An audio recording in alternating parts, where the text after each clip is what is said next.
Lord of the Mysteries, Lucky by author Nan Haiyu Xing Chen. Chapter 51-100. Chapter 51. A Little Thought. Let me think, where should I begin? Let's start with how this book came to be. The origin of this story began when I couldn't write my thesis proposal and went to chat in a group. My group friends jokingly said that if I ever transmigrated into a book, I'd definitely be a good candidate for the monster pathway. The character of Alice was conceived the very night I heard that comment. I was chatting with a friend about it, and after our conversation, the first chapter you all read came into existence. You'll notice that in the first chapter, many things are unclear. For example, Alice has amnesia. She has no memories of the original owner, nor of her own past. This part wasn't initially a foreshadowing, it was purely because I hadn't thought these things through when I first posted it. Averts gaze. Following that logic, it's easy to understand why she could only recall a Huan at first, because I hadn't even given her a name yet. As for what you guessed her original identity was, how could that be possible when I hadn't even named her? Now she has one, she really does now, I promise. So, when I realized people were reading, I was very confused. But I still couldn't write my thesis proposal. What even is that? Every time I opened the thesis proposal document, I just wanted to update my story. For about a week at the beginning, all my updates were written after I opened the thesis proposal document. A week later, I finished my thesis proposal, and found that quite a few people were already reading this book. I thought about it and decided, well, I'll just keep writing. Wipe sweat. At the time, I jokingly told my friend that I was like a KP who hadn't read the module. The full name of Huan first appeared in chapter 25. What happened then? I received a contract offer, which scared me into urgently writing an outline. Yes, by the time you saw Huan's full name, I had already finished the module's truth. What even is that? Although this book started rather hastily, I became very serious when I began to weave the truth later on. I mean, I crammed all those parts one had left blank because I hadn't made them up yet. From now on, they are all foreshadowing. Alright, now let's talk about Alice's character. I had considered this question when I first decided on her name and sequence. She is a lucky one, an intruder. In the past, Huan was a high school student who hadn't yet faced the college entrance exam. She had experienced some disasters, but her overall life could be described as peaceful and stable. She grew up surrounded by intense love and happiness. Her biggest daily worry was what to eat the next day, and when grades came out, it would temporarily shift to, what if I didn't do well? And she, having lost all her memories and stepped into another world, immediately faced the warm Nighthawk's family and studies that were no different from her memories. What could you expect from her level? To put it nicely, she's naive. To put it harshly, she's a silly, sweet, and foolish girl. The Alice of the first volume is just such a naive, reckless, somewhat mischievous, but not truly malicious, young girl. If the similarity with Alice from Alice in Wonderland lies in her stumbling into another world, then when I tell you that the name, Beryl Rose, comes from Sleeping Beauty, combined with the original Lord of the Mysteries, you might have already guessed the similarities between Alice and Sleeping Beauty. Of course, this part of the content was only hinted at in the second volume. The true revelation will probably have to wait until the next volume, unless I decide to merge volumes 2 and 3 after some research. If I haven't gone off track while writing, then the second volume should have 2 main themes. One is what I mentioned from the start. Alice's experiences will gradually mature her. She certainly won't grow into some cunning, ruthless individual. Her psychological age is a factor. But she will gradually learn not to easily trust strangers, to be cautious, and to be independent. This includes not relying on others and not relying on luck. Actually, besides these, there are many other scattered things. For example, she didn't realize her appearance wasn't suitable before entering the Bravehearts bar, or how she's noticed that all her emotions are written on her face. To put it plainly, these are all growths in experience. Throw a child out to fend for herself for a while, and she'll either die or grow up. Wait a minute. You must be thinking, how could she die so easily? Yes, Alice used to think so too, which is why the Alice you first met came into being. This is also why I needed her to face Ince Zangwill, to watch everyone die, and then to be killed herself, utterly powerless. I needed a shift in her mindset, I needed the combination of two pains to make her recall her former desires. After all, a knife only hurts when it cuts you, and Alice has never truly acknowledged her identity as Shen Yinghuan. I haven't spoiled this, I've hinted at it both overtly and subtly. The incompleteness of her memories makes her see Shen Yinghuan and herself as two completely different people. She even consistently refers to Shen Yinghuan in the third person. Gaining experience is easy with time, but if you rely on time to advance your mindset, you might as well hope a sequence 1 potion falls from the sky into her mouth. That would be much faster.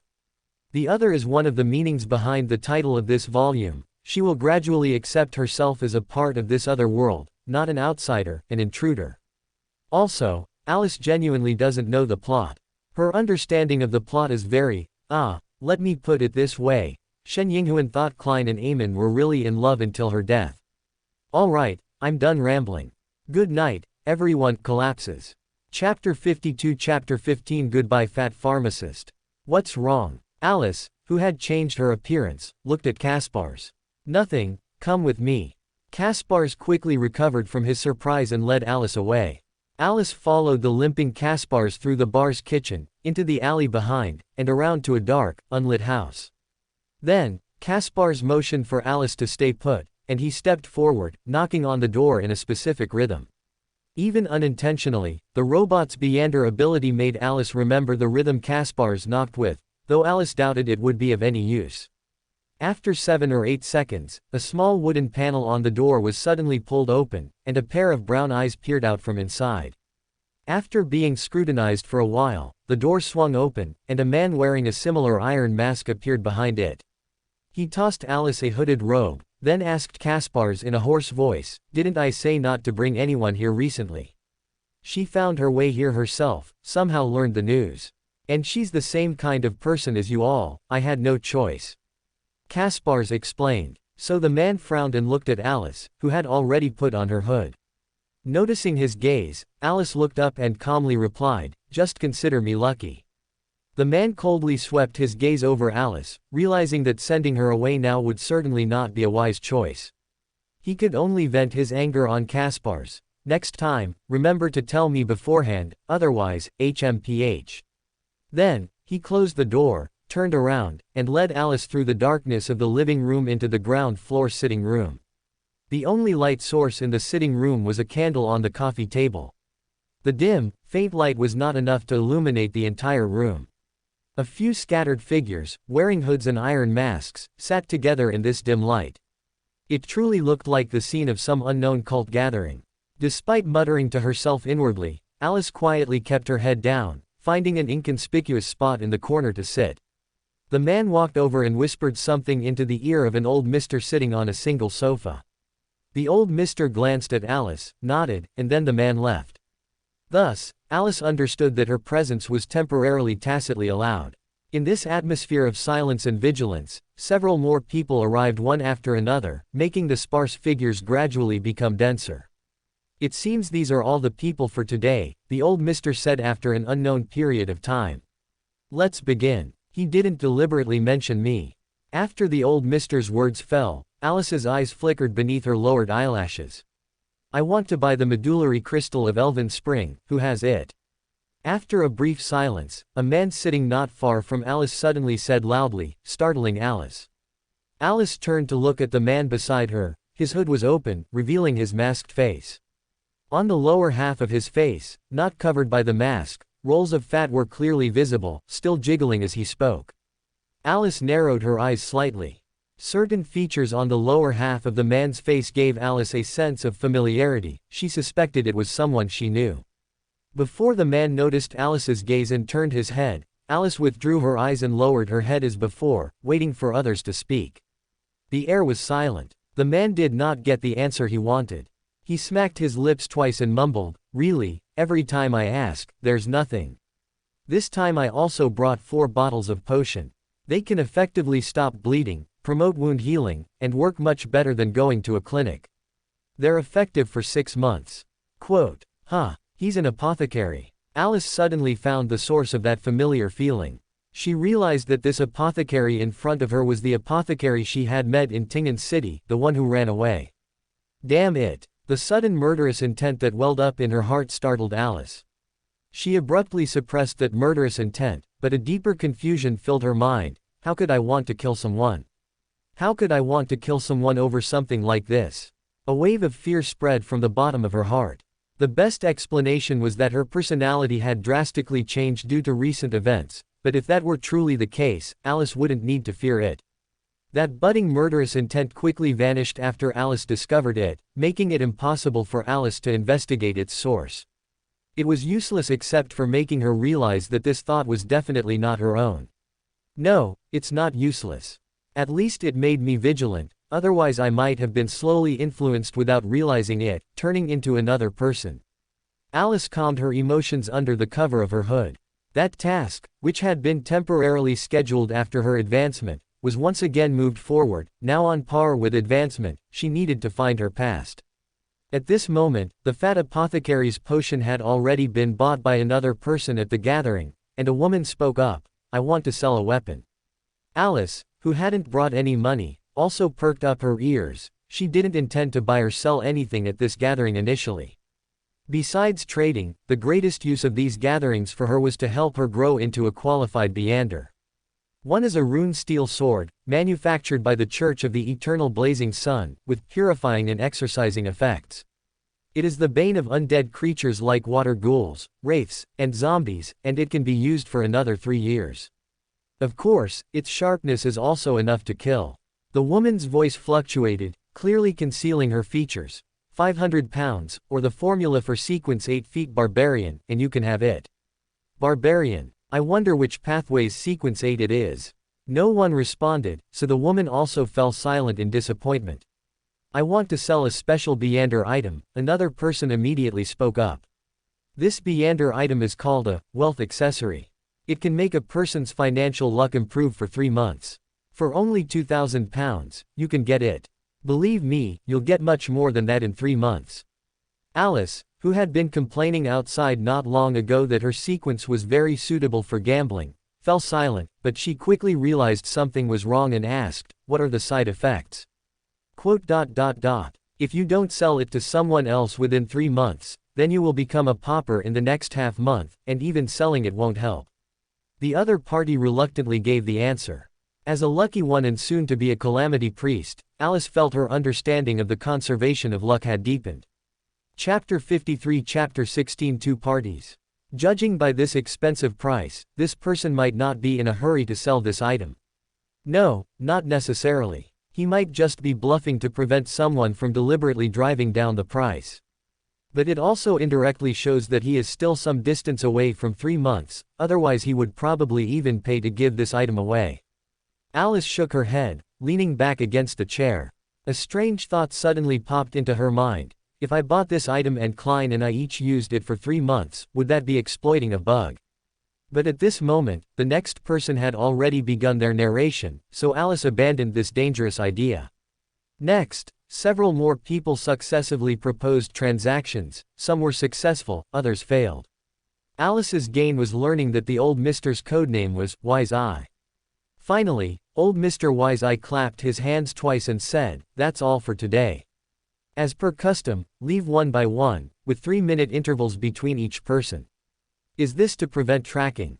Alice suddenly realized. She watched old Mr. Wise Eye arrange for the others to leave one by one, until only the 2 of them remained. Where did you learn about this Beander gathering? The old Mister in front of her asked without emotion. Kaspar's. Alice honestly revealed the true source of her answer. Old Mr. Wise Eye looked at Alice, seemingly waiting for her to continue. I just arrived in Backland and need to purchase some Beander materials, and black market arms dealers are likely to have relevant clues. Alice explained her unreliable reasoning process. Old Mr. Wise Eye scrutinized Alice for a few seconds before slowly saying, "But you didn't buy anything." "One reason is that there was nothing I needed, and another is that I'm not yet sure if I'll have another chance to come." Alice met old Mr. Wise Eye's gaze. After old Mr. Wise Eye looked at Alice for a while, he took out a piece of paper marked with the sun symbol and placed it in front of Alice, saying, "You need to prove your sincerity. This is a byproduct of a Sun Pathway Beander item, equivalent to a one-time contract." Alice tilted her head, then pulled out the 1 penny coin she had left over and hadn't spent, silently chanted, "He is telling the truth," 7 times, and then tossed the coin. Only when she saw the coin land face up with the king did Alice retrieve it. Following old Mr. Wise-Eye's request, she signed the contract to prove her sincerity. After witnessing Alice sign the contract, old Mr. Wise-Eye, as promised, told Alice the secret code for the gathering. Alice once again witnessed the method of contacting through newspapers. Afterward, Alice left the room at old Mr. Wise-Eye's prompting. He took off his hood and returned it to the attendant, then retraced his steps to Braveheart's bar. He removed his iron mask, passed through the kitchen, and found Caspar's waiting at the card room entrance in the now bustling bar. As she passed the old man, Alice, as if just remembering, changed her face back to how it was when she arrived, then winked at him and left with light steps. Alice next saw Klein when he contacted her above the gray fog, telling her that he suspected he was being targeted by an Intis ambassador. But what good is it to tell me? Alice looked at Klein in confusion. You know, my combat ability isn't much higher than yours, and according to your description, that's at least a mid-sequence Beander. If I wanted to find a suitable bodyguard. Klein looked at Alice tentatively. You can try your luck at Braveheart's bar, Alice thought for a moment and told him. That Caspars seems to know quite a few Beyonders. Also, if the other party is determined to kill you, the best way is for you to kill him first. Alice, above the gray fog, did not realize that she had once again offered advice that was out of character for her. Of course, compared to the fat apothecary incident, this advice was much more reasonable, as the other party genuinely wanted to kill Klein. At 3 o'clock on Monday afternoon, the familiar deep crimson pulled Alice above the gray fog. Immediately following was Audrey's familiar greeting. Good afternoon, Mr. Fool, Mr. Hanged Man, Mr. Sun, Miss Destiny. Klein, sitting at the head of the bronze long table, chuckled and replied, Welcome, Miss Telepathis. Audrey smiled demurely. Next, Alger also submitted this week's diary. Then, Alger said to Klein, Mr. Fool, I inquired about some information related to the Hermetic Order. Very good. Klein nodded slightly, seemingly not avoiding the presence of others. Alger said unhurriedly, the Hermetic Order has a certain connection with the Intis Republic. Alice subconsciously glanced at Klein, who could be assassinated by the Intis ambassador at any moment. Indeed, Klein chuckled, tapping the edge of the long table, and said, I have a mission to issue. Aside from Alice, who already knew the mission's content and truth, Alger and Audrey could not hide their tension. Of course, Audrey also had a bit of anticipation. You can choose to accept it or not, Klein said in a relaxed tone. Another one of my dependents has arrived in Backland. He wishes to accomplish some things but finds it inconvenient to appear himself. If you don't accept, you might not see Mr. Fool again. No one spoke. Klein continued to issue his mission. The task he needs to accomplish is to assassinate Beckland Jean Maiden, the Intis Republic's ambassador to the Loan Kingdom. Assassinate the Intis Republic's ambassador. Audrey couldn't control herself for a moment and asked in astonishment. Klein looked around, maintaining his relaxed demeanor, and said, Who among you is willing to accept this mission? What reward do you desire? Alice turned to look at the astonished Audrey. Watching her hesitant expression, Alice suddenly remembered suggesting that Klein kill the Intis ambassador. That shouldn't have been a suggestion I would make. This time, Alice finally realized the origin of that mindset of hers. It couldn't even be called malice, it was a kind of condescending indifference and disdain for life. I'm disdainful. But why am I disdainful? Why am I qualified to be disdainful? That person could crush me with a single finger. Alice puzzledly searched her memories. In all the memories she could recall, there was no source for that disdain. Of course, this was destined to be futile. Not only were her memories before becoming Alice almost blank, she couldn't even be sure if this thought came from herself. Chapter 54 Chapter 17 Mr. Fool's Mission. Just then, Alger chuckled and said, I heard that Ambassador Bakeland is also the head of the Intis Republic's intelligence in the kingdom. He secretly supported the bloody protests, orchestrated some incidents to damage the relationship between the nobles and the wealthy, and widely spread rumors to incite the public against the government. As Alger spoke, he meaningfully glanced at Alice, making Alice pause. She couldn't help but wonder what else the hanged man had imagined. A dependence, Backland, Pritz Harbor, he wouldn't think I'm that dependence, would he? But even if I were a dependence, it wouldn't explain my attitude towards Klein, would it? While Alice was pondering, Alger continued. I'm not sure if this ambassador is a Beyonder, but many clues suggest he very likely is. He has many Beyonders around him, Beyonders belonging to the Intis Intelligence Agency, and this department has long been influenced by the former Royal Sauron family, controlling the earlier sequences of the Hunter pathway. Moreover, whether the two countries go to war depends only on whether the upper echelons of both sides want to fight, and has nothing to do with the life or death of a diplomat. The concept of war, quite unfamiliar to Alice, entered her mind. She suddenly realized Audrey's previous concern. As a Loan noble, she was worried about her country going to war. But, war. Alice, no longer illiterate, had read a little history. She knew that Emperor Rosal had invented the steam engine, initiating the first industrial revolution in this world, but what came after the first industrial revolution? The First World War, Germany, Britain, Russia, Italy, the history of another world resurfaced from Alice's memory. Remembering that she was in the city of fog, of a different world, Alice, like Audrey, suddenly became worried about war. With Emperor Rosal to take the blame, Alice still hadn't realized the excessively high overlap between the histories and customs of the two worlds. And with Alger's persuasion, Audrey quickly accepted the matter and began looking for ways to justify it. In recent years, the Faesak Empire has expanded greatly, successively defeating the kingdom and the Intis Republic on the eastern coast of Byron and the Starry Highlands. Afterwards, as long as the problem is pushed onto them, it will be acceptable and believable to the high-ranking officials and the public of the Intis Republic. It seems she intends to accept this mission, although she had already realized that the suggestion to kill was definitely not something she could have come up with. Alice accepted the matter well, she just couldn't bring herself to actively kill someone for the time being. If I could do something like that, I should be putting out a bounty to assassinate the Charlie King right now. And then I could even get a main ingredient for a potion. This thought, born of self-mockery, thus turned to an angle that made Alice's heart flutter. Mr. Fool, I can try to complete this mission, but I cannot guarantee success. Audrey's words interrupted Alice's fluttering heart. Klein nodded slightly and said, what reward do you hope to receive? The formula for psychiatrist. Audrey blurted out. Then, she hesitantly added, and the corresponding Beyonder materials. We can discuss this after the mission is completed. If I fail, I will bear the costs myself. I still owe your dependents a bounty. Where did he get a dependence anyway? At this moment, Alger also refused to be outdone and said, I will also take on this mission. The reward can be determined after it is completed. Aren't you back at sea? Alice asked curiously. Just because I'm not in Backland doesn't mean I can't assassinate Ambassador Bakeland, Alger chuckled, changing the subject. It's you, Miss Destiny, if I'm not mistaken, you should be in Backland, right? Don't you plan to take on a mission? Alice, the one being probed, raised an eyebrow and chuckled. I'm not very convenient for such things at the moment.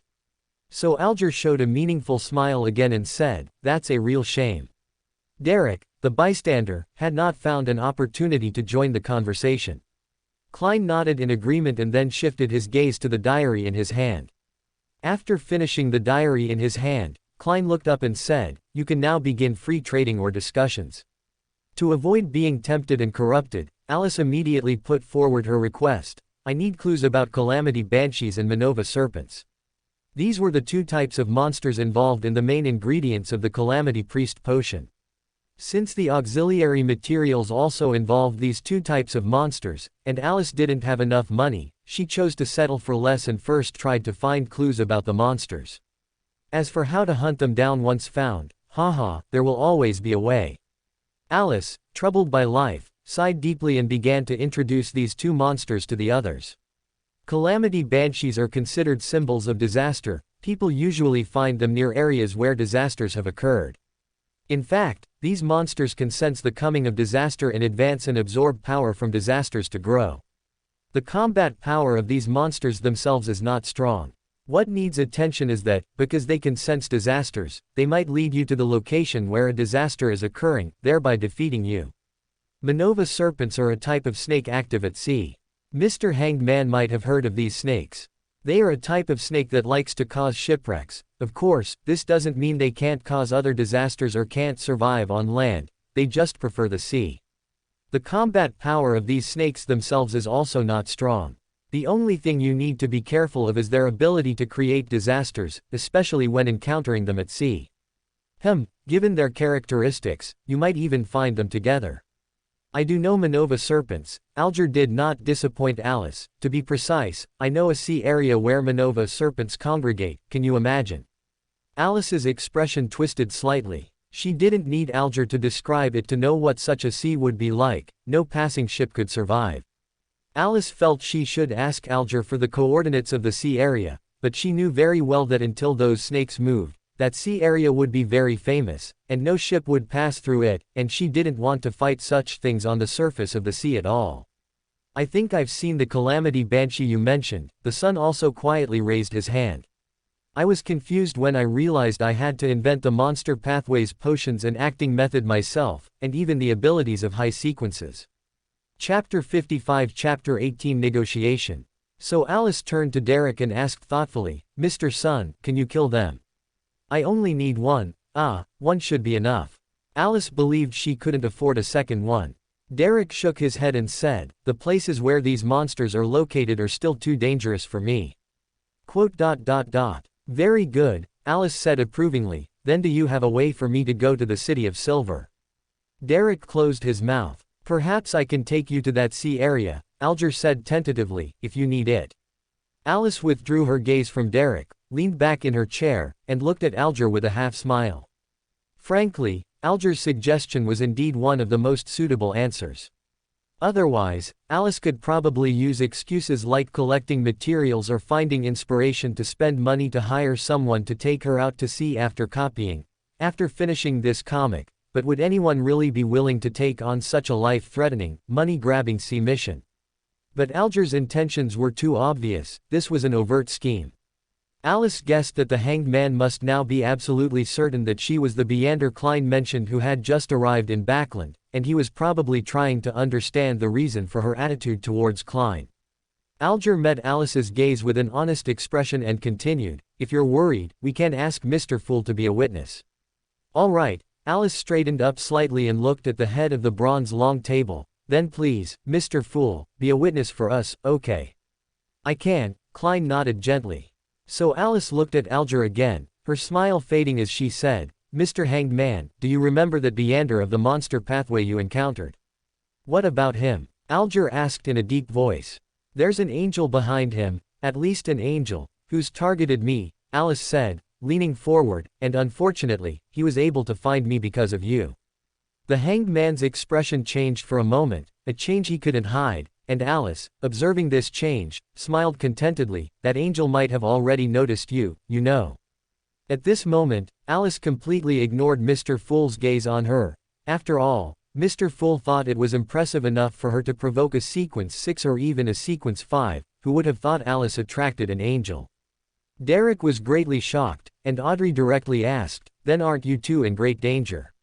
There's no danger for now, Alice said, tapping the table with her fingertip, with an unclear meaning, although that angel is full of malice towards me, he won't act against me for now, and Mr. Hanged Man shouldn't be deliberately targeted for now either. After all, without having chanted his honorific name, there's not much he can do.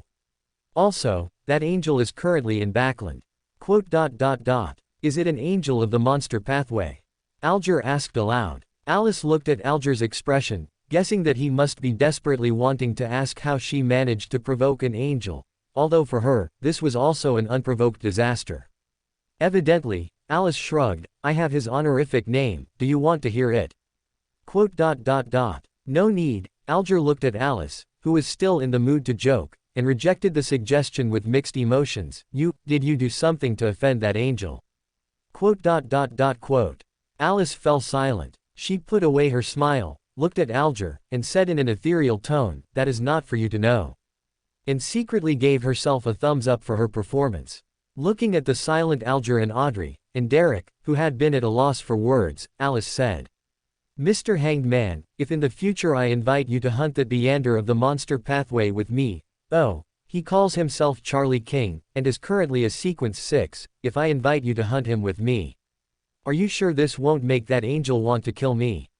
Alger asked. If he truly cared about Charlie King's life, he wouldn't have let Charlie King come to see me, Alice said coldly, recalling Charlie King, who almost became a Beander characteristic, or rather, I suspect Charlie King was a Beander characteristic he deliberately sent to me.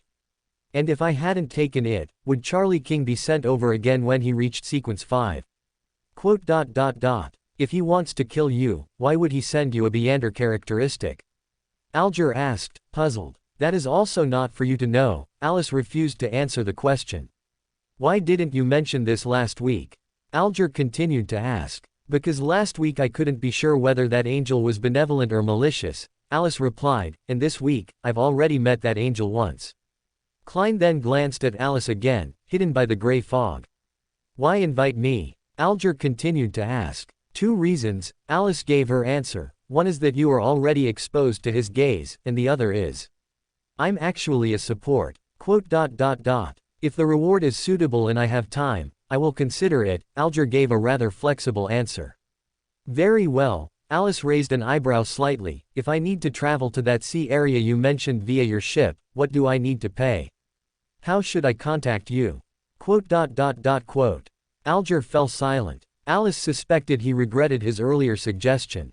Even if you don't trust me, you should at least trust Mr. Fool, right?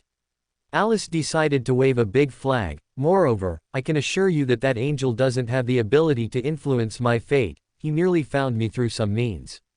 Alice was very confident about this. She believed that the power influencing her fate was of a much higher Sephira than an angel.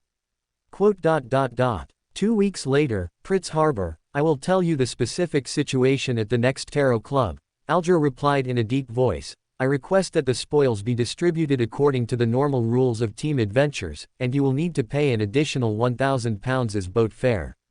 Alice, while lamenting how expensive the boat ticket was, asked inexperiencedly, normally, how are the spoils of a team adventure distributed? If killed individually, whoever kills it gets it, Alger replied.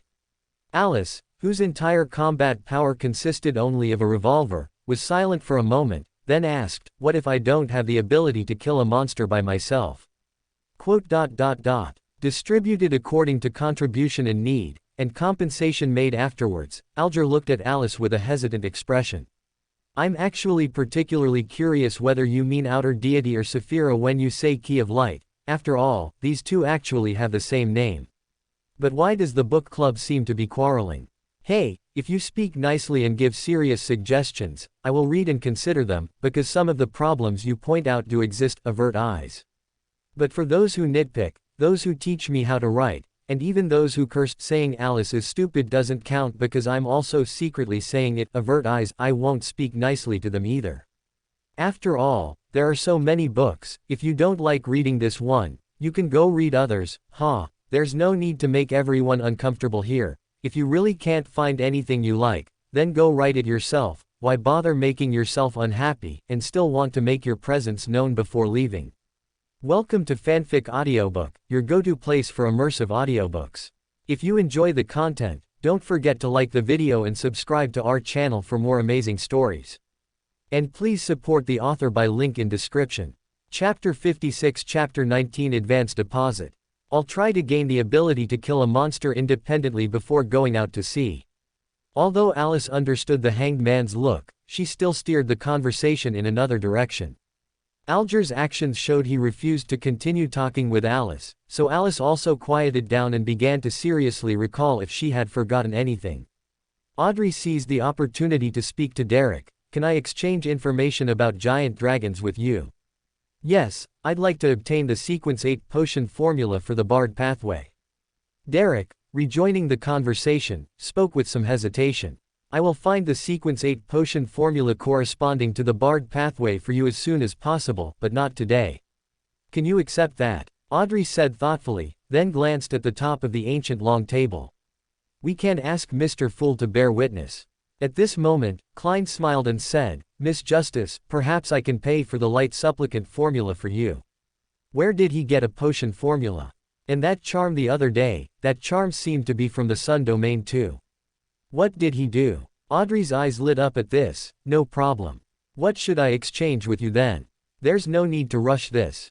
Perhaps my dependents will need help with something later, Klein, who hadn't thought of anything yet, said. All right, I will do my best to help them. Audrey promised happily. After obtaining the potion formula from Klein and memorizing it carefully, Derek said to Audrey, Miss Justice, we can now discuss the matters of the giant dragons. Audrey raised a hand and said, Mr. Fool, I request a private discussion. Alice glanced at Mr. Fool, who was freeloading behind the gray fog, but Mr. Fool treated Alice the same way he treated Alger, shielding her as well.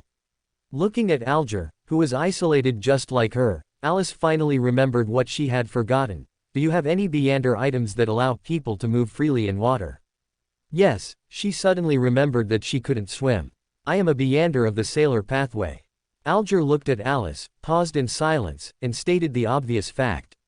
Recalling this fact, Alice was speechless and frowned in distress.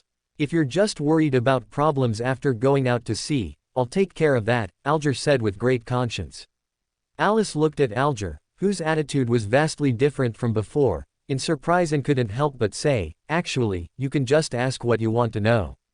Alger was choked by Alice's words. Didn't he want to ask directly? What could he ask? Ask if she knew Mr. Fool before.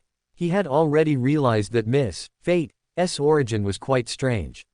She seemed to have a deeper connection with Mr. Fool, not on the level of a dependence but rather a relatively equal relationship. But this immediately raised more questions for Alger. Firstly, Miss Fate's sequence must not be high, and Mr. Fool, even if not yet a deity, must already be a great figure close to a deity. He couldn't understand why these two would have a relatively equal relationship. Secondly, Alice's personality traits were too obvious. It was clear at a glance that she was an innocent child, and previous events also revealed her close ties with the authorities. He couldn't understand how Alice became a Beander and how she advanced. Finally, of course, was what just happened. How did she provoke an angel of the fate pathway?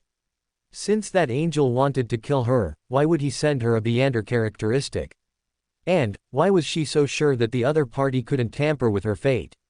If Alger had recognized that part of the symbol representing the Fool belonged to fate, he would have considered whether this was Mr. Fool's favor. Of course, this was actually a wrong answer. Unfortunately, Alger failed to recognize it, so he could only continue to ponder, imagining Miss Fate's background with almost no information. Even though the premise he received was wrong, after Audrey and Derek finished their private chat, which was actually a discussion group, the few people exchanged a few more words, and the tarot club ended. Alice, back in the real world, blinked in confusion. She had thought Klein would keep her. Alice's confusion was resolved when she received the Rosal's diary content from Klein through a ritual. Oh, so Mr. Fool's spirituality was insufficient. Mr. Fool, who went back to meditate and restore his spirituality, didn't know how happy Alice was after he left. After laughing, Alice opened Rosal's diary. He said he was a Sequence 2 miracle invoker. Alice softly read this sentence, unable to help but ponder. So the Sequence 2 of the seer pathway is miracle invoker, but what is a miracle? This was a question too far removed from Alice's current understanding. She continued to read, and her gaze quickly stopped. I tentatively asked Zeratul again, whether the so-called miracle was a miracle of fate. Whether the seer pathway belonged to the pathway of gradually understanding fate, mastering fate, and manipulating fate. Zeratul skipped the first question.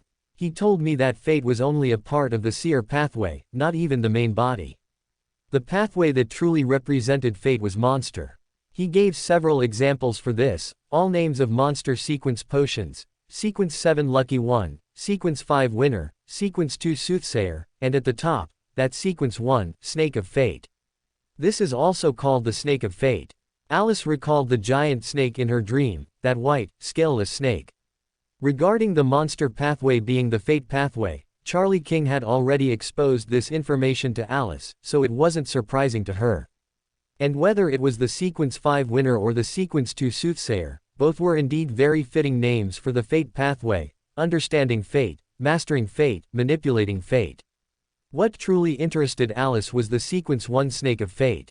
The snake that appeared in her dream, that unknown angel of the fate pathway, its true identity, was a snake of fate.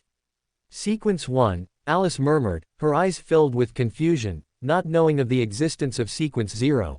Alice still couldn't understand what the final scene, where she was swallowed by the giant snake, truly symbolized.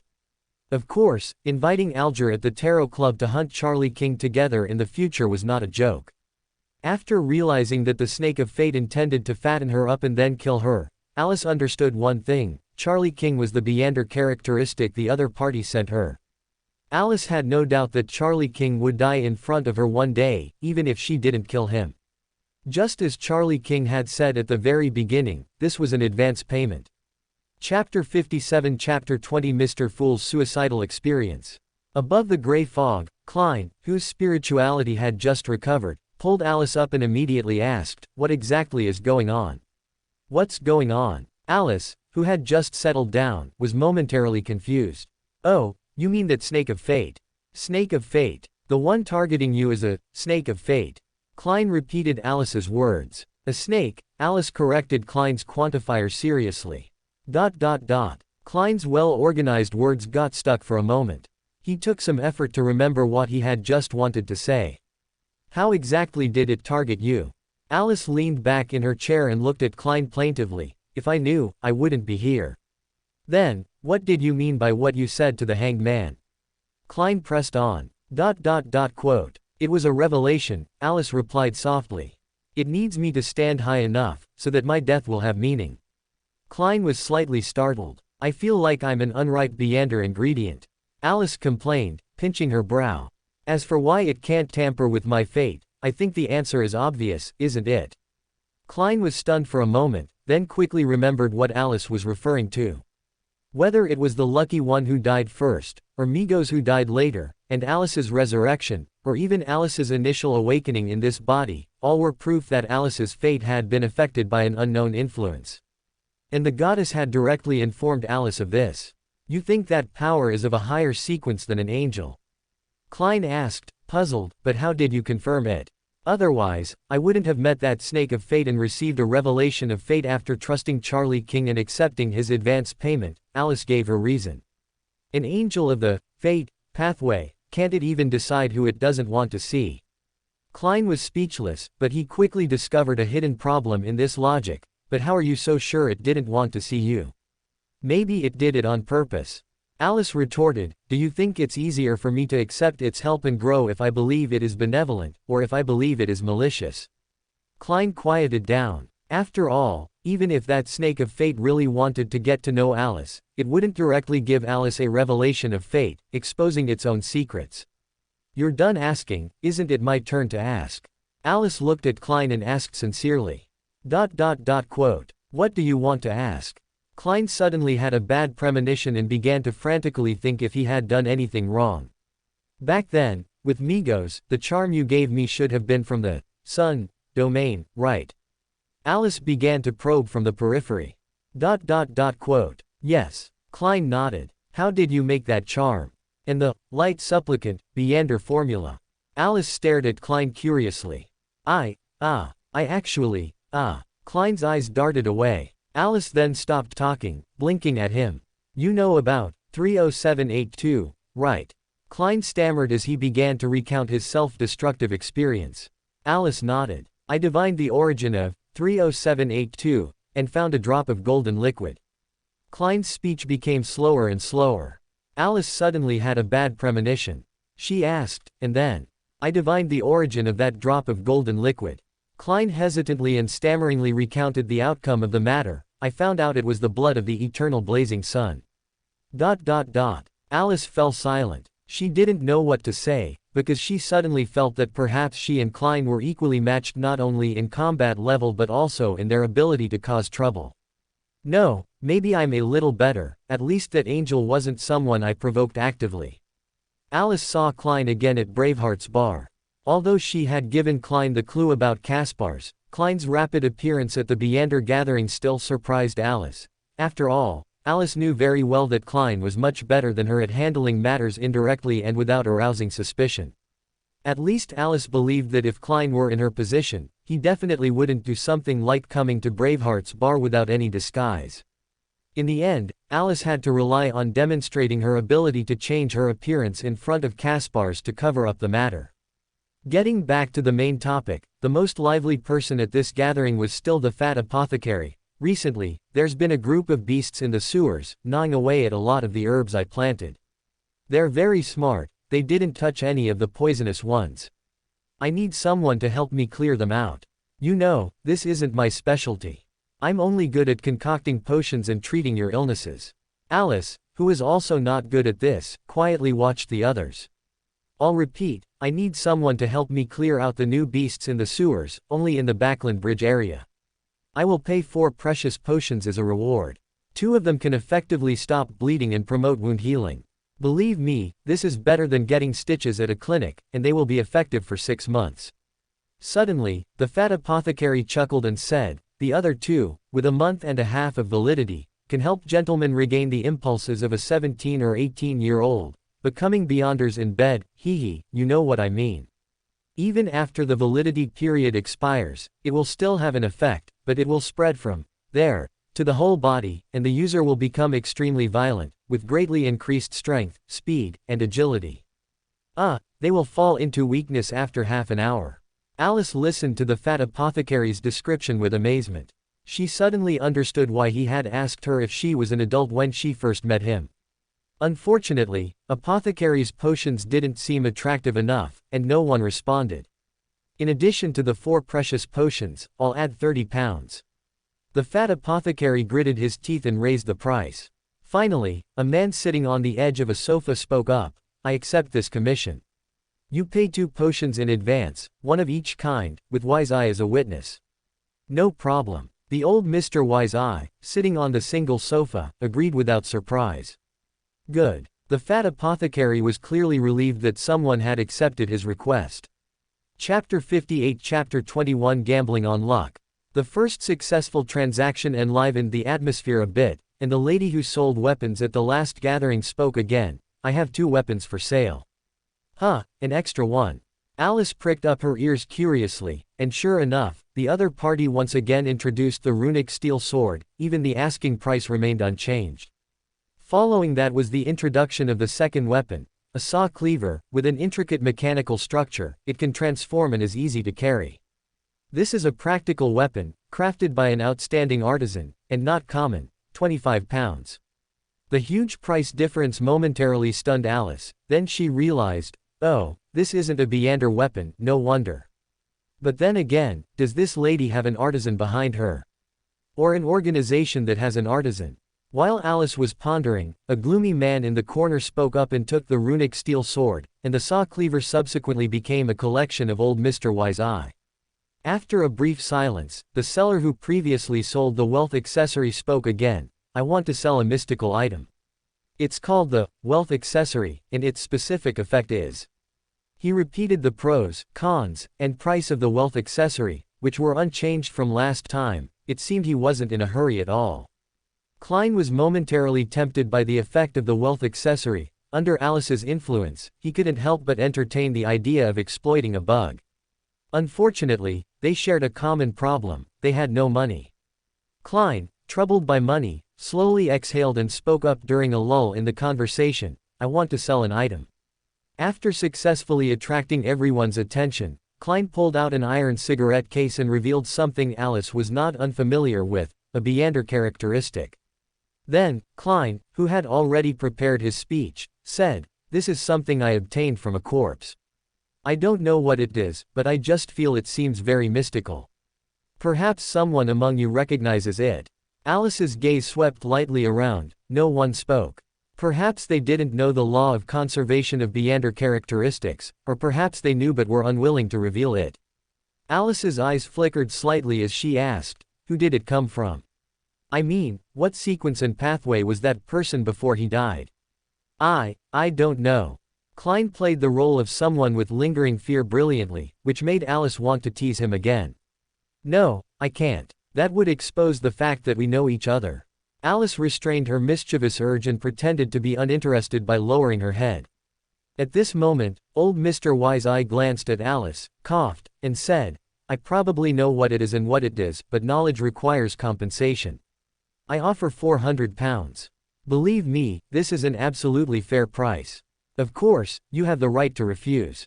He recognized the sequence of this item, and not through divination. Alice curiously glanced at old Mr. Wise-Eye. She quickly associated him with the sequence 7 appraiser of the Savant pathway. Deal. Klein accepted after only a moment's consideration. However, mister, you don't need to rush to pay. I have another request. What request? Old Mr. Wise-Eye asked in his aged voice. Klein deliberated before saying, the thing is, I've offended someone who, well, according to your circle's terminology, should be a sequence 6, or perhaps a sequence 5 fellow. I'd like to hire a bodyguard. Sequence 6, or perhaps sequence 5. Why don't you just die peacefully? If we reached that level, why would we still attend similar small gatherings? The fat apothecary blurted out. He seems even better at offending people than I am. Alice's mouth twitched, and she said, I suggest you accept this mister's advice. That way, at least you can choose your preferred way to die. Klein used all his strength to suppress the urge to glare at Alice. Old Mr. Wise-Eye, the only one seriously answering the question, chuckled and said, perhaps you don't know enough about our circle. A sequence 6, or a sequence 5, is an extremely powerful and terrifying individual. Yes, there have indeed been many instances where sequence 8s and sequence 9s killed powerhouses of that level, but these are all experiences that are difficult to replicate. I don't think anyone here would be willing to take such a great risk to protect you. If it could be confirmed that the opponent is only a sequence 6 and doesn't have corresponding mystical items, perhaps someone might take on this task.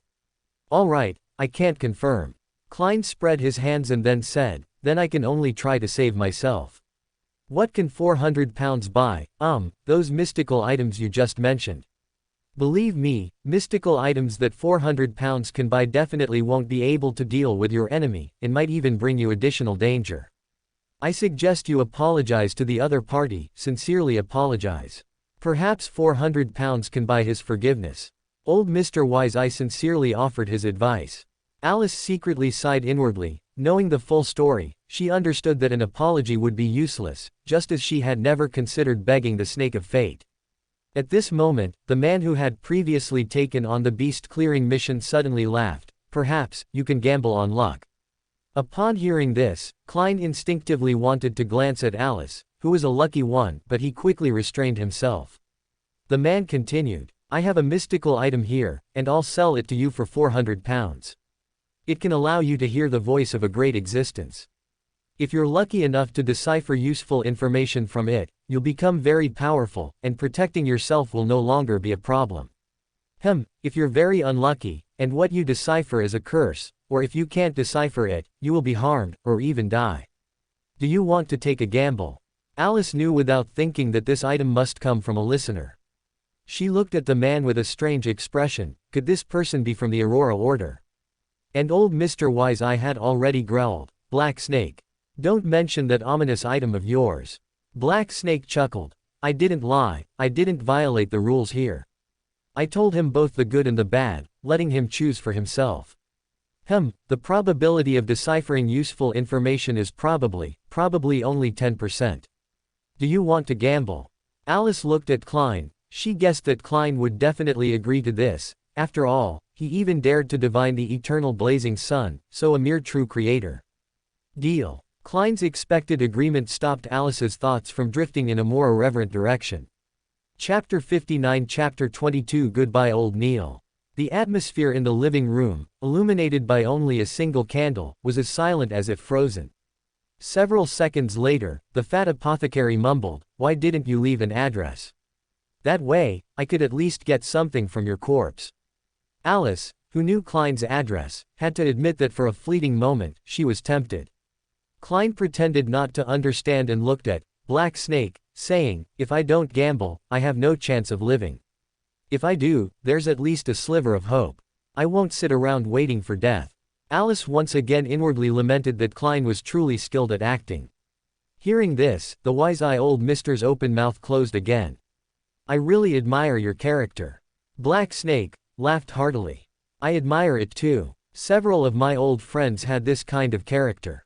Every year, I visit their graves to place flowers, the fat apothecary retorted again. If it weren't for the wise-eye old mister being there, Black Snake might have gone to ambush him afterward. However, it's also possible Black Snake wouldn't have had the chance. Alice subtly glanced at Black Snake.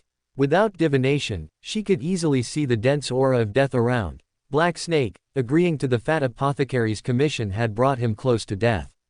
Fortunately, I know my limits. Alice sighed inwardly. After this transaction was completed, the fat apothecary once again inquired about the medullary crystal of the elven spring, and returned empty-handed. When she came to the church to pray again, Alice saw a familiar person. An old man with white hair, dressed in a classical black robe, was sitting at the front of the church, praying quietly like everyone else. Alice watched this acquaintance, whom she had only met once, finish his prayer, stand up, and then stop beside her. "You seem to know me." Alice was startled. She suddenly realized that her emotions were too obvious. The moment she saw old Neil, she uncontrollably recalled her life in Tingen City. Captain, Roseanne, Ms. Daly, Leonard, and the others. What would they do if they knew she and Klein had died? Would they cry? Would they be very sad at the funeral? Who would collect her body? She wondered what their expressions would be when they saw her corpse. The sadness that had been dispersed by that awkward scene when she woke up in the graveyard finally resurfaced the moment she saw a familiar person. "No, I'm sorry, I just saw you and remembered some past things, remembered some people." Alice hurriedly stood up and apologized through her blurry vision. Alice couldn't clearly see old Neil's expression. She could only feel the gaze on her soften slightly. Then, the old mister's voice sounded, "You're crying so much I'm almost embarrassed." "I'm sorry, I didn't mean to disturb you." Wiping away her tears while trying to control herself, Alice finally regained her vision. "You must have experienced something very sad." Old Neil's eyes seemed to be reminiscing about something. Watching him turn and leave the church, Alice hesitated for a moment, then stood up and quickly followed him, asking, "You look like you're deeply affected by this." "When I was young, I had a lover." Old Neil looked at Alice's tear-stained face, sighed deeply, and began to recount his past. "We had a very good relationship, and we were almost engaged." "What happened then?" Alice asked softly. Later, she suddenly fell seriously ill. I tried many methods, invited many renowned doctors, but nothing worked." Old Neil's expression was full of reminiscence. Alice noticed old Neil's pause and guessed that he might have tried to use ritual magic to save the lady, but unfortunately. "You must have been very sad." For a moment, Alice felt as if she empathized with old Neil's sorrow. In the end, she sighed and only managed to say that one sentence. "Yes, I was very sad." Old Neil's footsteps stopped. He looked at Alice with a meaningful gaze. "At first, I was very sad. Everyone was worried I would do something to harm myself. I told everyone to put their minds at ease, but I still couldn't forget about it." He was worried he would lose control. Alice thought with sudden understanding. "Even after everyone stopped worrying about me, I still didn't forget that matter. I was even tempted by others and almost." Old Neil paused, not finishing his sentence, but Alice already understood the truth of the whole matter. "So, what made you change your mind?" Alice thoughtfully guided the conversation in the direction old Neil wanted. "Because I understood one thing." Old Neil looked at Alice with soft eyes and said in a gentle voice, "No matter what, no matter where, those who love you will always wish for your happiness. No matter what, no matter where, those who love me will always wish for my happiness." For a moment, Alice remembered many things. She remembered the voice in her dream telling her to run quickly, don't look back. She remembered the eyes of everyone who fell before her. She remembered the captain's hand on her shoulder from behind when Migos appeared. She remembered Leonard questioning her about who was more like the protagonist, him or Klein. Alice felt her vision blur again. In a daze, she only heard old Neil's sigh, "Let's sit for a while at the shop next door." A moment later, Alice, holding a sweet iced tea and sitting opposite old Neil, had stopped crying. She smiled apologetically at old Neil. "I'm so sorry, old mister, I didn't mean to, I just." "It's all right." Old Neil smiled gently at Alice. "I understand the sorrow of losing someone important." "No, I haven't lost them." Alice smiled softly. "They are all still here. Fortunately, they are all still here, all safe and sound." "Isn't that a good thing?" Old Neil asked, looking at Alice. I may never be able to see them again." Alice's eyes flickered, and she said softly, even if we meet again, I won't be able to face them as I once was. They might think they've lost me forever. Even though every sentence contained, might, Alice's eyes were still full of sadness. Even if you live in places where you can't see each other, I believe the other person would still wish for you to live better in another world, old Neil said gently. Alice opened her mouth but couldn't respond. For some people, she truly lived in another world. But, he's right, even if I can't see them, I still wish for the happiness of those I love. Thank you. Alice finally stood up and bowed deeply to this old mister, who had once only exchanged names with her, and was now a complete stranger.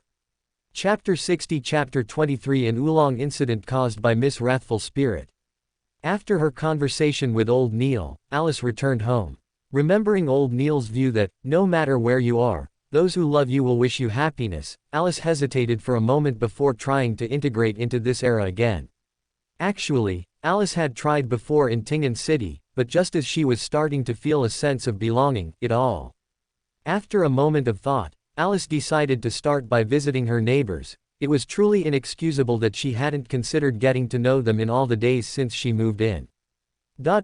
Quote. Good evening, Mrs. Greenland, Alice said with a gentle smile, looking at the lady who opened the door to apartment 35. I'm Beryl Rose, I moved into apartment 36 a few days ago. I apologize for not having visited you sooner. Oh, so you're the new neighbor next door. Mrs. Greenland smiled kindly. Hello, Miss Rose, would you like to come in and sit for a while? That would be an imposition, but thank you, Alice said, following her inside. You can just call me Beryl. Oh, Beryl, Mrs. Greenland led Alice into the parlor. I noticed a new neighbor moved in next door a while ago and have been wondering when I'd get to meet you. Would you like something to drink? Tea or coffee? Coffee, please, Alice, still not quite used to being an adult, hesitated for a moment. I've been busy unpacking for the past few days and only recently found some free time. After all, it's my first time moving, so I don't have much experience. Are you living alone? Don't misunderstand, I just thought you looked quite young, Mrs. Greenland asked, surprised. Yes, I live alone, Alice lowered her head, her eyelashes trembling, showing a hint of sadness. Something happened with my family, so. I'm so sorry to hear that. Mrs. Greenland's expression showed a trace of apology and maternal affection. But, you know, I actually have a daughter who's around your age. Oh, Alice looked up in surprise. She's 17 this year. 2 years younger than you. Unfortunately, she's not home today, she went to visit a friend. Otherwise, I could have introduced you too. Young girls should play more with people their own age, after all. Mrs. Greenland handed the sugared coffee to Alice. Alice took a sip from the cup and breathed a sigh of relief when she found the bitterness was still within her acceptable range.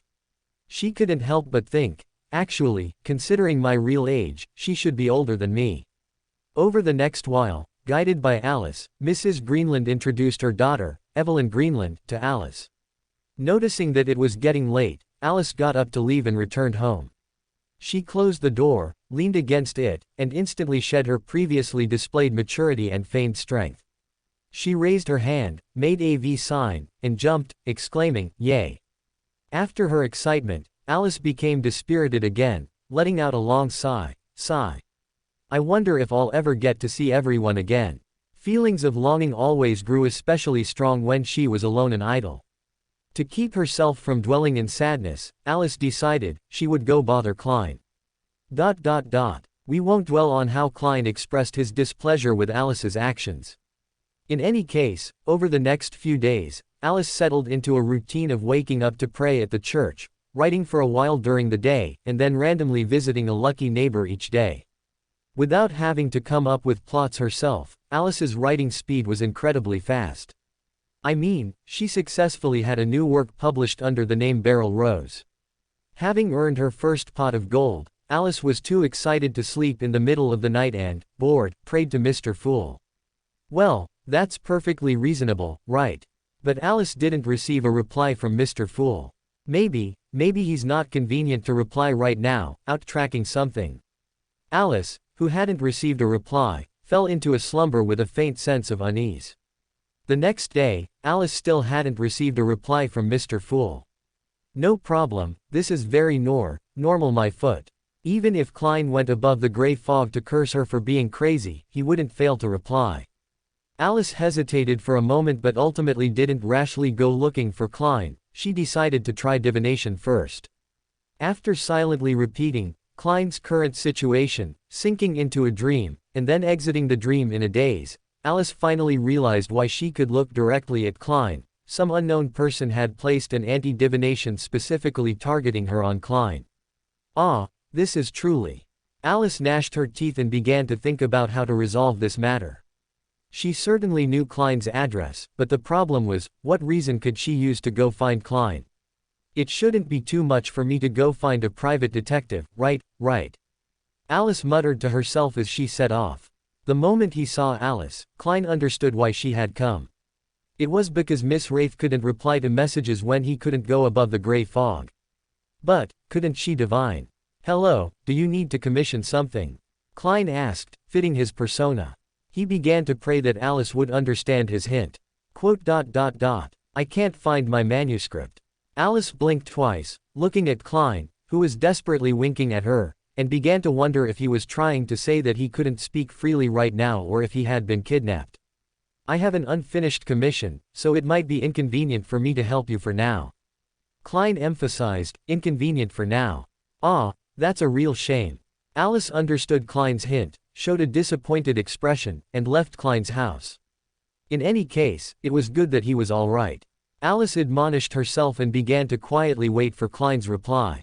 When Alice appeared above the gray fog in her dream, she had to admit, she was a bit bewildered. She couldn't be blamed. Anyone who encountered such a thing halfway through sleep would be stunned for a moment. But comparatively, Alice suspected Klein was deliberately retaliating. You're not Slee. Huh. Alice, who was about to question him, discovered the dummy world. She subconsciously closed her mouth, then realized this guy wasn't moving at all. What is this? Meet him, this is our Tarot Club's new member. Klein showed off his alt account to Alice. How did you do this? Alice walked over curiously and examined the dummy world for a while. She didn't see any flaws other than its lifelessness, so she reached out and started feeling up and down the dummy world. Hey! Klein hurriedly stopped Alice's actions. What in the world are you doing? The author is surrounded by snow but the cat is missing, wait for me to find the cat. Chapter 61 Chapter 24 Sequence 4 is called The Circus Master, which makes sense, right? I want to know if you can make life-sized body pillows or standees of real people, Alice confessed her idea. Can we talk about something serious? Klein asked helplessly. So Alice obediently gave up the idea of continuing to touch world, sat down on a chair, and asked, oh, okay, what do you want to talk to me about? Oh, right, why didn't you reply to my messages earlier? Did you see the news about Ambassador Bakeland's assassination? Klein asked. Alice nodded. It's like this, some time ago I hired a bodyguard. Klein recounted the entire process of his assassination, starting from Marich and ending with Rosago's death. Wow, there's actually a sequence like that. Alice exclaimed. I had pretty much the same expression as you when I first saw it, Klein said. What next? Alice lightly tapped the table twice, waiting for Klein's follow-up. After Rosago's death, I divined the potion formulas up to sequence 5, Klein said, frowning. What's your sequence 7 called? What abilities does it have? Realizing that her friend might be about to abandon her and escape the stage of being a combat invalid, Alice felt worried. Sequence 7 Magician. Based on what I saw before, the main abilities should be snapping fingers to shoot bullets, turning paper into soldiers, and flame jump, right? Klein recalled. I have a question. Alice looked at Klein and asked seriously, are you sure your pathway doesn't have a sequence called Ringmaster? Enough, Klein, who had already complained about it himself, glared at Alice. I said we're talking about serious matters. Okay, Alice became obedient again, then I'll be serious. Look, according to Ms. Daly's guess, some sequences might provide one ability at each stage, combining them at sequence 4. Sequence 9 Seer, sequence 8 Clown, sequence 7 Magician. Looking at it this way, it's very reasonable for you to have a few more circus occupations later, and then sequence 4 is called Ringmaster, right? Shen Yinghuan. Klein's voice was filled with anger. No need to be so loud, I can hear you. Alice rubbed her ears. My sequence 6 is faceless, and my sequence 5 is marionettist. Neither of them is in the circus. Klein emphasized. Marionettist can be, Alice also emphasized. Klein completely gave up. He stared at Alice without speaking. Okay, I won't say anything more. Alice observed Klein's expression and decided not to tease him anymore. So, what were you going to say? I just feel that it's a bit too smooth. Klein helplessly rubbed his temples, and after reminding himself several times in his heart to calm down, don't get angry with a child, he hesitantly explained, although I had long divined that my hope of advancement was in Backland, it's like it was all arranged. I think, on this point, you're not as good as me, Alice responded seriously. What do you mean? Klein was stunned for a moment, not understanding what Alice meant. I've already seen the main ingredient for my sequence 1 potion, Alice replied expressionlessly, and this thing might drop into my mouth from the sky one day. Klein, realizing what Alice was referring to, was silent for a moment, then suddenly remembered his own discovery. Oh, right, I recently met someone who said his luck has been very bad lately. Just bad luck doesn't explain anything, does it? Alice blinked in confusion. You're right, Klein agreed, but because of your situation, I'm more sensitive to matters of luck. I asked a few more questions and found that he really is too unlucky. Even drinking cold water gets stuck in his teeth. Alice's attitude became a little more serious. Not to that extent, but it's definitely not normal, and it's been going on for several days. Klein shook his head. Alice pondered and asked, do you have a way for me to meet him? If it's bad luck caused by influence, can you tell? Klein asked curiously. I might be able to sense it. For example, did the black snake die in the sewers? Alice, who had missed a Bravehearts bar gathering, asked with a raised eyebrow. How did you know? Klein looked at Alice in surprise. Tisk, Alice shook her head. That guy was not far from death after agreeing to the apothecary's request. But I don't have his address either, Klein thought seriously. Oh, right, he's a member of the Crag Club. After a pause, Klein added, the membership fee is £50. Alice thought this person wasn't worth her spending so much money. Klein judged her refusal from Alice's expression, so he thought for a moment and said, perhaps you could wait for him outside the club. But how would I know when he goes to the club and when he leaves? Alice retorted, perhaps I can tell you. If I meet him at the club, I'll notify you. Klein suggested, we'll see. You notify me, and if I don't have conflicting plans, I'll go and take a look. Alice nodded, agreeing to the matter. Oh, right, you still haven't told me how you made this guy. I made him using the Beander characteristic left behind by Rosago. Klein finally remembered his original intention. Marionettist? Alice asked curiously. Yes, it seems to be related to the marionettist's Beander abilities, Klein explained. How amazing, Alice looked at it curiously. It sounds like this place was made for a seer. Klein's smile disappeared. At 3 in the afternoon, rays of light rose within the palace-like giant's abode. Figures appeared on the 5 seats of justice, Hanged Man, Wheel of Fortune, Sun, and World. Good afternoon, Mr. Fool. Good afternoon. Audrey was about to greet every member of the Tarot Club when her gaze suddenly swept to the figure sitting at the very end. It was a stranger wearing a hooded black robe, equally illusory and hazy. Yes, it was Mr. World, who Alice had thoroughly examined. Who is this? Audrey looked at Klein with some confusion, and at the same time, she finally remembered her 2 forgotten friends, Furs and Zio.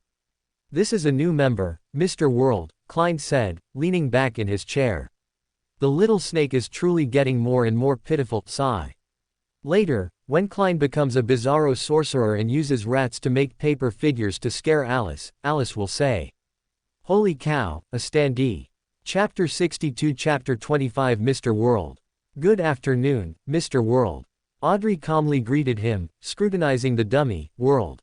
Hello. Klein manipulated the dummy, World, to respond. Alice curiously scanned the room. Little Sun was somewhat curious about the new member, but lacking knowledge of the world outside the City of Silver, he couldn't glean much information from observation. Miss Justice's spectator, no, she's a telepathist now. The sequence pathways enhancement to observational abilities should have allowed her to discern quite a bit, right? I wonder if she can guess that, World, is actually a dummy. Mr. Hanged Man's expression, well, no change. But the Storm Church's sequence names sound like, oh dear, he's looking at me. Noticing Alger's gaze, Alice quickly averted her eyes, simultaneously reining in her rather impolite thoughts. After everyone had greeted, whirled, and received, whirled's, rather cold response, Audrey raised her hand, and only after receiving Klein's nod of approval did she say, Mr. Fool, I've found 2 ladies suitable for our tarot club. They are both beyonders, each with their own circles and resources in Backland, and they are sufficiently discreet with good personalities. Would you be willing to let them join the gathering? Klein, seated at the head, quickly made a decision. This wasn't a difficult problem to decide. He still had open slots for new members, and having resolved his major crisis and found the next sequence formula, his next task was to search for Lanruis in Backland, which clearly required more beyonders. Of course, most importantly, Alice's existence confirmed to Klein that he could bring in people who had only chanted his honorific name. Klein spoke calmly. This requires a certain assessment, Miss Justice. You are to subtly, without exposing yourself, make them aware of my name and pique their interest in it. I will give you a simple task, which you will entrust to them in your name. This will be part of the examination. Understood, please issue the task. Audrey replied affirmatively. Klein extended his right hand, pressing it onto the table, and materialized a drawing depicting Lanruis's appearance and attire. Inquire about the person in the drawing. He is in Backland. Klein made the portrait flash before Audrey. Alice, unable to see the portrait, looked pitifully at Audrey. I will entrust it to them. Audrey noticed Alice's gaze. She hesitated, looking at Alice, and asked, Miss Destiny, do you have something to say? Alice believed Audrey absolutely couldn't fail to see what she wanted to do, but she couldn't continue. Mr. Fool, who is numb, controlled, whirled, to cough twice. He's become troublesome with his alt account, Alice mumbled inwardly while saying, no, I don't have anything to say. Does she know, whirled? This thought flashed simultaneously in Audrey and Alger's minds. They immediately understood why Alice was looking at others, and not at whirled, when whirled appeared. At this moment, whirled also looked around and said in a hoarse voice, Mr. Fool told me that I can issue tasks and collect materials here, is that right? Yes. Audrey nodded elegantly, but you must wait patiently. The upcoming time belongs to Mr. Fool's reading. This little interlude was thus passed over. Mr. Fool then looked at Alger, who quickly composed himself and bowed humbly, saying, it's still 6 pages this time. The last page will be given to you next time. All right. Klein nodded slightly. So Alger quickly focused his mind, recalled the contents, and expressed the diary, only to see it vanish instantly and appear in Klein's hand. After reading the diary, Klein tapped the table and said, Miss Justice, you did very well, resolving Backland in less than a week. As agreed, what kind of reward do you wish to receive? Alger's expression was momentarily one of unconcealed surprise, seemingly shocked at how quickly this matter had concluded. But his surprise was brief. He quickly composed himself and respectfully said to Klein, who was hidden in the gray fog, I apologize, I had just arranged for people and couldn't help. Alice began to wonder if her refusal had been too abrupt. Never mind, Mr. Hanged Man had already imagined that far. Klein chuckled softly and said, this was a commission, not help, no need to worry. Then, he turned his gaze to Audrey, waiting for her to state the reward she desired. No, I should still owe you, no, owe your dependents a reward. Audrey said after a few seconds of deliberation. Alice glanced at Audrey, slightly surprised by her honest quality. The bounty for Rear Admiral Hurricane Keelangos totals 30,000 gold pounds. I should give your dependents 15,000 pounds. Of that, assassinating Backland cost 10,000 pounds, so I still need to pay an additional 5,000 pounds. However, due to the Backland matter, my financial situation hasn't been too good recently. This reward will need to wait a few months. Mr. Fool, is that all right? After saying this, Audrey quietly exhaled, feeling as if a small stone pressing on her heart had finally been lifted. So Keelangos had a bounty. Alice belatedly realized a way of earning money that had existed in her previous world but which she had never encountered. There was a bounty on wanted criminals. But Alice guessed Klein must be in pain. Clearly, that non-existent dependence was Mr. Ojik, which means this money might just pass through Klein's hands. Wait, no, would 008 record the two of them crawling out of the graveyard? No, probably not. At that time, Ins Zhangwil had already arrived in Backland, and 008's sphere of influence definitely wasn't that large. This means that as long as they don't contact Mr. Ojik, they are temporarily still outside 008's sight. But how much influence could 008 have on her? Remembering the chance encounter with the Snake of Fate, Alice was skeptical about the role 008 could play on her. Alright, Mr. Fool, who, like Alice, recognized the drawbacks of 008, decided to use this money to improve himself first. After resolving 008, his strength would also be greater, and repaying the money would be easier. And, World, coughed at this moment, asking, "Can I speak now?" Audrey, after observing Mr. Fool's attitude, answered, "Yes, on behalf of Mr. Fool. He's quite an actor, he might actually be very suitable for the circus." This was Alice's impression. Seeing that you all think Alice is like the dice of probability, Will is relieved. What? Chapter 63 Chapter 26 Performance and Audience. Mr. World's hoarse voice interrupted Alice's wild thoughts. "I want the true root of a mist treant, at least 60 milliliters of its corresponding sap, as well as the medullary crystal of the elven spring, and all the spinal fluid of a demonic striped panther. Who among you can provide this, or has relevant clues? What do you wish to exchange for it?" Oh, he plans to be a purchasing agent. Alice realized the truth upon hearing the familiar material names. Before Audrey and Alger could react, Derek, who had been silent, spoke up. "I know where mist treants are, and I can help you acquire the materials.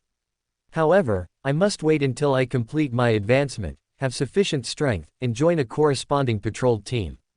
As expected of the City of Silver, which has many monsters, and Sun sounds quite capable, but that's understandable. I guess they definitely don't have Beyonders of the Fate pathway there."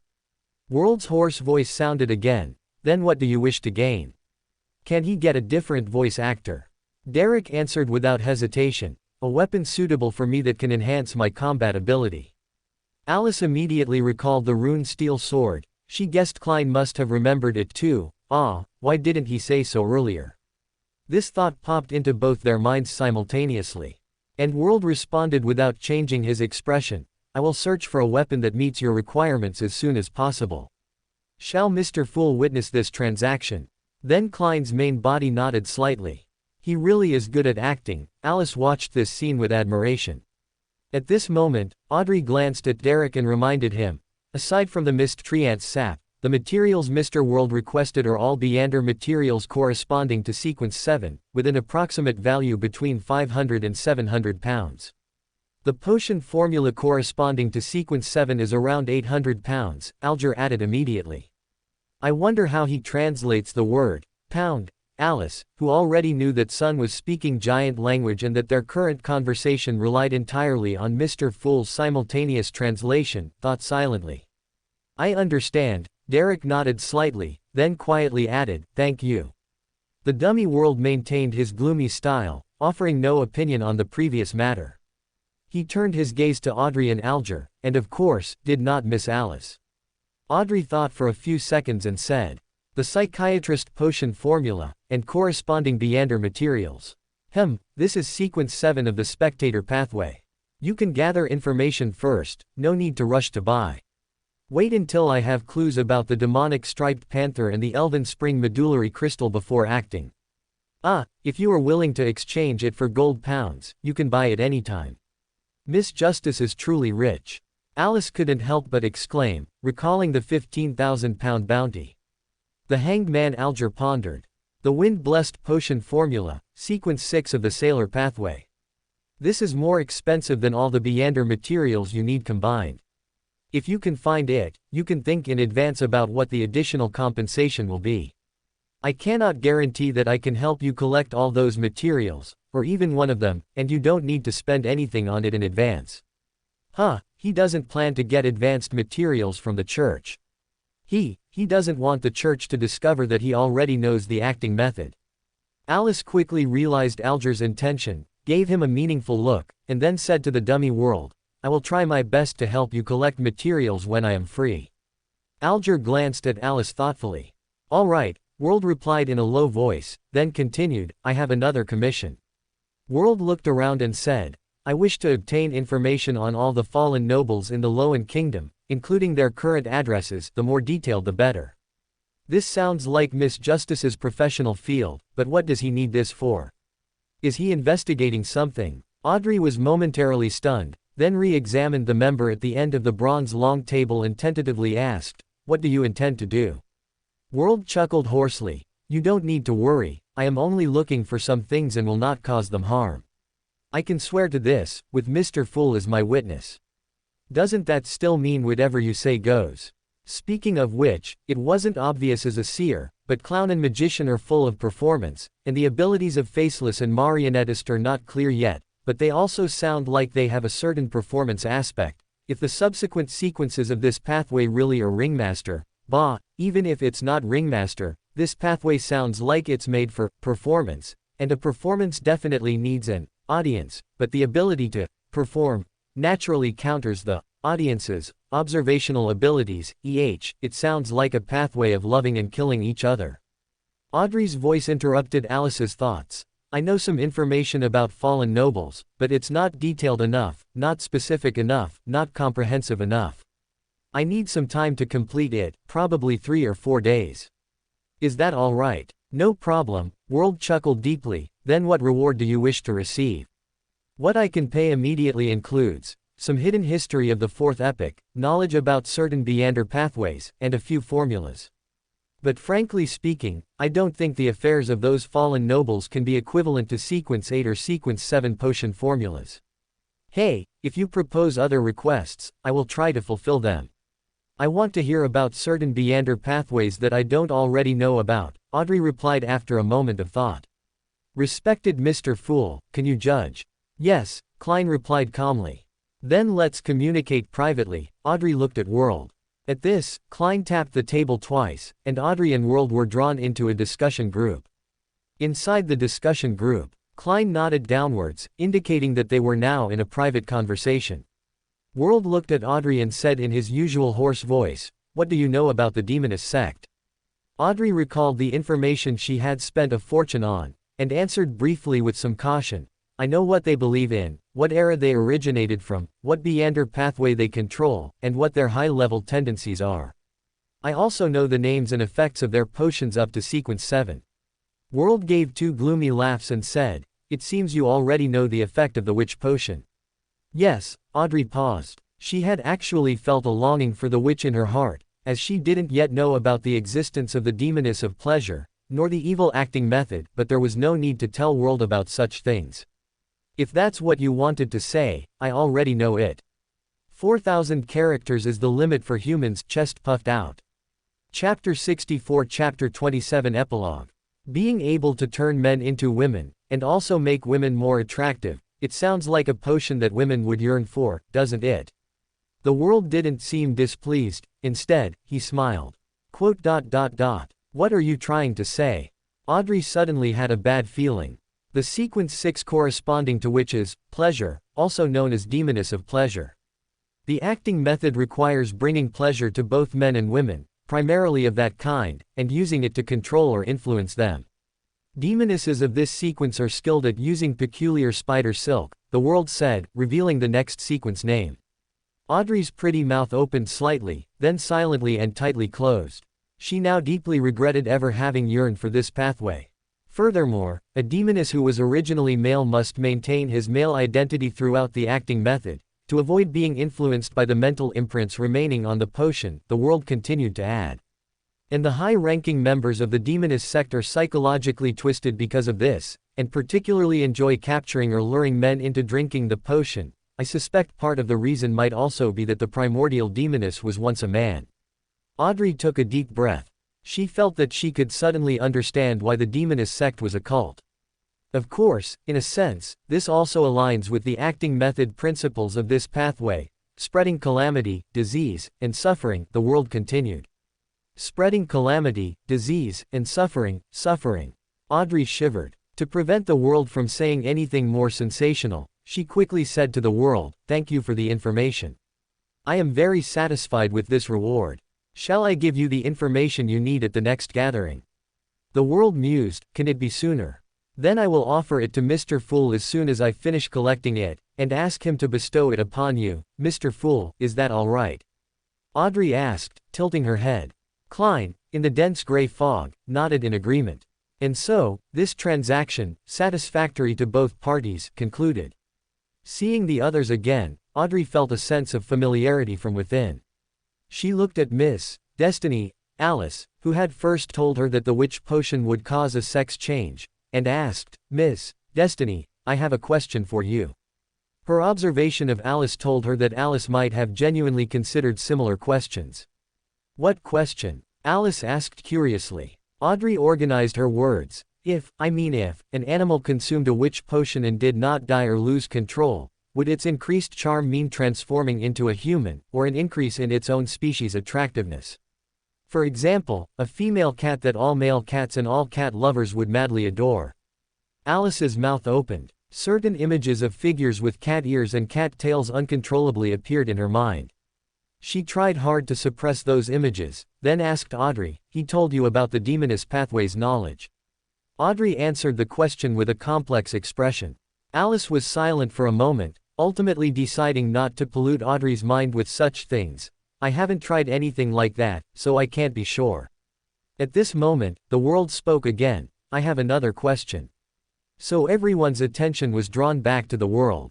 After everyone showed an attitude of listening, the world said, I want to know if the Sauron family of Intis still has high-sequence beyonders. Why is he asking this?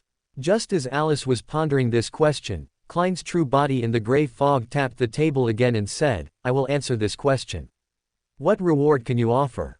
Before he finished speaking, the world chimed in, a formula, a sequence 7 formula. Agreed, it's a deal. Klein's true body agreed to the transaction, then blocked out the others. He can play it like this. Alice, who had witnessed a self-directed play, was greatly shocked. She suddenly felt that if Klein appeared in a circus, he would be very popular. After the gray fog dispersed, Alice watched the latter half of this play, her expression very complicated. The world bowed and said hoarsely, Respected Mr. Fool, thank you for your answer. It is very helpful to me. This is an equivalent exchange, no thanks are needed, Klein replied indifferently. After the world finally stopped asking questions, Alger looked at Alice and asked, Miss Destiny, is it convenient for you to go to Byam? I remember we agreed to meet in Pritz Harbor. Alice raised an eyebrow. It sounds like it's not very convenient for you. Are you still busy with things in Backland? Alger asked. Alice was silent for a moment, not answering Alger's question, but instead asked, when? Next Thursday. I'll tell you the secret phrase for our meeting at the next Tarot Club. Of course, if you decide to come, I don't mind. How about it? Alger gave a specific time. Okay, Alice nodded. After they briefly exchanged a few more minutes, Klein announced the end of this Tarot Club. Alice began to read Rosal's diary. February 9th, I had my third child. I named him Bonnard. It seems Emperor Rosal is really adapting well to this world. This thought flashed through Alice's mind, and she continued reading. My eldest daughter, Bernadette, is lucky. Her mother and I were only low-sequence beyonders at the time. She can freely choose the path she wants to take. My eldest son, Charles, is the most unfortunate. He inherited very few Beyander characteristics, yet he had to repeat my path. Perhaps he can make a change at sequence 4, but high sequence is never that easy to achieve. Alice stared blankly at these two paragraphs, recalling the comment that had always bothered her in her memory, a born monster. Just like fate, in the end, I became a monster. Alice shook her head, casting aside her thoughts and continuing to read. My second son, Bonnard, is somewhere between Bernadette and Charles.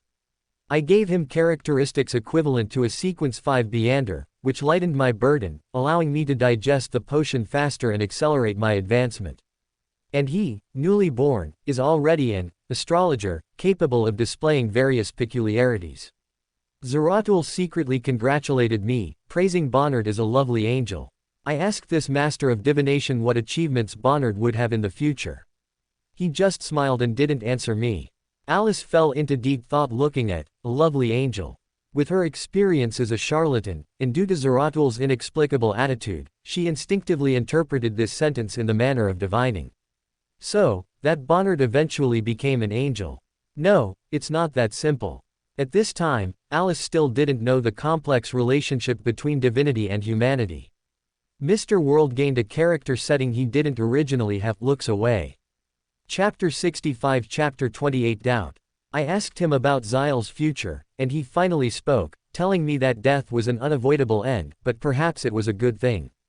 Was he corrupted in the end?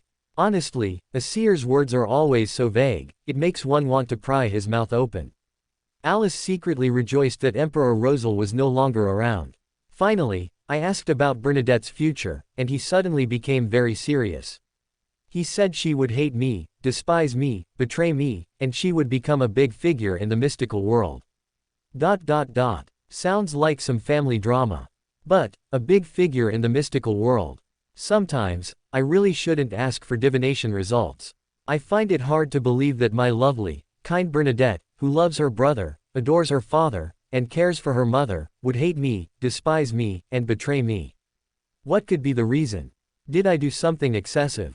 Perhaps she fell for someone I didn't approve of, and I killed that brat. Maybe she learned Chinese. No, Zeratul isn't a soothsayer, so the divination results could be wrong. Forget about this, Rosal. The Emperor was quite good at self-comfort. Alice grumbled as she flipped through a few pages, arriving at the very last one. January 1st, the start of a new year. I have just completed the creation of my first blasphemy card. I will hide the ultimate secrets of the 22 pathways of the gods within these different blasphemy cards and scatter them in various places. If things fail, these will be my children's greatest reliance. Haha, I will destroy all the order you desire and spread the mysteries of God. These blasphemy cards will possess anti-divination and anti-prophecy characteristics. Aside from the portions left for my children, they will be obtained by those with destiny. I have always been one to repay grievances with grievances and debts with debts.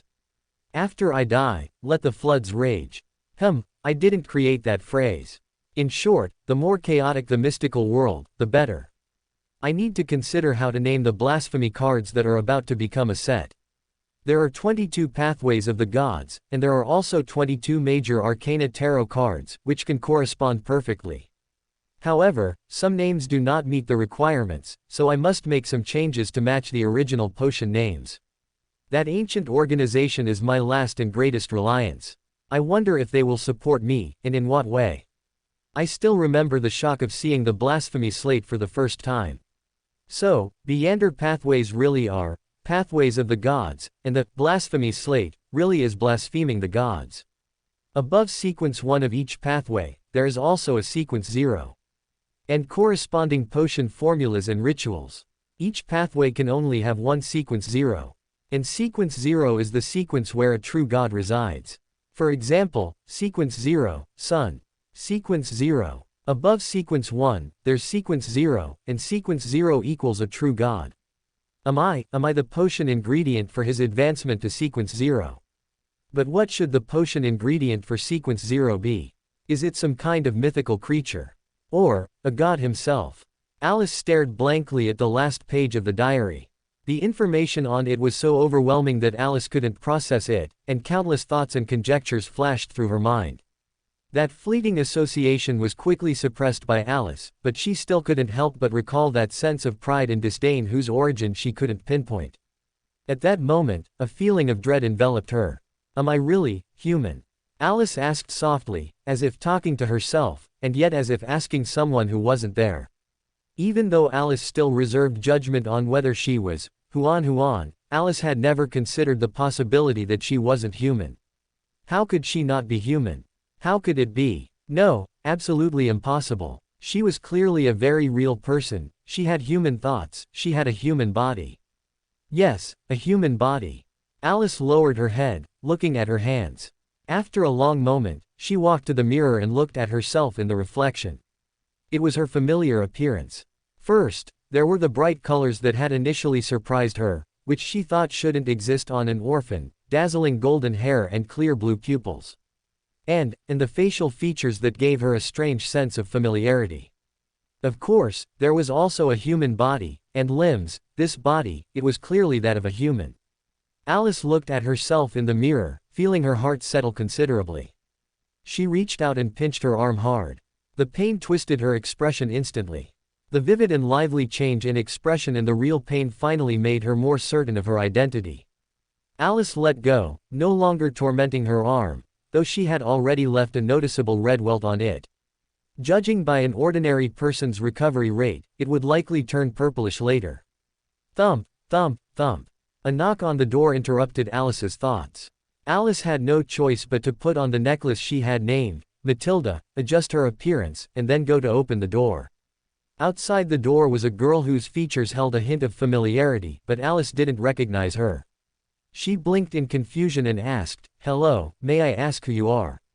"I'm Evelyn Greenland." The girl blinked and introduced herself. "Mom said a girl my age moved in next door, so I came to visit. I hope I'm not being abrupt."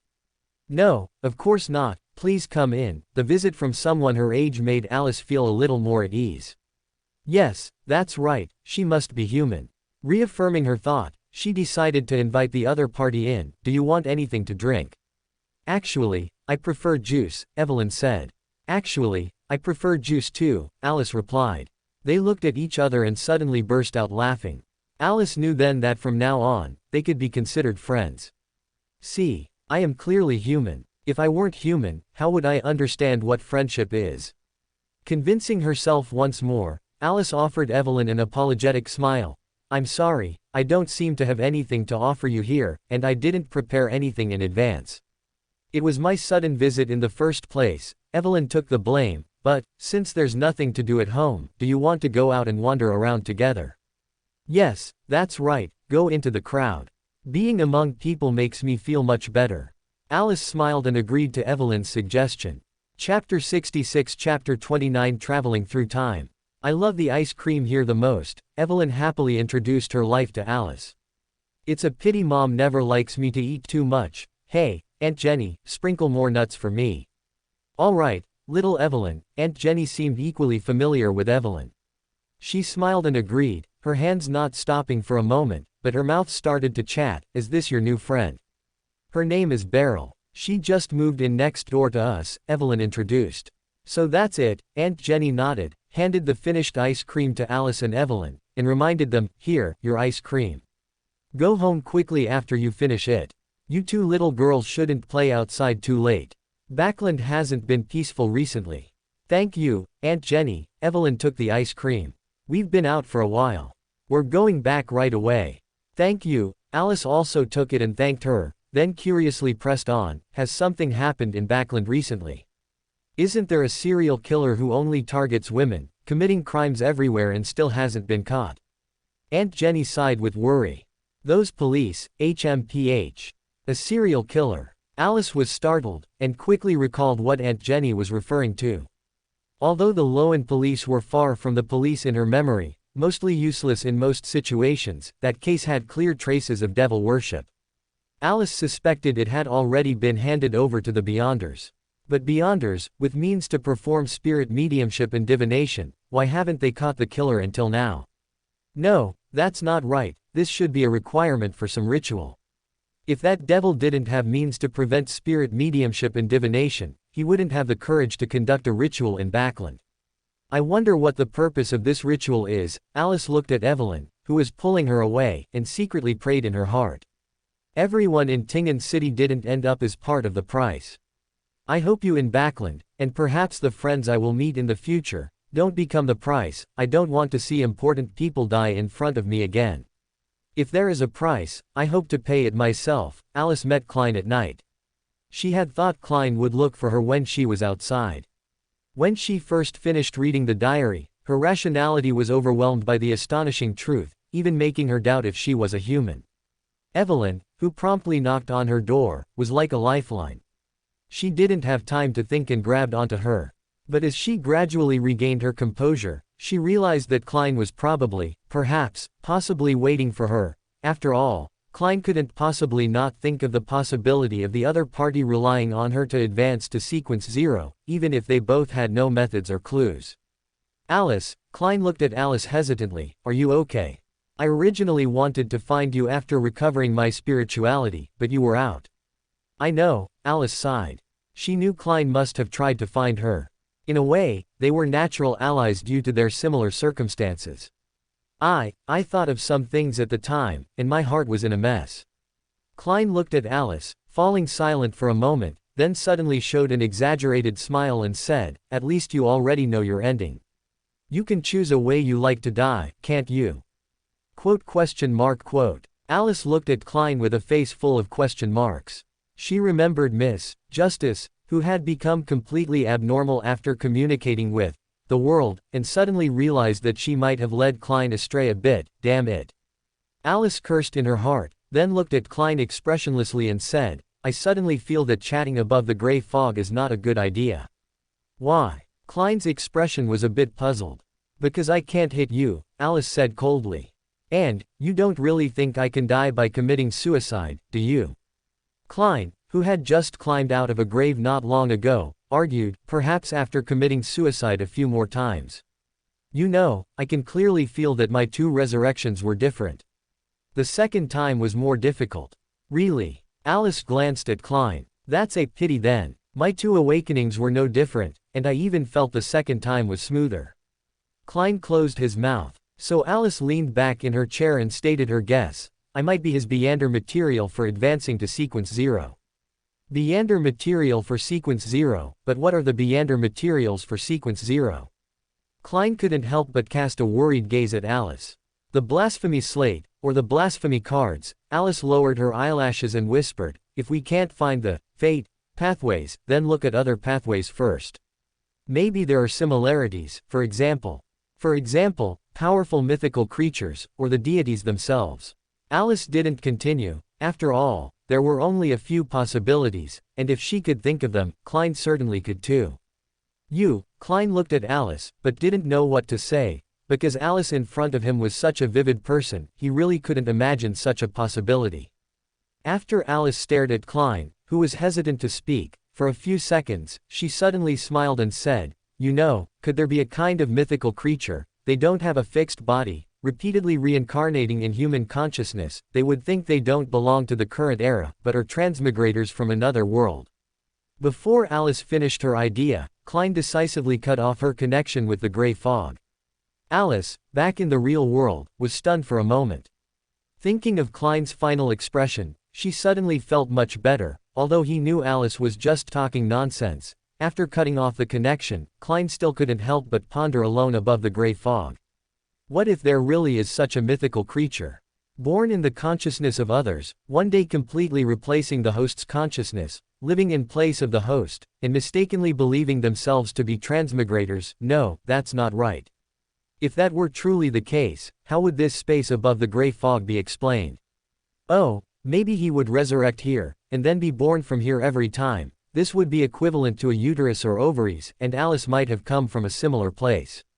Are they 2 subspecies of some mythical creature? No, calm down, stop thinking, can't think anymore. To control that terrifying thought, Klein fell from the gray fog and then focused on meditating. "I feel like I should at least write until little Klein sees his own fanfiction, otherwise I would have written that explosive stuff for nothing." Opens notepad. Silence. Chapter 67 Chapter 30 Mathematics Test.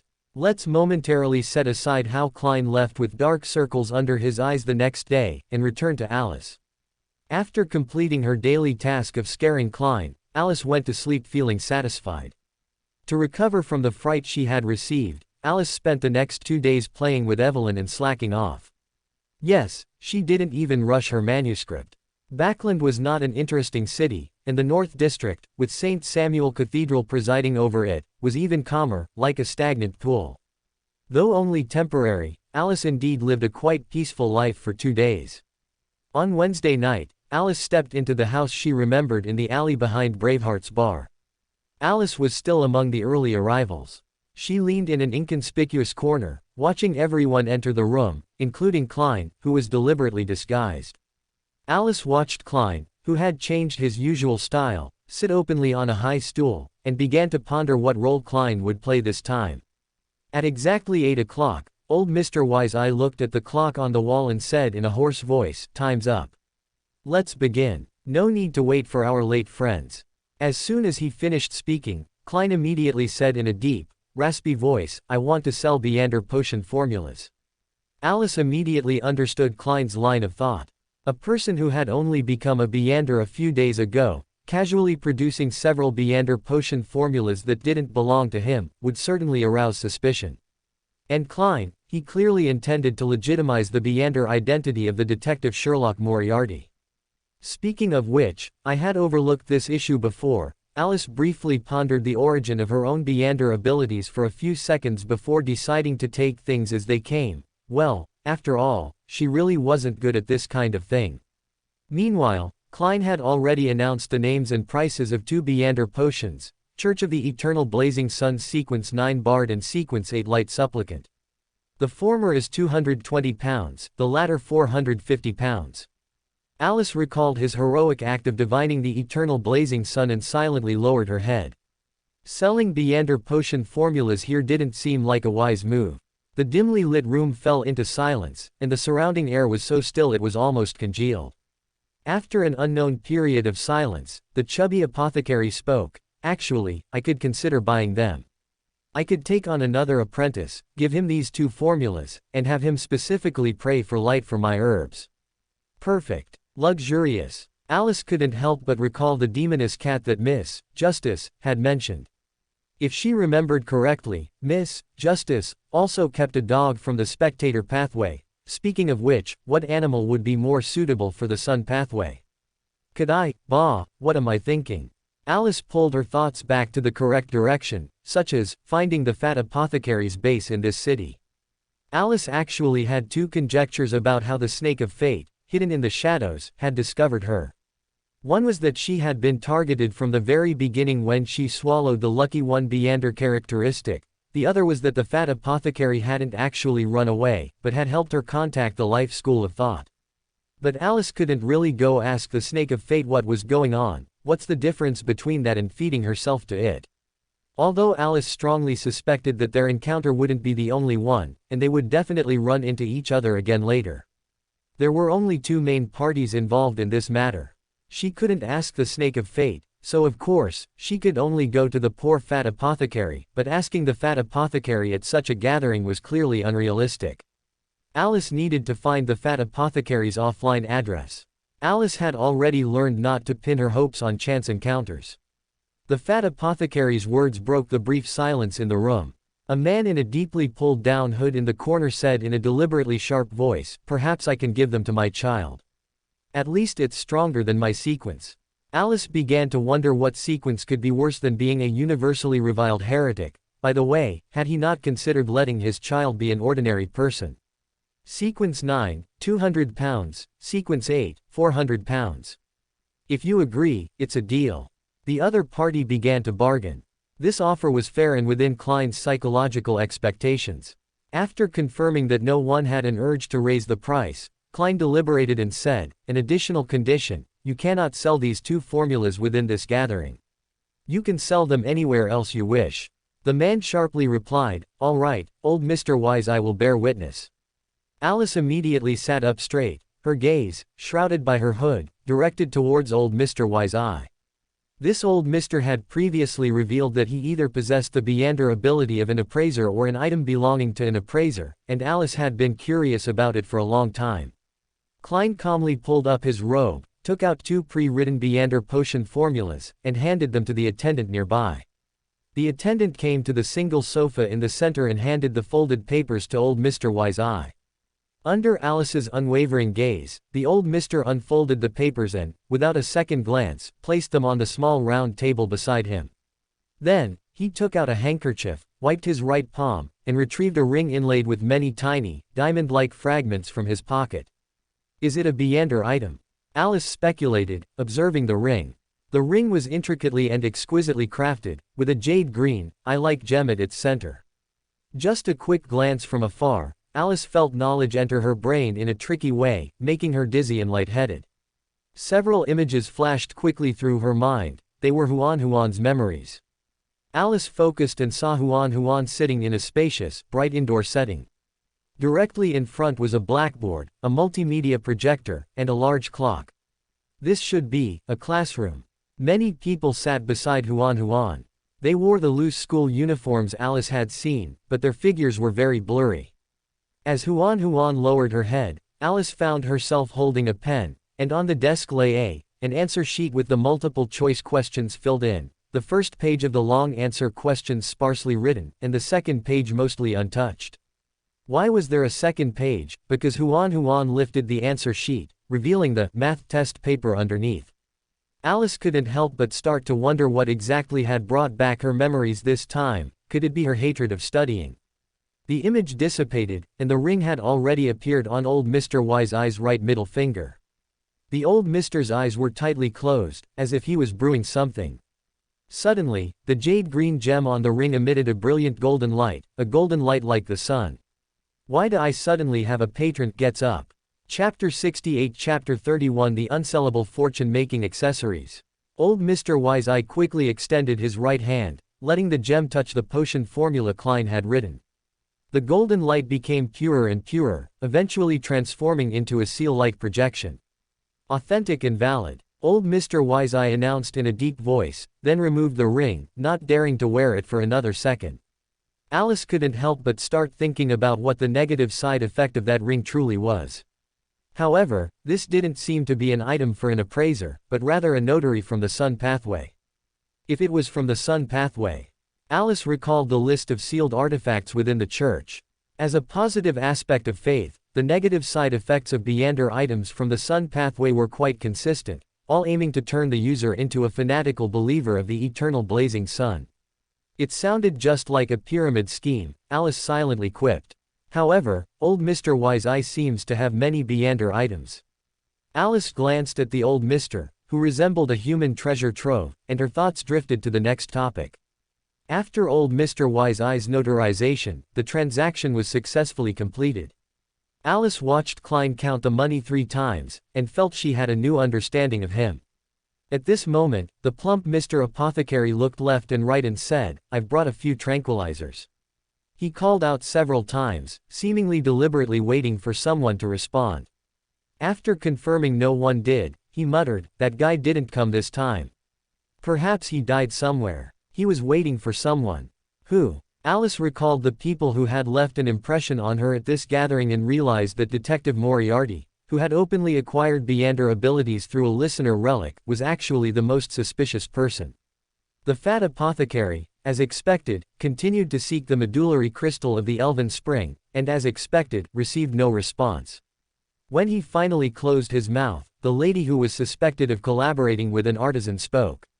"I have 2 weapons with Beyonder effects. Both weapons this time are easy to carry. One is the Whip of Slowness.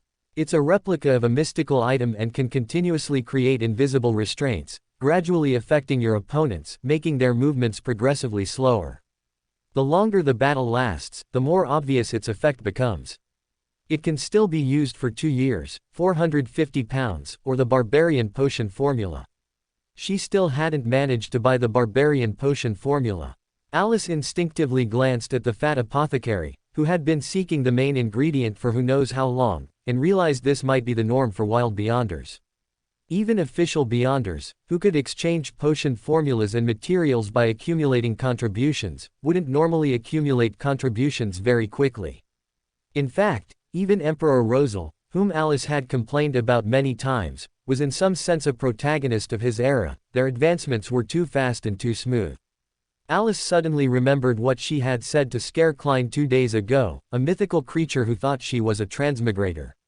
She certainly didn't think it was true, but, in this world, could there be many transmigrators?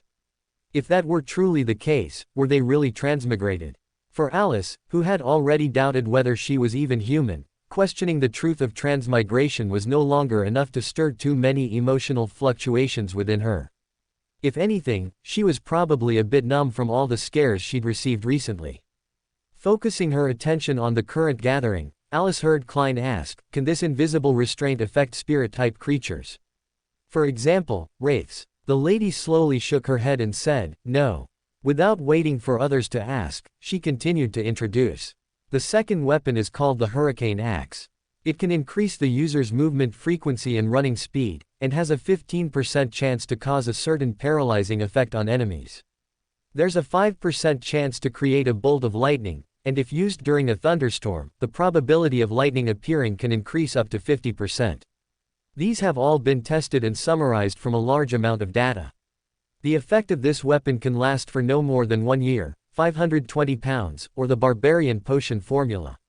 An axe that's easy to carry? Alice asked, puzzled. Before the woman could answer, the fat apothecary mumbled, an axe that's easy to carry. I feel like I've heard a joke.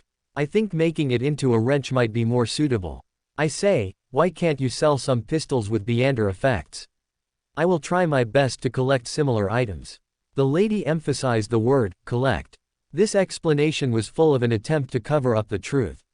Even Alice suspected she had an artisan behind her, and clearly, no one would believe her words. All right, friends who wish to purchase one of these 2 weapons, please make your bids. The lady stopped their further discussion. A man at the edge of the sofa immediately started bidding after hearing this, 520 pounds. 530 pounds. Klein added 10 pounds. Is he planning to buy this for little son? The weather in the city of Silver does seem quite suitable for this axe, 550 pounds. The man raised his bid again. 560 pounds. Klein calmly added another 10 pounds. Alice realized this might be a bidding technique, creating psychological pressure or something, but Alice turned her head to look at the man sitting by the sofa and began to wonder if he had noticed Klein counting the 600 pounds 3 times after receiving it. If he had noticed, it would be hard to say how effective this pressure would be. Fortunately, the man, whether due to insufficient funds or being fooled, remained silent for a moment after Klein announced the latest price, then shrugged and said, all right, it's yours. Does anyone else want to bid for the hurricane axe? The lady, whose face was completely obscured by shadows, asked again, and the living room fell silent. Sold. The lady no longer hesitated and handed the box next to her right foot to the approaching attendant. The attendant, as usual, took the box to old Mr. Wise-Eye for appraisal, and only then handed the box to Klein. Klein inspected the goods, and Alice continued to listen to the transactions taking place. Besides the various materials and Beander items being traded, Alice noticed that the mysterious, wealth accessory, still hadn't been sold. The seller stubbornly refused to lower the price. And rightly so, if he lowered the price here, even a fool would know he didn't have much time left. Alice looked at the unknown seller with pity. Chapter 69 Chapter 32 Looking for the Fat Pharmacist. As it drew to a close, a man sitting quietly in a corner chair said in a deep voice, I want to sell a potion formula, corpse collector, 230 pounds. Oh, a church potion formula. Alice eyed the man, but unfortunately, with his hood and mask, she couldn't see anything. But it was normal for a sequence 9 formula to be circulating outside, so Alice shook her head and no longer paid attention to him. The potion formula was quickly sold, and then a few more transactions took place one after another. About 10 minutes later, Klein asked, who has all the spinal fluid of a striped black panther? The room fell silent, no one spoke, so Klein added, I will offer a reward that a Beander cannot refuse. This statement successfully caught Alice's attention. She, of course, understood what reward Klein was referring to, and after realizing the difficulty of advancement for wild Beyonders, Alice suddenly had another guess as to why the church kept this knowledge secret, a reason unrelated to deities but closer to the Beyonders at the bottom. When all low-level Beyonders know the acting method and the law of the indestructibility of Beander characteristic, Beyonders will only become walking potion ingredients. Just like her now. Alice lowered her eyelashes, silently sighing in her heart.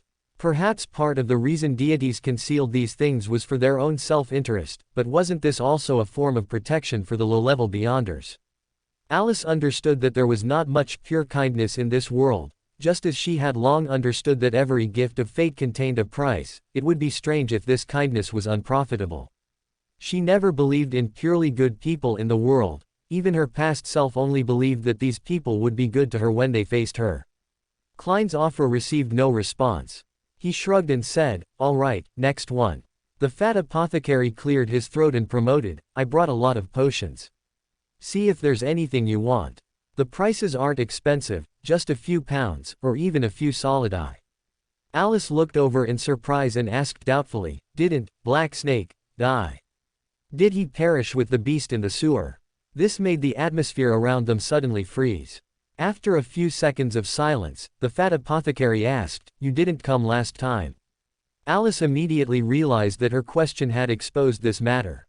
She didn't speak again, just quietly waited for the fat apothecary's answer. The fat apothecary closed his mouth and said nothing.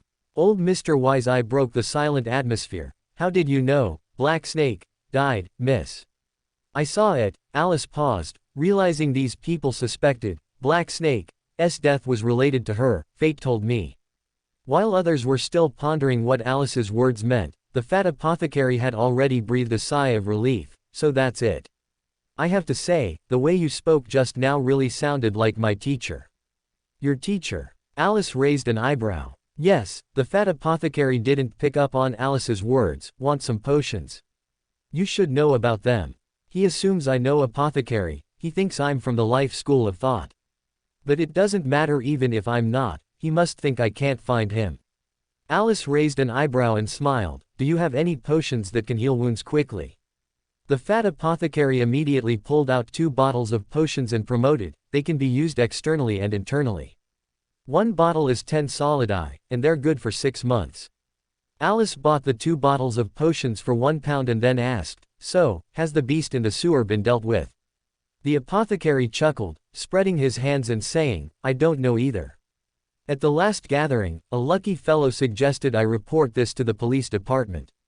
After doing that, I never went to the sewer again." Alice silently mourned for Black Snake for a second before saying nothing more. By the time the fat apothecary had sold most of his strange potions, the gathering was declared over. Back home, Alice looked at the potions in her hand and smiled. If it were a normal person, there would be no way to divine the apothecary's location from the potions he made, but who said Alice was normal? Sure enough, Alice once again saw the herb shop that had recently moved to Backland in her dream. The next day, after her usual prayer at the church, Alice went to the address she had seen in her dream. This time, Alice had the foresight to change her appearance. She would no longer make the mistake of doing strange things while looking like Beryl Rose. It was still a somewhat youthful face, so when Alice pushed the door open, Apothecary said the line Alice was familiar with, "Welcome." Miss, are you of age?" Alice smiled, reached out and closed the door, took off her necklace, revealing her original appearance. Then, Alice saw Apothecary's small features shift on his face, finally forming an expression of terror. "Shut up," Alice coldly reprimanded before he could make a sound. The fat apothecary immediately closed his mouth, even covering it with his hand to prevent himself from accidentally making a sound. This cowardly action made Alice pause for a moment. For a split second, she felt that her behavior of bullying such a pitiful guy was really not good. Blame it on the snake of fate. After muttering to herself, Alice maintained a cold expression, raised her chin and said, "I ask, you answer. Do you understand?" This attitude seemed to have a different kind of deterrent effect on the fat apothecary. He nodded hastily and said, "Don't kill me, I'll tell you everything." Immediately after, he covered his mouth again under Alice's gaze. Alice was momentarily unsure what to say, but that wouldn't do, it would expose her true thoughts. Alice, who had rehearsed her expression and tone beforehand, quickly regained her composure and asked, "Did you contact the life school of thought at the time?" The fat apothecary's eyes darted away. "It seems you didn't do as I said and just secretly ran off yourself." Alice looked at the fat apothecary with a half-smile. The fat apothecary hastily explained, "No, it's not like that. I was already planning to leave at the time." "Oh," Alice drawled sarcastically, then continued, "So you ran according to your original plan, completely ignoring me, right?" The fat apothecary's fat jiggled. "But it's understandable, isn't it? You had no reason to help me in the first place, that's normal, right?" Alice asked with a beaming smile. The fat apothecary fell back onto the chair behind him in terror. Such an honest reaction convinced Alice that this guy couldn't possibly be connected to the snake of fate. Alice believed that the other party wouldn't have such a useless subordinate. "Don't tell anyone you've seen me." Alice coldly dropped this sentence, looking at his trembling figure. After a moment of thought, she added, "Don't worry, I'm not interested in the apothecary's Beander characteristic. I'm quite hoping to have a place to continue buying potions in the future." Only after noticing the fat apothecary's obvious sigh of relief did Alice put on her necklace, adjusted her appearance, and left. Chapter 70 Chapter 33 Plan to save Evelyn. Additional update that was not finished yesterday. I hope he doesn't secretly run away. What I said in the end was true. Back home, Alice muttered to herself without an ounce of guilt, then fell into deep thought. After ruling out the fat apothecary's interference, there was only one possibility for the snake of fate to notice her. The lucky one, whose Beander characteristic she had swallowed, had an unknown connection to the snake of fate. While it was possible he was cursed, as the fact that he fell to his death was hardly lucky, with Migos before and Charlie King after, Alice was more inclined to believe his fall to death was his own problem.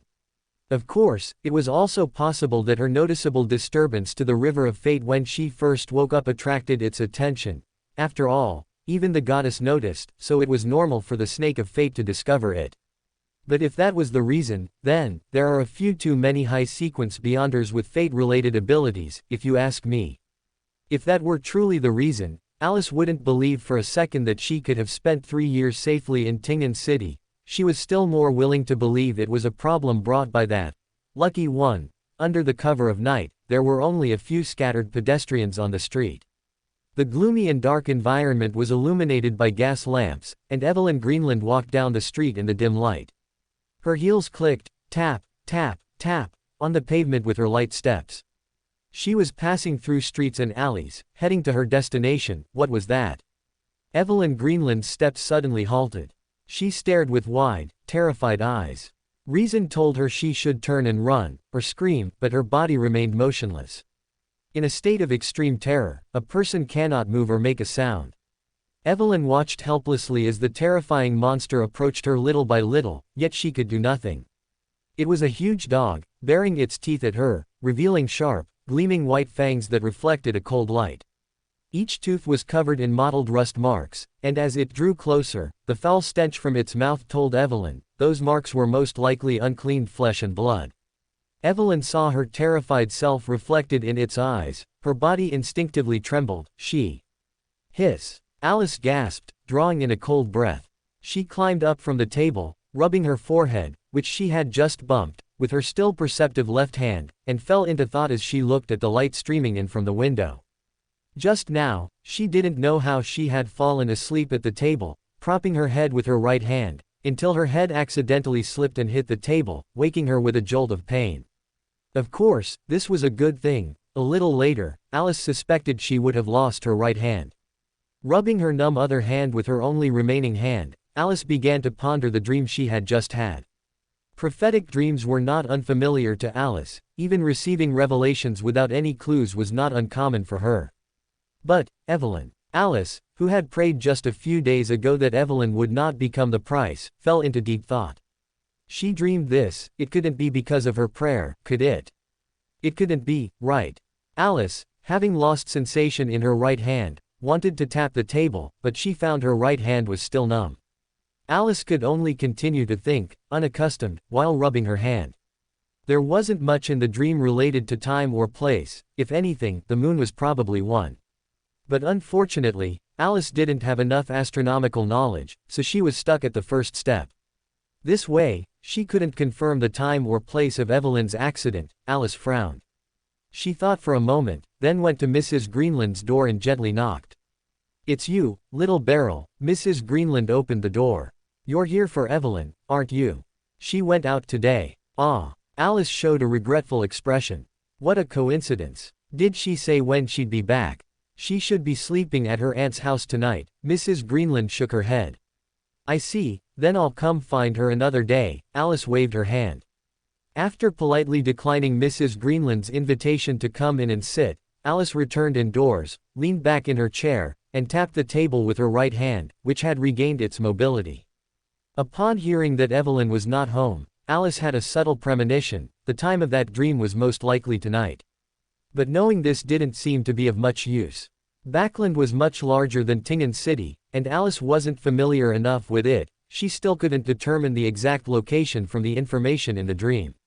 Asking Mrs. Greenland for Evelyn's specific location could narrow down the search area, but she had no reason to do so. Unless she went directly to Mrs. Greenland and said, I observed the celestial phenomena and calculated that your daughter is in mortal danger tonight. Whether her Beyonder identity would be discovered was one thing. Alice seriously suspected that if she really did that, she would be thrown out as a madwoman. A wisp of wind quietly slipped in through the window, lifting Alice's hair, brushing her cheek, and bringing her new inspiration. Evelyn had visited her house many times. She might be able to find Evelyn's hair at home. Thus, this beautiful afternoon ended with Alice rummaging through her house, searching for Evelyn's hair. Fortunately, Evelyn has long hair. Alice, crawling out from under the sofa, shook the dust from her head and sighed helplessly, looking at the hair in her hand. After leaving the dream, Alice couldn't help but be glad she had the foresight not to stubbornly try to find the location directly with methods like a divining rod. After all, how could a demon dog be strolling in the Northern District? Well, even if it wasn't strolling, its appearance in the Northern District was a bit too unreasonable. With the location basically confirmed, the next problem Alice faced was how to save her.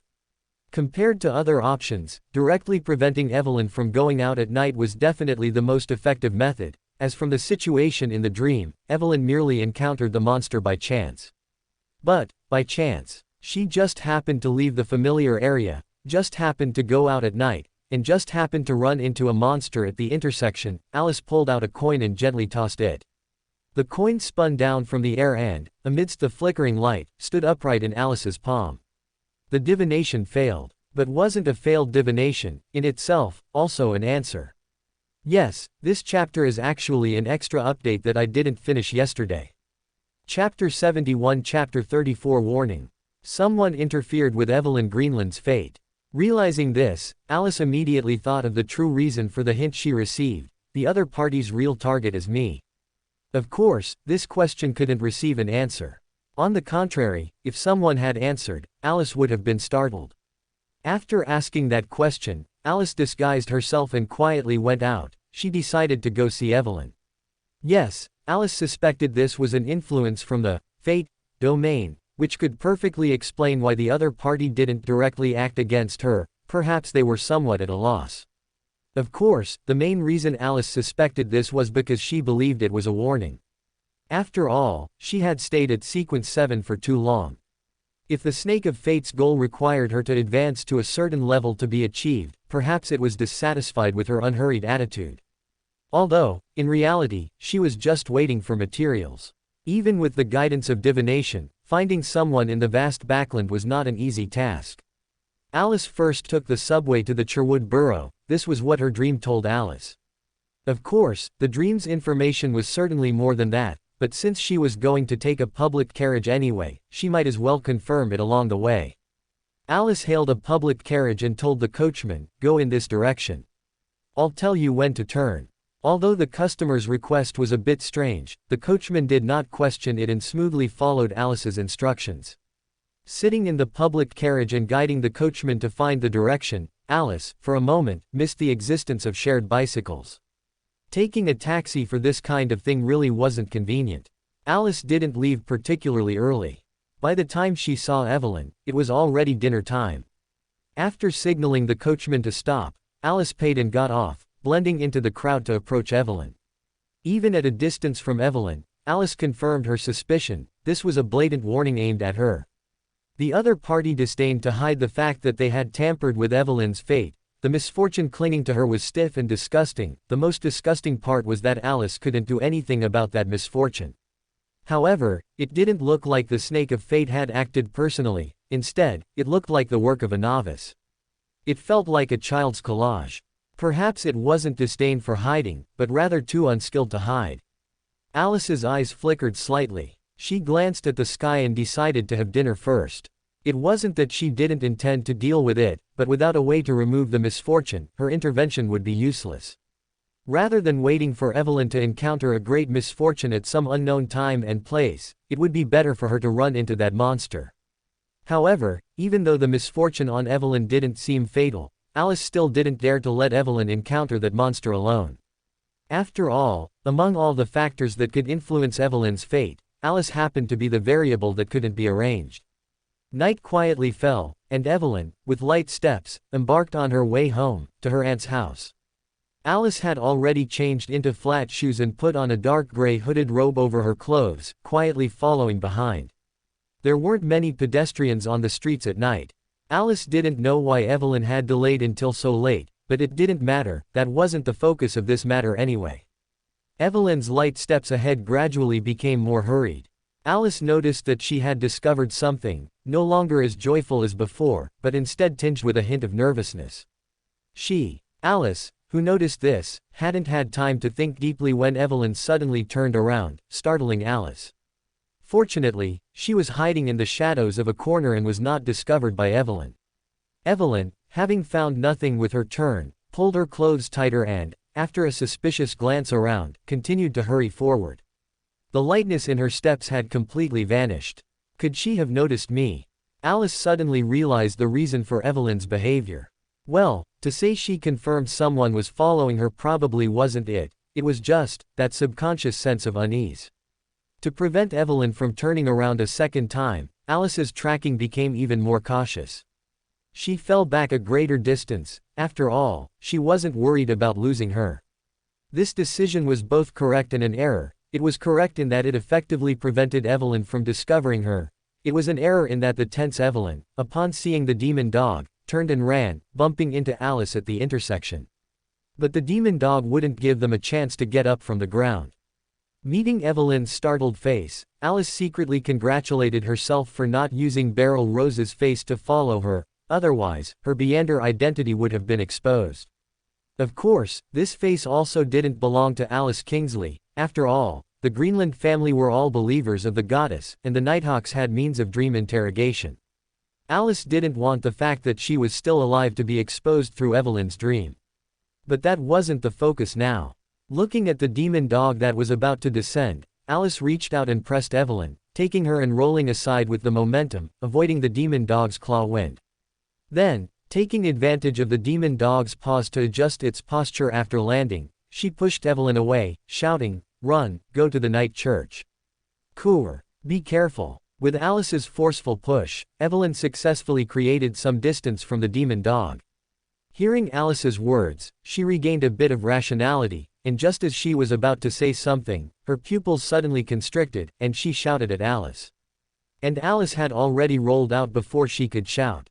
She didn't bother to answer Evelyn's question, turning to face the demon dog, which had temporarily stopped moving after missing 2 attacks, and began to think about what to do. She didn't think a revolver could kill the behemoth in front of her. Alice and the demon dog fell into a strange standoff. The atmosphere suddenly became stagnant. Evelyn uneasily shifted her body in this atmosphere. This movement successfully drew the demon dog's attention. Alice saw the demon dog retract its hind legs, extend its front legs, and push off forcefully. Time seemed to slow down at this moment. Every movement of the demon dog was clearly displayed before Alice, as if it were an animation broken down into frames. Alice could even calculate its subsequent muscle contractions and relaxations and its final landing point. Wait, not, as if. Rumble. That distant sound, from an unknown source, rang out again. Because Huan's friend's name is actually my friend's OC's name, today I suddenly asked her a question. If you transmigrated as her, would you still have to take the college entrance exam? Now I have a vague worry. I just realized I used the wrong onomatopoeia at the end of Volume 1. That sounded like drowning. Chapter 2 might be later, bear with me. Chapter 72 Chapter 35 Results. What was that sound? Alice's eyes flashed with confusion. Before she could even think, she heard a piercing screech. Screech. Alice's attention was drawn to it, and she realized that for some reason, the demon dog had dug its front claws into the ground, executing an emergency stop for its uncompleted pounce. The demon dog's claws carved a deep gouge into the ground. Its forward-leaning body almost toppled from the momentum, but it managed to break, narrowly avoiding a fall.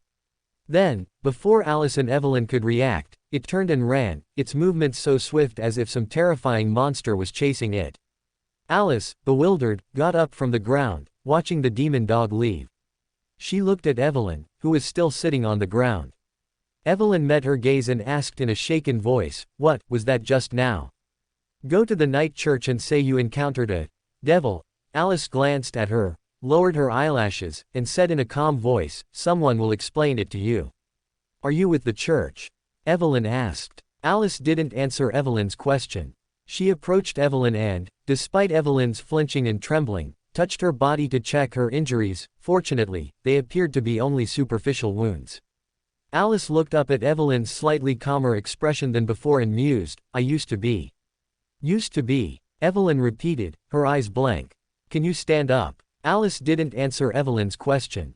She used her hand to brace herself on the floor and stood up, then extended a hand to Evelyn from above. Evelyn hesitated before taking Alice's hand. Alice noticed that Evelyn's palm was clammy and cold, clearly indicating she was very frightened. After watching Evelyn brace herself against the wall with her other hand, Alice pulled Evelyn up with a strong tug. Evelyn, who had just stood up, stumbled. She was clearly still somewhat weak from the fright, but Alice, who had just saved her, gave her a sense of security, and she recovered some strength. Alice watched Evelyn steady herself against the wall. Once she was stable, Alice repeated, "Go to the night church." "See, can you come with me?" Evelyn looked at Alice nervously. I'm afraid of running into a monster like that again." Alice gazed at her face and said meaningfully, "Don't worry, that trace of misfortune has largely been consumed. At most, you'll just stumble a few times and the problem will be resolved." Huh. Evelyn clearly didn't understand the meaning of that sentence. "It's not very convenient for me to go to the church with you." Alice curved her lips, not answering Evelyn's question, but continued, "Moreover, if I go to the church with you, you'd be in more danger." Before Evelyn could ask another question, Alice withdrew her hand, stepped back 2 paces, and told her, "The people at the church will explain it to you." Immediately after, Alice left without looking back, not waiting for Evelyn's reply, "How is it?" The good news is, she provided an important clue for that serial murder case. The devil responsible was actually a dog. And the bad news, the suspected wild Beander didn't hide her appearance and didn't seem to deliberately cover her tracks. Fragments of her clothing were even found at the scene, but the terrible thing is, all divinations, without exception, failed. If we can't find her, then so be it. At least from the interrogation results, she shouldn't have any malicious intent. But I'm very curious, what did she mean by saying she used to be with the church? Perhaps she was someone's informant. Perhaps, but I always feel things aren't that simple. Why do you think that devil suddenly ran away? Regarding that, I do have a guess. What? Beyonders of the devil pathway have a common characteristic. They have an unusually keen intuition for danger. You mean, it sensed danger from that girl? I guess so. Then why didn't it sense it at first? Instead, it failed 2 attacks, and then suddenly stopped halfway through the 3rd attack. Quote. Alice, spending the night at a hotel, wrote, "The person who influenced Evelyn's fate," on a piece of paper, then stared at the paper with an unreadable expression. Even if she couldn't deal with the snake of fate, given that it had already targeted her, she certainly didn't mind killing a few of its subordinates. This decision had little to do with Evelyn. Alice and Evelyn's relationship hadn't reached the point where she would seek revenge for Evelyn. What Alice couldn't accept was that the other party actually tried to threaten her. It wasn't about seeking revenge, but simply feeling personally offended, and thus wanting to kill the other party. She understood that this mentality was wrong, that it must be related to that pride, but Alice still couldn't control the killing intent rising in her heart. Actually, calling it killing intent wasn't entirely accurate, it was more precisely a desire for destruction. If she couldn't kill the mastermind behind it, then smashing a few buildings or slaughtering a few ordinary people might achieve a similar effect. I can't do that, Alice warned herself. If I do that, what's the difference between me and a monster? For a moment, Alice recalled the girl's words in her dream, a born monster. Desperately suppressing that destructive urge, reminding herself that she was human, how could she not be considered a monster? Closing her eyes, Alice pushed aside other thoughts and began to divine. Alice saw a joyful Evelyn. Evelyn skipped along the road, turning back to greet someone behind her, unclear who it was, probably a friend of hers. Suddenly, Evelyn bumped into a man. The image shook twice but remained steady, and Alice saw the face of the man Evelyn had bumped into. It was Charlie King. Alice abruptly exited the dream, sitting up in astonishment. She distinctly remembered that Charlie King was a calamity priest not long ago. And if Charlie King hadn't lied to her, which seemed unnecessary to lie about. In any case, a calamity priest shouldn't have the ability to bestow misfortune upon others. Is it a sequence 5 feet winner? Alice muttered to herself, did he get promoted during this time? Bestowing misfortune upon others, is this a winner's ability? Alice recalled the crude collage. If this was done by a winner who had only recently been promoted, then things seemed much easier to explain. Demon dog. I was so scared, good thing I ran fast. Chapter 73 Chapter 36 Prelude.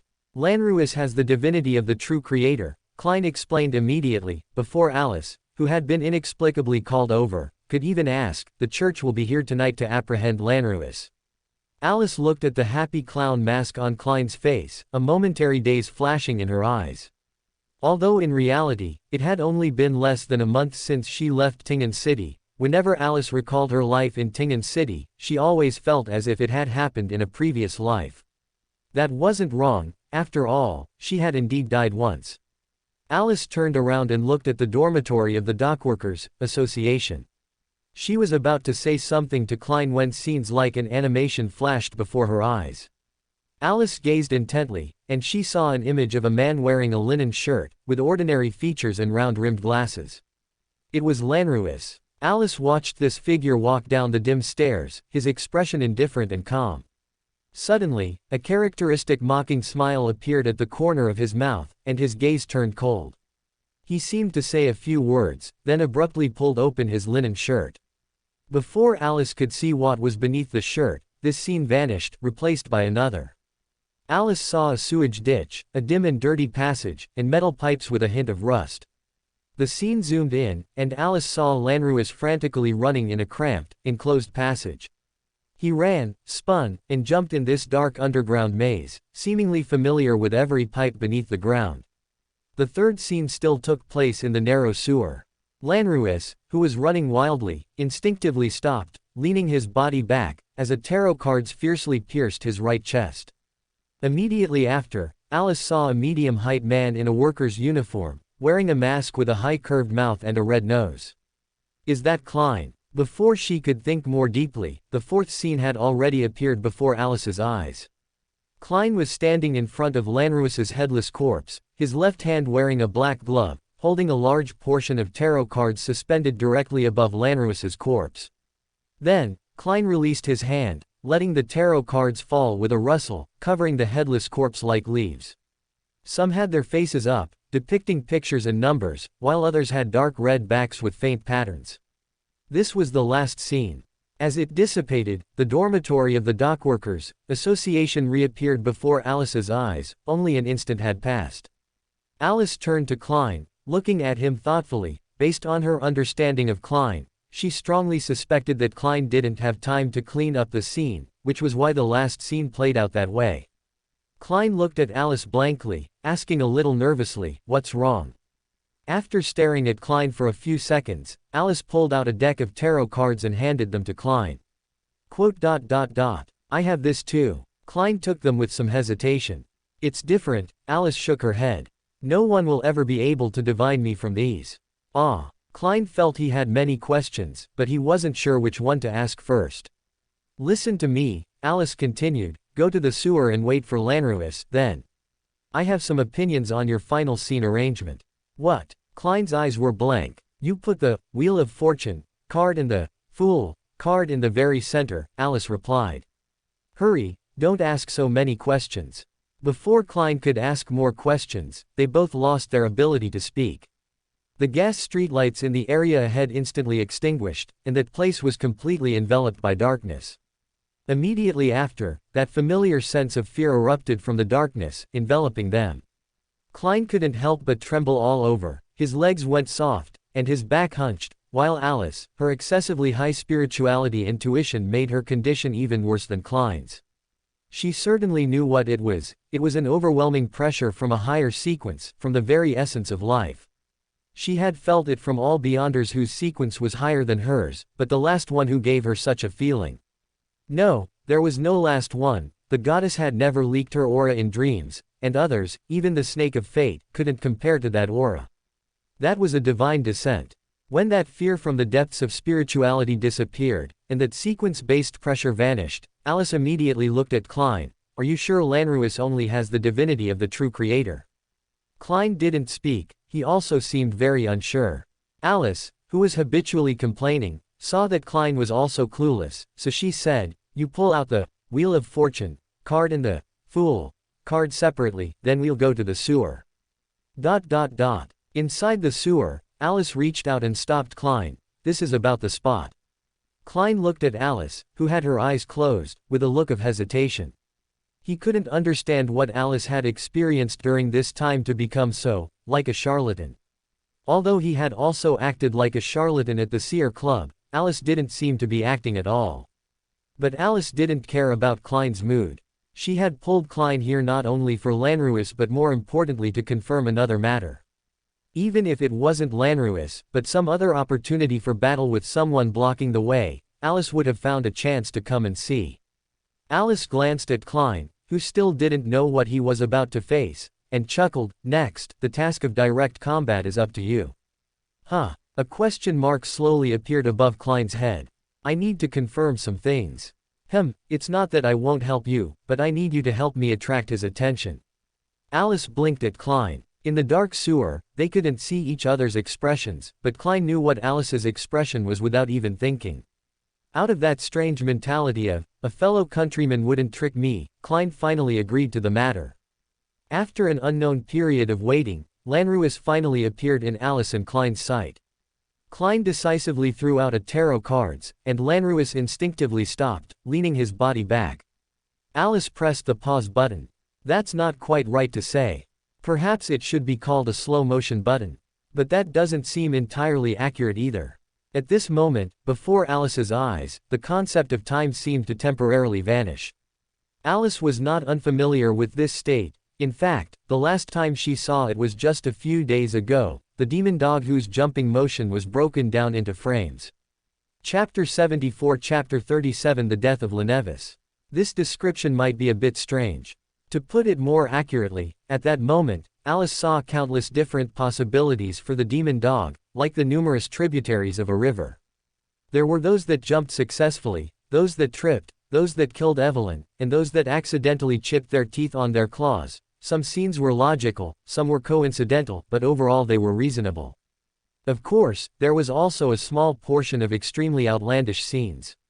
Just like now, Alice saw Lanruis in countless possibilities. Alice realized that the distant voice from back then probably turned an extremely outlandish possibility into a certainty. Unfortunately, Alice herself temporarily lacked the ability to influence these possibilities. But she had another way to influence them. Alice drew her revolver and, based on intuition, rapidly fired at Lanruis's possible dodging trajectories, prioritizing from most likely to least likely. Alice managed to fire 5 bullets in total. Lanruis, hit by 1 bullet in the eye socket, 1 bullet in the sun temple, 1 tarot cards in the chest, and 1 tarot cards in the ankle, fell and was temporarily incapacitated. Alice, who saw the disgusting possibility of a certain Lanruis sprouting flesh buds all over his body, unhesitatingly emptied the cylinder into Lanruis's head. Klein looked in astonishment at Alice, who put away her pistol and emerged from her hiding place. Alice glanced at Klein, who had many questions, shook her head, and said, "If you don't want to sleep under the cathedral tonight, go search him first." Klein immediately relaxed. Well, although she had changed a bit, this was generally still the Alice he knew. Klein stepped forward and searched Lanruis's person with his gloved hands. He didn't notice that Alice was slowly following him, stopping quickly after he knelt down. In fact, seeing Klein go forward to search the corpse, Alice also breathed a sigh of relief. Watching Klein get up with almost no harvest, Alice knew that he must have fled in a great hurry. She spoke before Klein, "You hold on to the things for now. We need to leave quickly." Klein nodded. Alice then walked to Lanruis's corpse, pulled out the Wheel of Fortune card and the Fool card, glanced at Lanruis's mangled brain, covered her mouth with one hand, and threw the 2 cards onto Lanruis's chest with the other. Klein looked at Alice's actions and suddenly suspected that Alice only asked him to hold the items because she didn't want to touch anything found on the corpse. It couldn't be, could it? The Nighthawks and Red Gloves might arrive at any moment.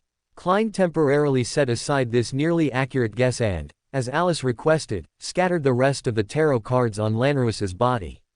When Crestet Sessima, carrying the pure white bone sword, led the Nighthawks and Red Gloves to this area, they saw this bizarre scene. Lanruis's head was riddled with bullets, and on his corpse, a Wheel of Fortune card and a Fool card were placed in the center of his chest, with scattered tarot cards around.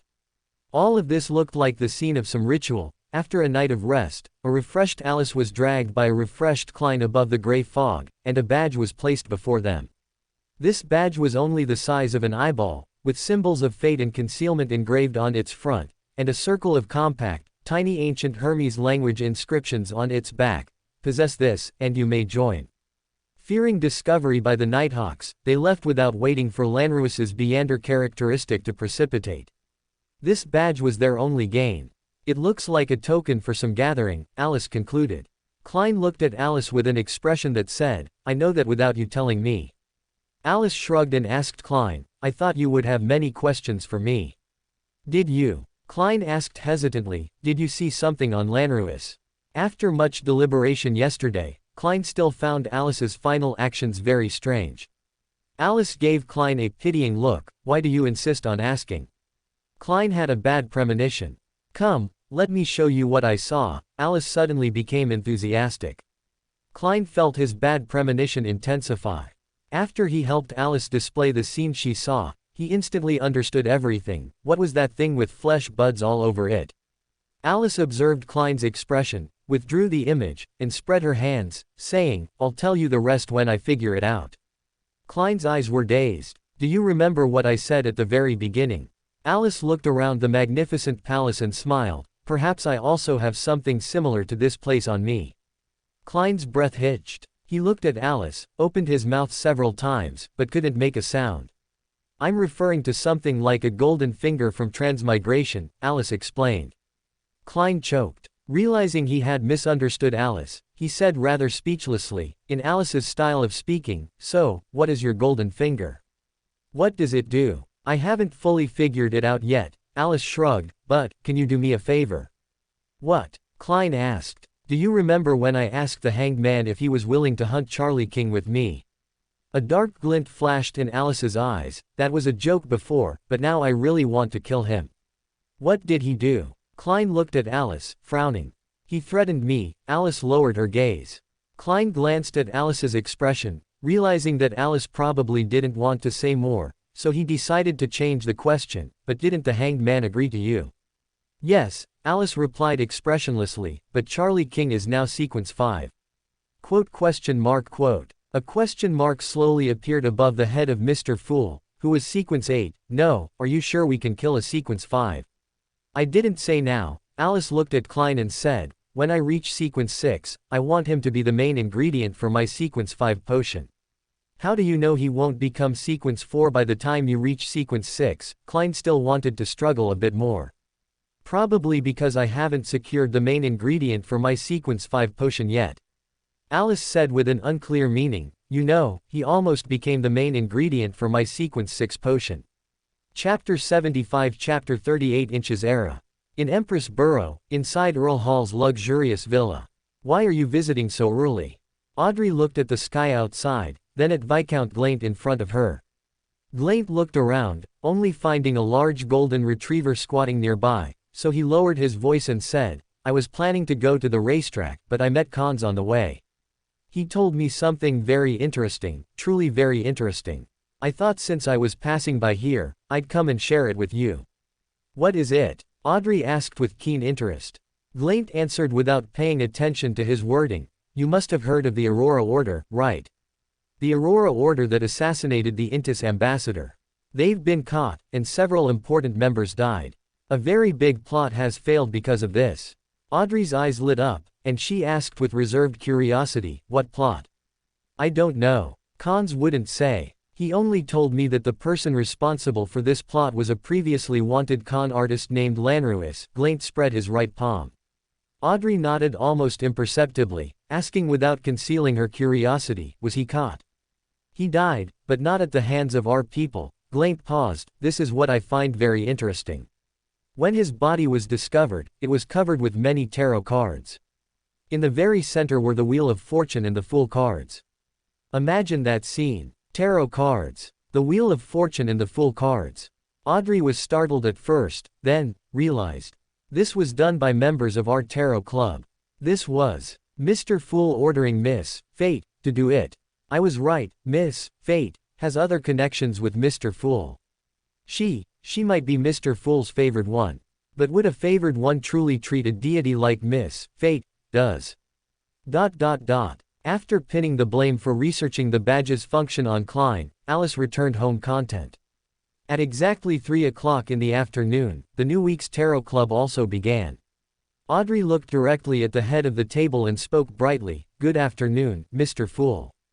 Theosimple, task you entrusted has been completed." When Miss Justice deliberately emphasized simple and directed her probing gaze at Alice, Alice knew that the ritual-like scene had been discovered by her. What will Miss Justice associate it with? Alice met Audrey's gaze with pleasure, winking at Audrey. Before Audrey could ponder Alice's intention, Klein's calm voice already sounded, "I already know." After saying this, he sighed leisurely, such an era, such a backland, such East Borough, docklands, and factory area, truly a hotbed for the descent of evil gods. What? Alger, who thought he had heard the whole story, was stunned, suspecting his ears were malfunctioning. Why would a simple task involve the hotbed for the descent of evil gods? Alice, who had never thought in this direction, was slightly startled. At this moment, the gloomy and reserved world chuckled. Yes, whenever I see and hear about child laborers dying in large numbers in their teens, most workers rarely living past 30 due to overwork and harsh environments, and the elderly who barely passed the initial trials but became unemployed due to old age, lacking security, forced to wander the streets and die from hunger and cold, I don't doubt the existence of evil gods at all. They are on the ground, in East Borough, docklands, and factory area. Hey, some investigative reports even mentioned that workers in certain factories rarely live past 5 years. And in Backland's East Borough, there's a saying, residents living there, their grandfathers must have been outsiders, without exception. The true meaning of this sentence is that people there won't have a third generation, they can't have grandchildren. Poverty and hunger make their children very frail, making it difficult for them to adapt to hard work, and they quickly wither away in Backland, let alone marry and have a next generation. Words not only left Audrey in shock and confusion but also made Alice truly realize what kind of era she was in. Huan lived in a peaceful and stable modern society, far from famine and war. These things, for her, only existed in textbooks and news. And Alice, who had been raised by the Nighthawks for 3 years, also lacked understanding of the lives of the lower-class people in this era. Alice murmured to herself, so this is how the people at the bottom live in this era. Audrey, who was still in shock and confusion over this astonishing fact, didn't notice, but Alger immediately noticed Alice's peculiar wording, this era. Remembering Mr. Fool, who was suspected of being an ancient god reviving, Alger suddenly had a guess about Alice's origin. Perhaps, she also came from a distant era. Perhaps, she and Mr. Fool came from the same era. Perhaps, perhaps once he and Mr. Fool were old acquaintances. It must be said, this might be Mr. Hanged Man's closest approach to the truth. Thank you, Mr. Fool, thank you for saving Backland. Your sigh also made me understand the root of the problem. Thank you, Mr. World, you let me know many things I didn't understand before. Audrey composed herself and sincerely thanked the 2 gentlemen seated at the very top and very bottom of the ancient long table. Alger had to start thinking again about how much trouble this simple task had caused. As for Derek was trying hard to understand more. When Mr. Fool's gaze fell upon him, Alger immediately understood his meaning and quickly submitted the last page of Rosal's diary. Mr. Fool, after reading the diary, leaned back slowly and smiled slightly, you may now converse freely. Who would see this and think Mr. Fool is only sequence 8? Alice muttered to herself, then eagerly looked at Alger. Mr. Hanged Man, you haven't suddenly changed your mind about what you promised me, have you? We can now agree on the secret signal for then. Secret signal. Alice glanced at Klein, her eyes darted, and she raised her hand. Mr. Fool, I request a private conversation. What new trick is she up to now? After shielding others, Klein nodded at Alice, indicating that it was now a private conversation. So, Alice looked mysteriously at Alger. Mr. Hanged Man, you know that kind of secret signal where I say the first part and you say the second part, right?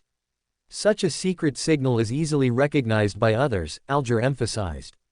No, it won't be, Alice said confidently. No one can answer this secret signal except for people from our era. When everyone else became serious. Alice sits obediently, swings her feet under the table, pretends to take notes and draws on paper, secretly kicks the chair leg, researches the relationship between soul elasticity and thickness by stepping on the chair leg with different forces. A version of you in class, not really. This book is going on sale tomorrow. I trust you won't let my initial subscription collapse, right? You won't, right? Chapter 39, Code. Alger subconsciously glanced at Mr. Fool, who was hidden in the gray fog and whose voice was always calm. He actually wanted to ask what that sentence meant, but he suddenly wasn't sure if he should ask. If he did, would he still leave the Tarot Club alive today? Alger looked at Alice, who dared to say anything, and always had a worry that one day he would hear something he shouldn't because he didn't cover his ears in time while chatting with Miss Fate, and then be struck dead by a bolt of lightning. He hesitated, not knowing what to say, but Alice couldn't hold back. Aren't you going to ask me what the secret code is? Quote. What is it? Alger asked cooperatively. Alice, who didn't need any encouragement, leaned back in her chair contentedly and, in clear and precise Chinese, said the following: odd change even, sign depends on quadrant. Chi, odd, Miss Fate, could you please say that again? Alger was troubled by the tongue-twisting language. After Alice taught Alger the pronunciation of the code word by word and they agreed on the specific time and place, Klein, with the feeling that Alice was definitely not a good teacher, lifted the shielding. The next to speak was Sun. He imitated Audrey and Alice, raising his hand and saying, Mr. World, the Beander weapon you gave me was better than I expected. I have already accumulated enough merit points, exchanged for the materials, and advanced to sequence 8. I will use the remaining merit points in the next 2 days to hire helpers to obtain the true roots and sap of the fog treant. I will be able to complete the transaction very soon. It seems Sun really likes that portable axe. I wonder if that wealth accessory has been sold yet. Will I be able to see the gentleman who sold the wealth accessory at the next gathering? All right, Mr. World nodded, responding in a hoarse voice. Ladies and gentlemen, do you have any clues about the evil striped Black Panther spinal fluid and Elven spring medullary crystal? Audrey shook her head without hesitation, but Alger, after a few seconds of pondering, suddenly said, on the Sonia Sea, there will be a grand gathering of pirates recently.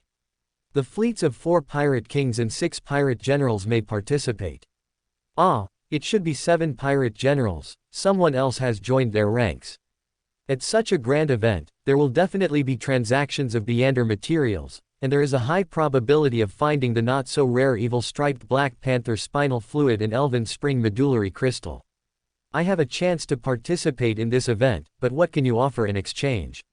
I imagine you don't have the wind-blessed potion formula now, and it will be difficult to obtain later. Alice, who was going to hitch a ride next week, couldn't help but glance at Hanged Man. Mr. World chuckled darkly. Yes, I don't have the wind-blessed potion formula yet, and I haven't found a way to obtain it in a short time. However, I have an incomplete sequence 4 potion formula in my possession.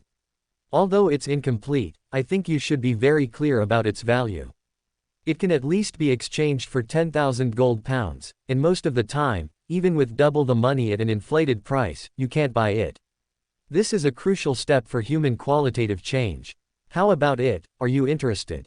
The evil striped Black Panther spinal fluid is worth between 500 and 700 pounds, and the Elven spring medullary crystal is 300 to 400 pounds. I think you will also need to prepare an additional 9,000 pounds in cash or equivalent items. How could he have a sequence 4 formula? Alice was slightly stunned, remembering that beneath Mr. World's gloomy facade was actually a brave warrior who dared to divine the eternal blazing sun. She suddenly had a guess about the origin of this formula. I say. Mr. World, you're not talking about a sequence 4 of the Sun pathway, are you? Derek's heart skipped a beat, and he was irresistibly drawn to this unconfirmed formula. Alger and Audrey, on the other hand, observed Alice and Mr. World, thinking that they indeed knew each other. That's right, Mr. World confirmed Alice's guess, that is the potion formula for Unshadowed, a sequence 4 of the Sun pathway. For a moment, Alice felt a fleeting urge to divine a true god. No, she didn't even need to divine a true god, she only needed to divine her past, her origin, and perhaps she could find all the potion formulas for her advancement. Under the warning of her spirituality, Alice promptly stopped this dangerous thought. Unshadowed. Alger repeated in a low voice, responding calmly, sorry, I don't need it. Huh, he's confident he can get the potion formula from the church. After all, the fact that Klein brought out a formula from the Sun pathway certainly wasn't just him pulling out any formula he had. Who would spend money on an incomplete sequence 4 formula they couldn't use? The Sun pathway and the Storm Church's sequences are highly likely interchangeable. Speaking of which, does the Fate pathway have any interchangeable sequences? The last thought was just a fleeting one, because even if it did, it wouldn't be of much significance to Alice. She guessed she would most likely have to go all the way down this path. Mr. World, incredulous at being rejected, said, you can owe a portion first. With Mr. Fool as a witness, I believe you will definitely make up the difference. No, I really don't need it. Alger shook his head. He's quite confident. Alice propped up her chin, wanting to see what other bargaining chips Mr. World could pull out. Mr. World was silent for a few seconds before saying, other potion formulas, or some secrets I know. For example, secrets of the top sequences. It's a secret of sequence 0. Alice thoughtfully recalled the Bravehearts bar gathering. If such secrets were used to exchange for items there, probably no one would buy it, right? So, selling things also requires observing the customer's needs. The same item has different values for different customers. Alice nodded thoughtfully. Alger slightly changed his sitting posture and deliberated before answering, I already know some secrets of the top sequences. How can you ensure there's no overlap between them, and how can you determine that the secret you speak of is equal in value to the evil striped Black Panther spinal fluid and Elven Spring medullary crystal? We will each give the secrets of the top sequences we know to Mr. Fool, and he will compare whether they are repeated and confirm their value. Mr. Fool, is that acceptable? Mr. World replied. Immediately after, Mr. Fool in the gray fog said with a condescending demeanor, it is. Aren't those all you? Alice was amazed by Klein's shamelessness. She felt that if it were her, she definitely couldn't act so realistically. Alger slowly nodded and said, I have no more questions, let's begin. And Audrey, who temporarily had no money, could only watch this scene with envy. Author's note on Chapter 77's launch. Actually, I don't know what to say, but I think there should be something like this. This book, it came out of nowhere, written stumble by stumble, and even the day before it went on sale, there were still many things I hadn't figured out, averts gaze. But since it's gotten this far, if you plan to keep reading, then you can at least look forward to, Look forward to Eamon and Alice's first meeting. Look forward to Amon's reaction when he sees all that stuff in Alice's head. Look forward to what happens when Amon's itchy hands steal Alice's fate. Look forward to when Alice recovers Shen Yinghuan's memories and shows Mr. Fool his own fanfiction. Look forward to Eamon actually getting a woman sending a clone to date Klein. What? Look forward to Mr. Fool's bed photos leaking on Livichet. What? Look forward to Alice's identity. Look forward to why the little snake did what it did. What? And also look forward to, maybe no one noticed, but, why is there a strange, wealth accessory, in the character card? Yes, it's the thing I've repeatedly dragged out to flog, averts gaze. To be honest, most of the time I'm someone who does whatever comes to mind. I'm not very good at making promises. Just like a month ago, I would have sworn I couldn't maintain a daily update of 4,000 characters for so long. Just like when I published the book, let alone an outline, I hadn't even given it a name. But I've thought this much, I should at least write down what I've thought of, right? And putting everything else aside, my friend has already contributed her OC's name to Shen Yinghuan's friend, so I should at least let her name appear once, right? In short, Even though my writing isn't that great, frankly, even though this book seems to be fizzling out, and even though a protagonist like Alice isn't very popular on Kedian, since it's gotten this far, I will try my best to keep writing hands behind back. However, I'm a slow-paced person, so updates, well, there might be ceremonial bonus updates, just like this ceremonial, on sale, message looks up, but at a normal pace, it will probably just be 4,000 characters daily. In short, since it's gotten this far, I'll do my best. It might be a bit slow, but I'll try my best to stick with it. Saying it like this makes me sound so uncertain. Hey. So, you won't let my first subscription collapse, right? You won't, right, you won't. Crying, rolling around, shouting, pounding the floor. Chapter 78, Chapter 40, Alger's Speculation, Update 1. The World, and The Hanged Man, quickly submitted their written content. After reading it, Mr. Fool, hidden in the gray fog, chuckled. It's not repetitive. For most Beyonders, the secret provided by Mr. World holds little value, but in the eyes of some, it's crucial, beyond what money can measure.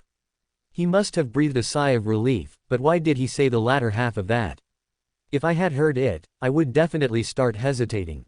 Indeed, Alger was very hesitant about this. After nearly 20 seconds, he finally asked, Mr.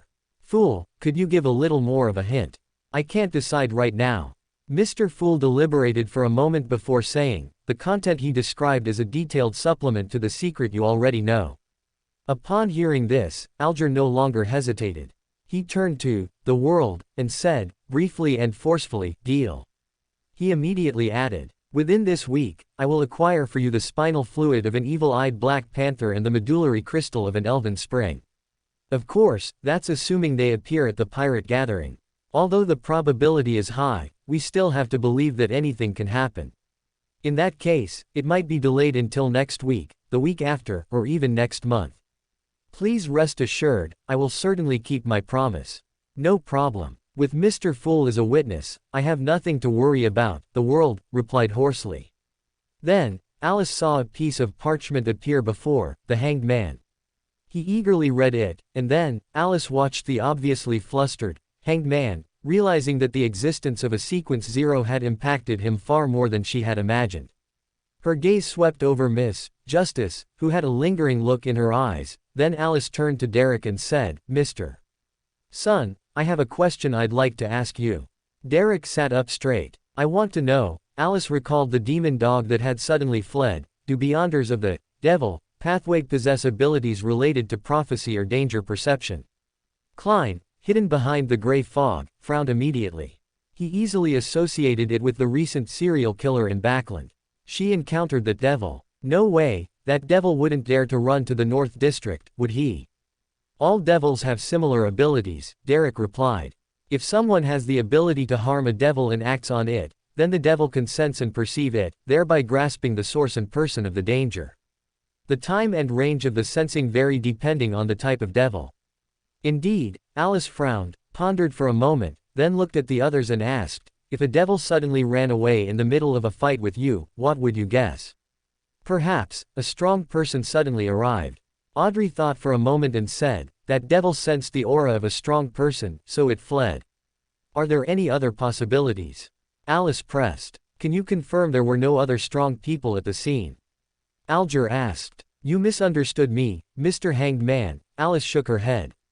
I don't not know the reason for this matter, rather, I want to know what others would guess. I would also suspect a strong person passing by, Alger said, looking at Alice, or that you were planning to use a powerful sealed artifact. Alice glanced at Alger, who had already assumed she was the one fighting the devil, and hesitated to speak, but ultimately gave up. There's another possibility, the World suddenly interjected. I might also suspect the other party was a demigod masquerading as an ordinary person out of interest. Your imagination is truly rich, Mr. World, Alice replied with a fake smile. Why don't you suspect I'm a true god walking on earth? Alger looked at Alice, wanting to speak but holding back.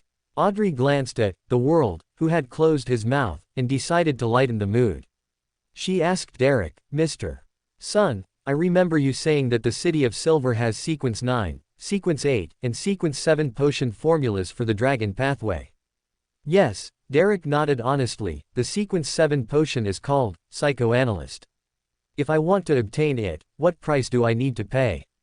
Audrey asked demurely. The Sequence 7 potion formula for the Sun pathway, Derek answered without hesitation. Audrey nodded gently. I will try my best to collect it. With the first part of the exchange concluded, as soon as the free discussion began, Alger proactively mentioned, Rear Admiral Hurricane Keelangos's fleet has been subdued, and a new pirate general has emerged. Audrey pressed, what is her name? What is her current title? Backlund hasn't had similar news circulating yet. The Hanged Man, Alger slowly nodded, she is a lady, and she was a very famous pirate before, Maiden of Disease, Tracy, you must have heard of her, right? No, I don't know much about this area, Audrey shook her head honestly. Alger was silent for 2 seconds, not wasting time explaining, and went straight to the point.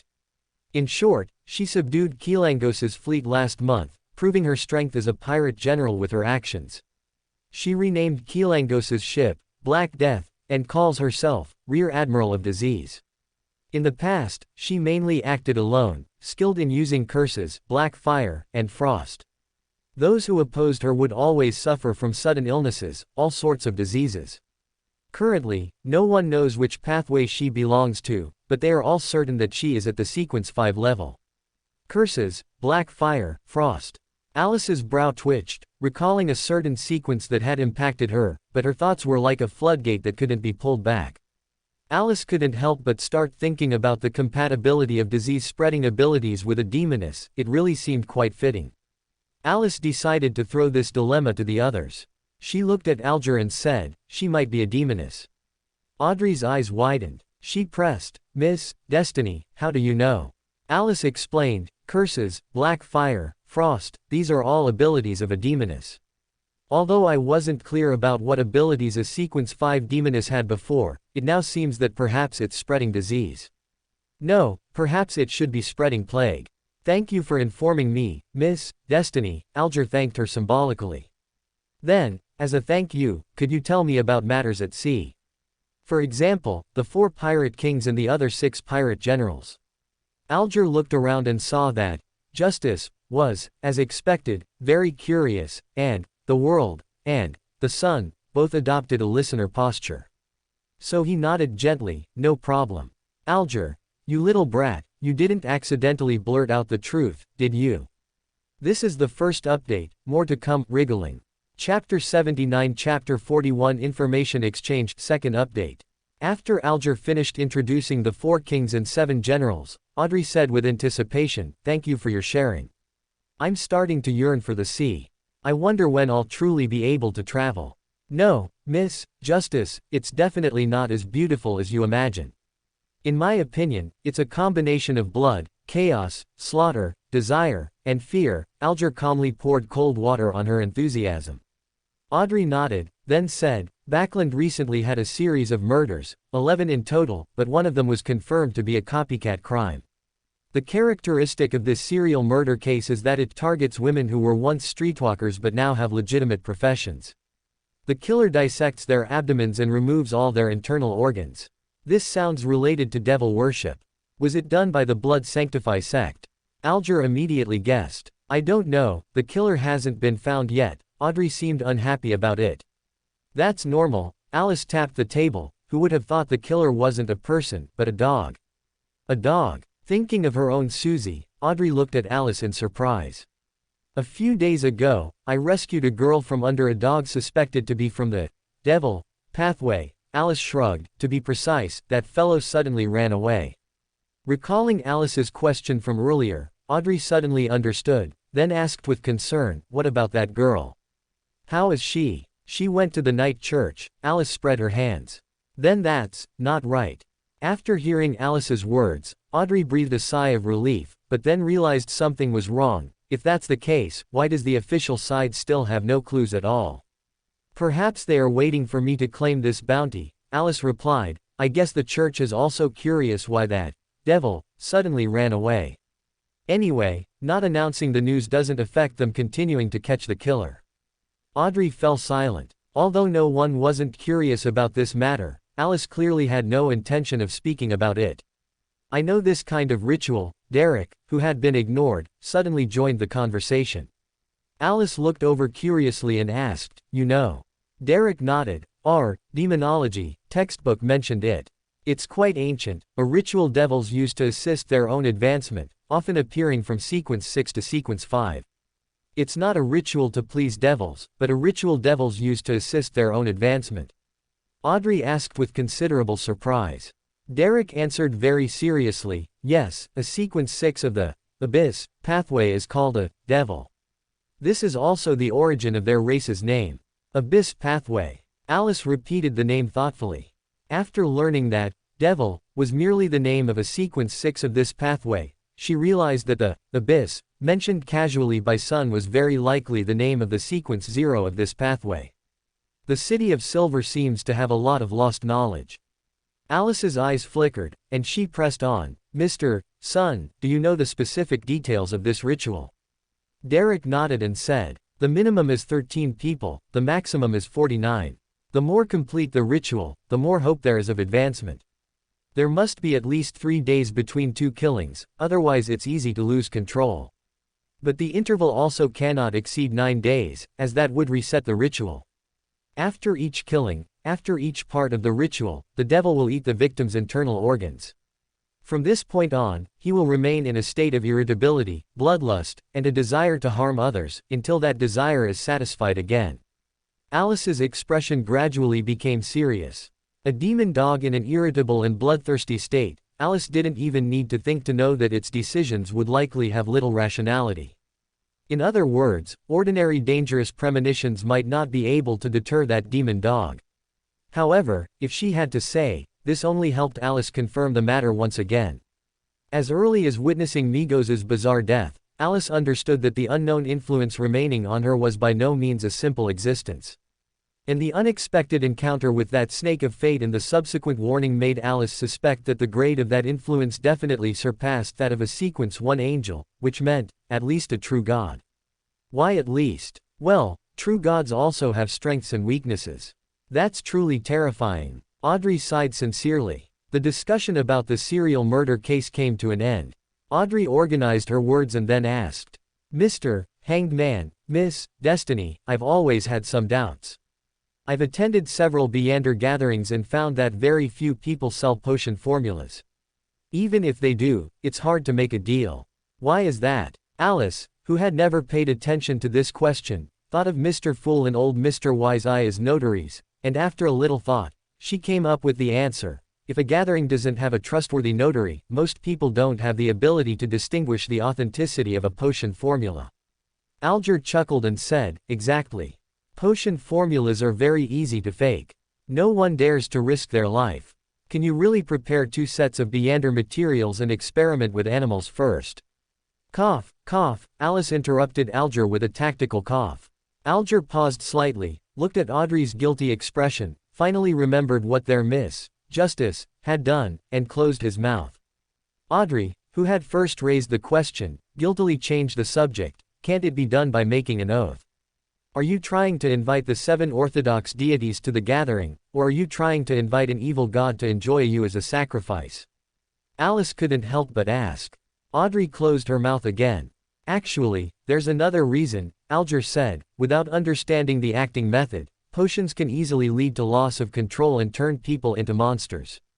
And the corresponding materials are difficult to obtain and quite expensive. So, as long as the 7 great churches don't allow similar transactions to gain official certification, they can prevent potion formulas from circulating on a large scale without deliberate control, let alone becoming widespread. So that's how it is." Audrey murmured to herself. Derek opened his mouth. He actually wanted to ask which 7 the 7 orthodox deities were, but in the end, he cautiously held back and instead said, "The City of Silver recently organized an exploration into the darkness, and discovered a half-ruined temple. The statue enshrined within was a naked man nailed upside down on a cross, with quite a lot of blood smeared on his body.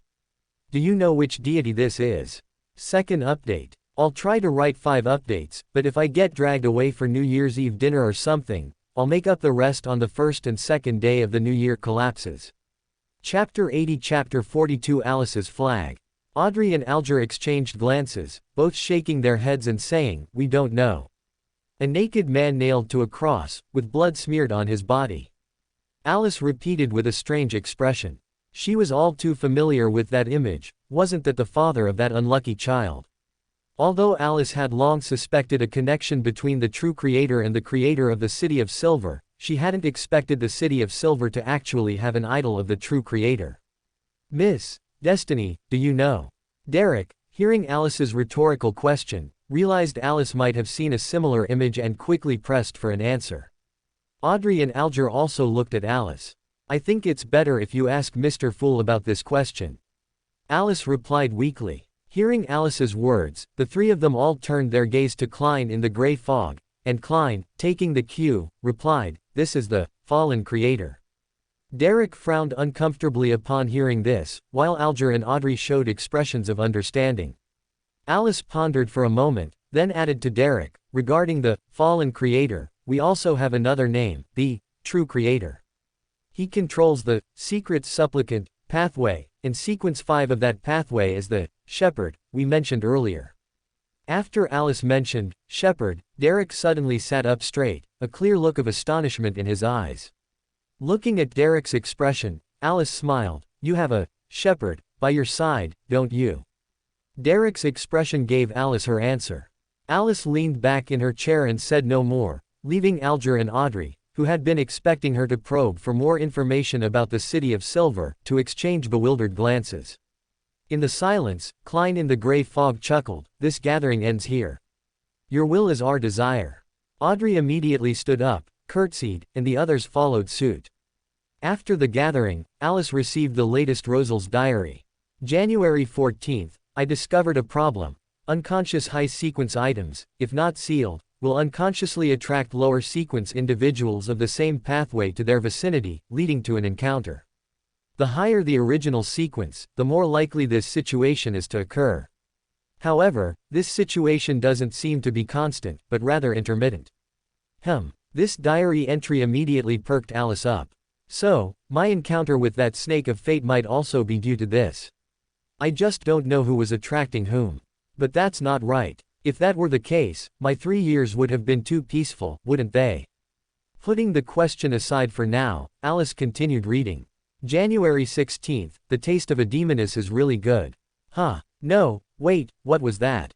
Even with her guesses about the personality of this senior transmigrator, this still shocked Alice a little.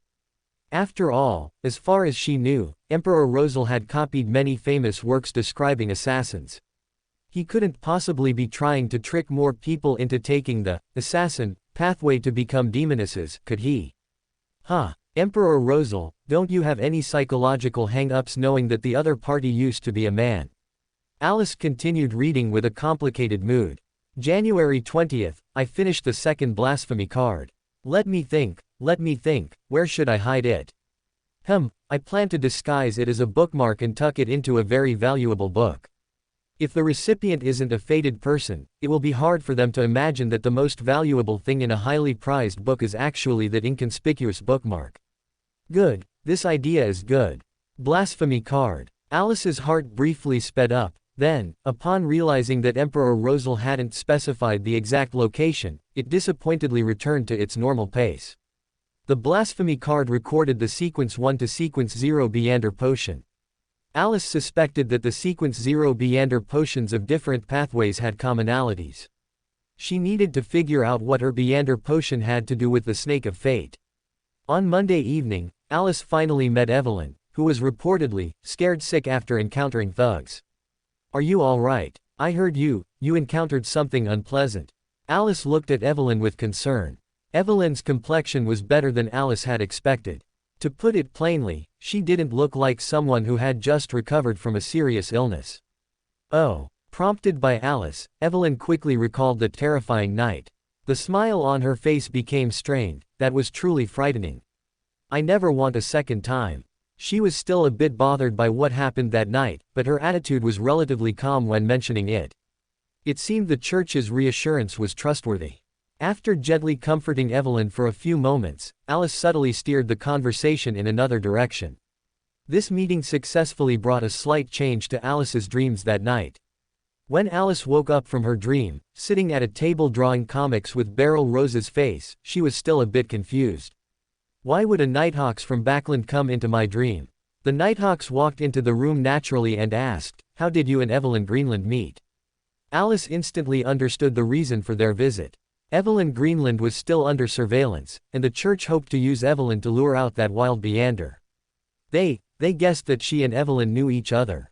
No, not guessed. In fact, the things she said to Evelyn were too direct, plus her tracking Evelyn. The church should be able to determine that she not only knew Evelyn, but also that Evelyn's fate was affected because of her.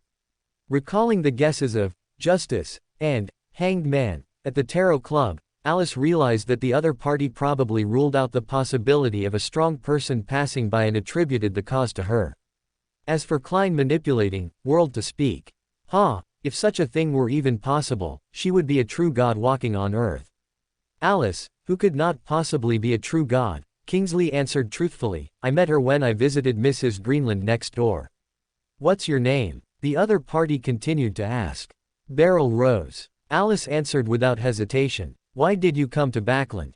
the other party pressed. The conversation was gradually led into an area Alice wasn't good at, but to play the role of someone whose dream was manipulated, Alice still replied, "Dad." Dad's business ran into problems, and Mom also. Alice let herself show obvious sadness and sorrow. The other party indeed did not dwell on this topic and asked again, "How did you become a Beander?" "I'm going to ask for my New Year's money back." Avert eyes. Chapter 81. Chapter 43 Alger on Edge. 4th update. Alice almost blurted out that she wasn't a Beander. Fortunately, that Nighthawk had made her raise her guard in advance, otherwise, she would have either had to make up a reason for knowing about Beanders or reveal the truth that she could stay conscious in dreams, leading to an awkward staring contest. What is a Beander? Alice made her expression turn blank. Klein had contacted Alice on Tuesday. From next Tuesday to next Friday, there's a commemorative exhibition for Emperor Russell at the Kingdom Museum, hosted by the Church of Steam and Machinery. It's said there will be original invention manuscripts and various relics of Emperor Russell, Klein said to Alice. "You want to go and see if you can find a blasphemy card." Alice immediately understood what Klein meant. "Don't you want it?" Klein asked. "I'm afraid a blasphemy card would attract things I shouldn't attract," Alice answered with self-awareness. "Unless it's a card from the fate pathway, I don't want to carry something like that on me." Sigh, it's nice to have a place to store things. Looking at Alice's envious expression as she surveyed the palace, Klein thought for a moment and said, "How about I let you have this place? Then should I let you have my luck?" Alice rolled her eyes. "Let you experience what it feels like to have potion materials fall directly into your mouth." They looked at each other and then moved a bit further away by unspoken agreement. Stepping into Byam, the legendary city of generosity, Alice clearly noticed the huge difference between here, Backland, and Tingen City. Pirates. As her gaze swept over the pirates in the tavern, Alice recalled the Hanged Man's description of pirates and thought of the lives of the lower-class people in Backland, letting out a long sigh. Among those living at sea, how many are truly there for adventure and treasure? Most are just people who couldn't survive on land.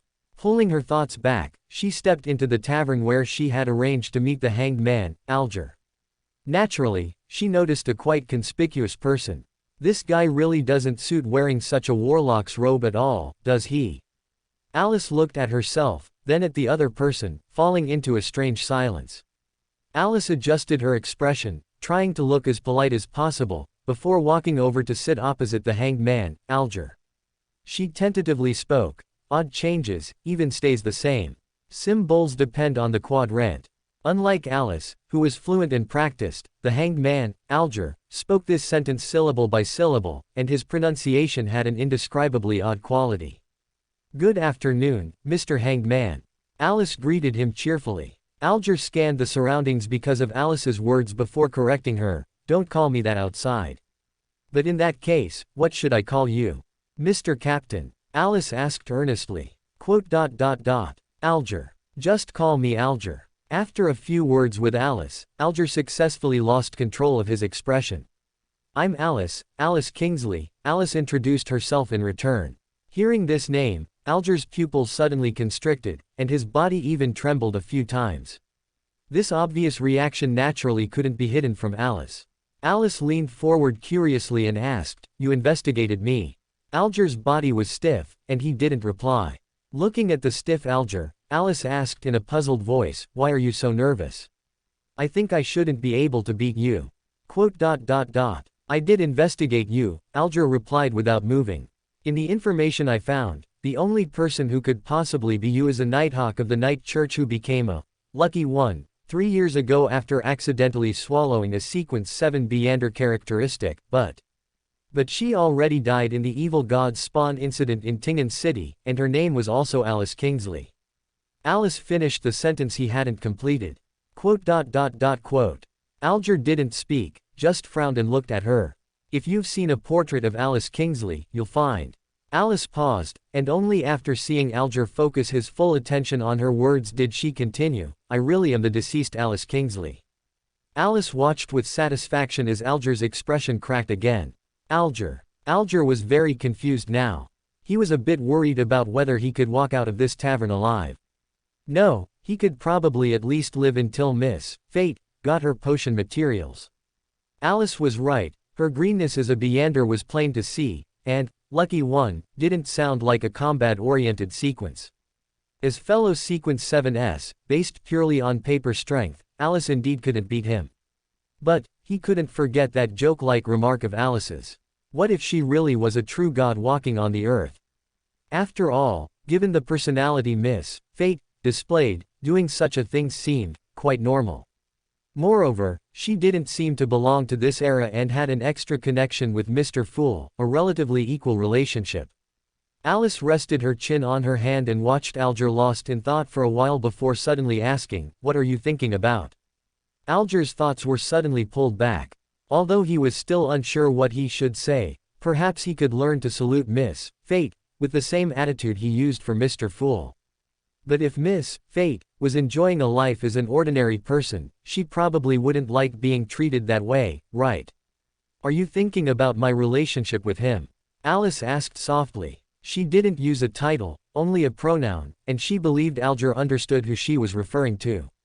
"I am indeed very curious," Alger mused. Following his observations of Alice's personality, he admitted frankly. "Do you know that feeling?" Alice looked at Alger, recalling her state when she first woke up, her eyes somewhat misty. "That feeling of waking up in a completely strange place, and you don't even remember who you are." Alger was slightly taken aback, but Alice didn't seem to want his answer. She naturally followed up her own words. "I seem to have had a very long dream. When I first woke up from the dream, I didn't remember who I was or where I came from. I only knew that the era in my memory bore no resemblance to the present. And he is the only trace of the past I can find." Stubbornly coding away. Chapter 82 Chapter 44 Storm 5th Update. Indeed, after listening to Alice, Alger suddenly understood, believing he had grasped everything. As for more complex details, such as Alice's past identity, which era she truly came from, or how she woke up in the body of a human girl, and so on, Alger was curious but understood these questions were beyond his scope of inquiry. The girl in front of him might genuinely not be able to defeat him in a direct fight, but she possessed the power to kill him without him being able to resist.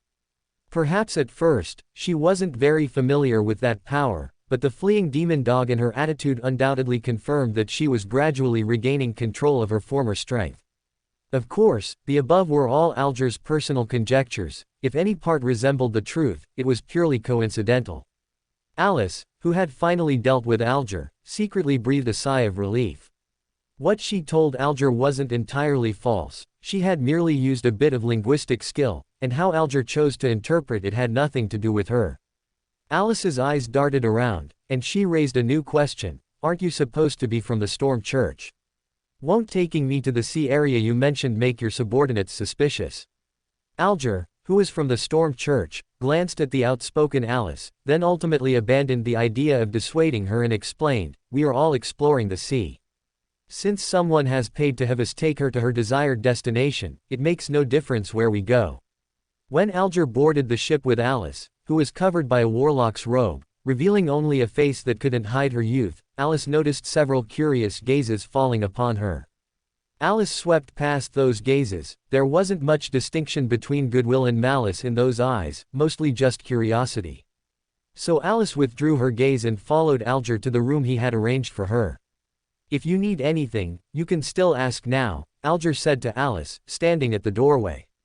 Alice looked at the room for 2 seconds, then suddenly turned to Alger, asking with a serious expression, "What if I suddenly discover I get seasick after the ship sets sail?"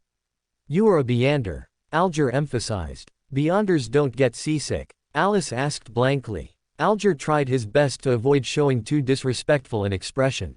"All right, I understand," Alice shrugged. "How long will it take to get from here to the sea area you mentioned?" "If all goes well, we'll be in that vicinity when you wake up tomorrow morning," Alger replied. "Has that grand gathering among pirates you mentioned already ended?" Alice continued to ask. "The gathering lasts for a long time. It should still be ongoing," Alger replied. "Can I go?" Alice's eyes lit up. "Do you need to buy something?" Alger asked hesitantly. "Not really," Alice shook her head. "I'm just curious about different people's lives. You can understand that, right?" Alger gave an expression that clearly said, "No, I don't understand the interests of you deities." "So," Alice could only ask disappointedly, "so, can I go?" "I'm afraid not," Alger coldly refused Alice. "Then when do we depart?" Alice pouted unhappily. "If you wish, we can leave now," Alger replied. As the sails rose and the sea breeze hit Alice's face, Alice realized that she was truly on a pirate ship now. That was truly so cool. That night, Alice was so excited she couldn't sleep. When Klein was woken up in the middle of the night by Alice's prayers of, "I can't sleep, are you asleep?" he couldn't help but curse above the gray fog. He pulled Alice above the gray fog, and before she could speak, he glared at her and said, "Are you seriously sick?" Alice blinked twice obediently. Klein ground his back teeth twice, then said through gritted teeth, "Forget it, since I've already pulled you up here, I have something to ask you." "What?" Alice asked. "If, and I mean if," Klein organized his words, "if I were to claim a bounty for killing a devil that was actually a dog, what would I encounter?" Alice recalled her own experience and then gave her answer, "You might see the Nighthawks in your dreams." "What did they ask you?" Klein was startled and asked. "They asked my name, why I came to Backland, and how I became a Beander," Alice truthfully recounted. "How did you become a Beander?" Klein repeated the last question, then asked curiously, "What did you say?" "I asked him what a Beander was," Alice propped her forehead, saying helplessly, "I was just a hair's breadth away from blurting out that I wasn't a Beander." "When did the Nighthawks' questioning become like this?" Klein recalled his experience of being interrogated by Dunn, full of confusion. "Ha, Alice gave a very perfunctory smile. "It's probably because I repeatedly emphasized for Evelyn to go to the night church, right?" "Oh, right, Evelyn is the girl I mentioned." Klein gave Alice a pitying look and hung up the call. Alice rolled around in bed an unknown number of times, counting from sheep to stars, from stars to dumplings, and then from dumplings to, it seemed she didn't count past dumplings, she fell asleep at dumplings. When she woke up again, Alice was shaken awake. The violent shaking woke Alice from her dream. It took her a while to realize she was on the sea. Even on the sea, such violent shaking wasn't normal. Alice quickly threw on her clothes, jumped up, pulled open the door, and rushed out of the room, colliding with a sailor who had come to call her. "Ouch!" Alice, holding the doorknob with one hand and rubbing her head with the other, looked at the sailor in front of her. "What happened?" "A storm," the sailor succinctly explained the situation. "You'd best get up first." Alice's brow twitched. Her expression became uncharacteristically serious as she asked the sailor, "Can you take me to the bridge?" Maybe it's not called that, but wherever they control the ship." "You can also sail?" the sailor asked in surprise. "I can't," Alice said calmly, "but I guess we weren't supposed to encounter a storm, were we?" The sailor tacitly agreed with her statement. "So, you might as well take me there," Alice sighed helplessly. "Although I don't know what happened, whenever something so improbable and out of the ordinary occurs, I always feel it must be because of me. I'm done," with a vibrating voice. Chapter 83 Chapter 45 Out of Control Wind. Even Alice, who lacked understanding of the ocean, could sense the brewing storm in the air. But Alice sensed something else in her area of expertise. She ran to the very edge of the deck without greeting the sailor, stood on her tiptoes, leaned her body outwards, and squinted at the water. "What are you doing?" The sailor hurriedly pulled Alice back, afraid she would be swept away. "Get someone who's good at fighting underwater," Alice said, looking at the water, "or call your captain over." But the sailor opened his mouth, still not giving up the idea of pulling Alice away. "It'll be too late once the brewing disaster fully takes shape." Alice stared at the water, unblinking. It was a very strange feeling. She could clearly perceive something at a certain position underwater, adding a very uncomfortable sensation to this area. That feeling wouldn't cause her actual harm, but it filled her with discomfort. If she had to give an example, it would probably be air with 99% humidity. You can't see the water hidden in the air, but every breath makes you feel like you're suffocating, enveloped by water. Alice closed her eyes, trying to dispel that feeling. She couldn't, still couldn't. It was always like this. She could see it, she could feel it, but she just couldn't make any impact.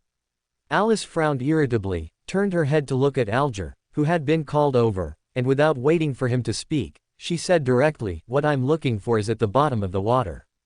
"Are you sure?" Alger walked over, looking at the water surface where nothing could be seen. "We should still be some distance from that area."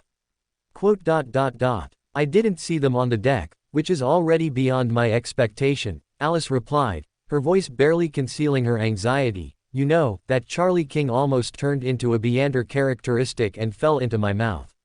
Alger was silent for a moment, then suddenly asked a question. "Is the angel behind him worried about becoming your potion ingredient?" A plausible guess, Alice affirmed Alger's conjecture. "So, why aren't you jumping down yet?" Even a sailor doesn't particularly wish to fight underwater, Alger explained. "Do you have a way to lure them up?" "If I were a Sequence 6 right now, maybe I would," Alice said faintly. "Then can you pinpoint their exact location?" Alger continued to ask. "Yes, but I can't tell you." Alice spread her hands. "Unless you have a way for me to move underwater, then I could take you there." Before Alger could speak, Alice added, "But I'm not very good at fighting underwater." "Forget it, I'm not very good at fighting on land either." Alger silently handed a cufflink to Alice.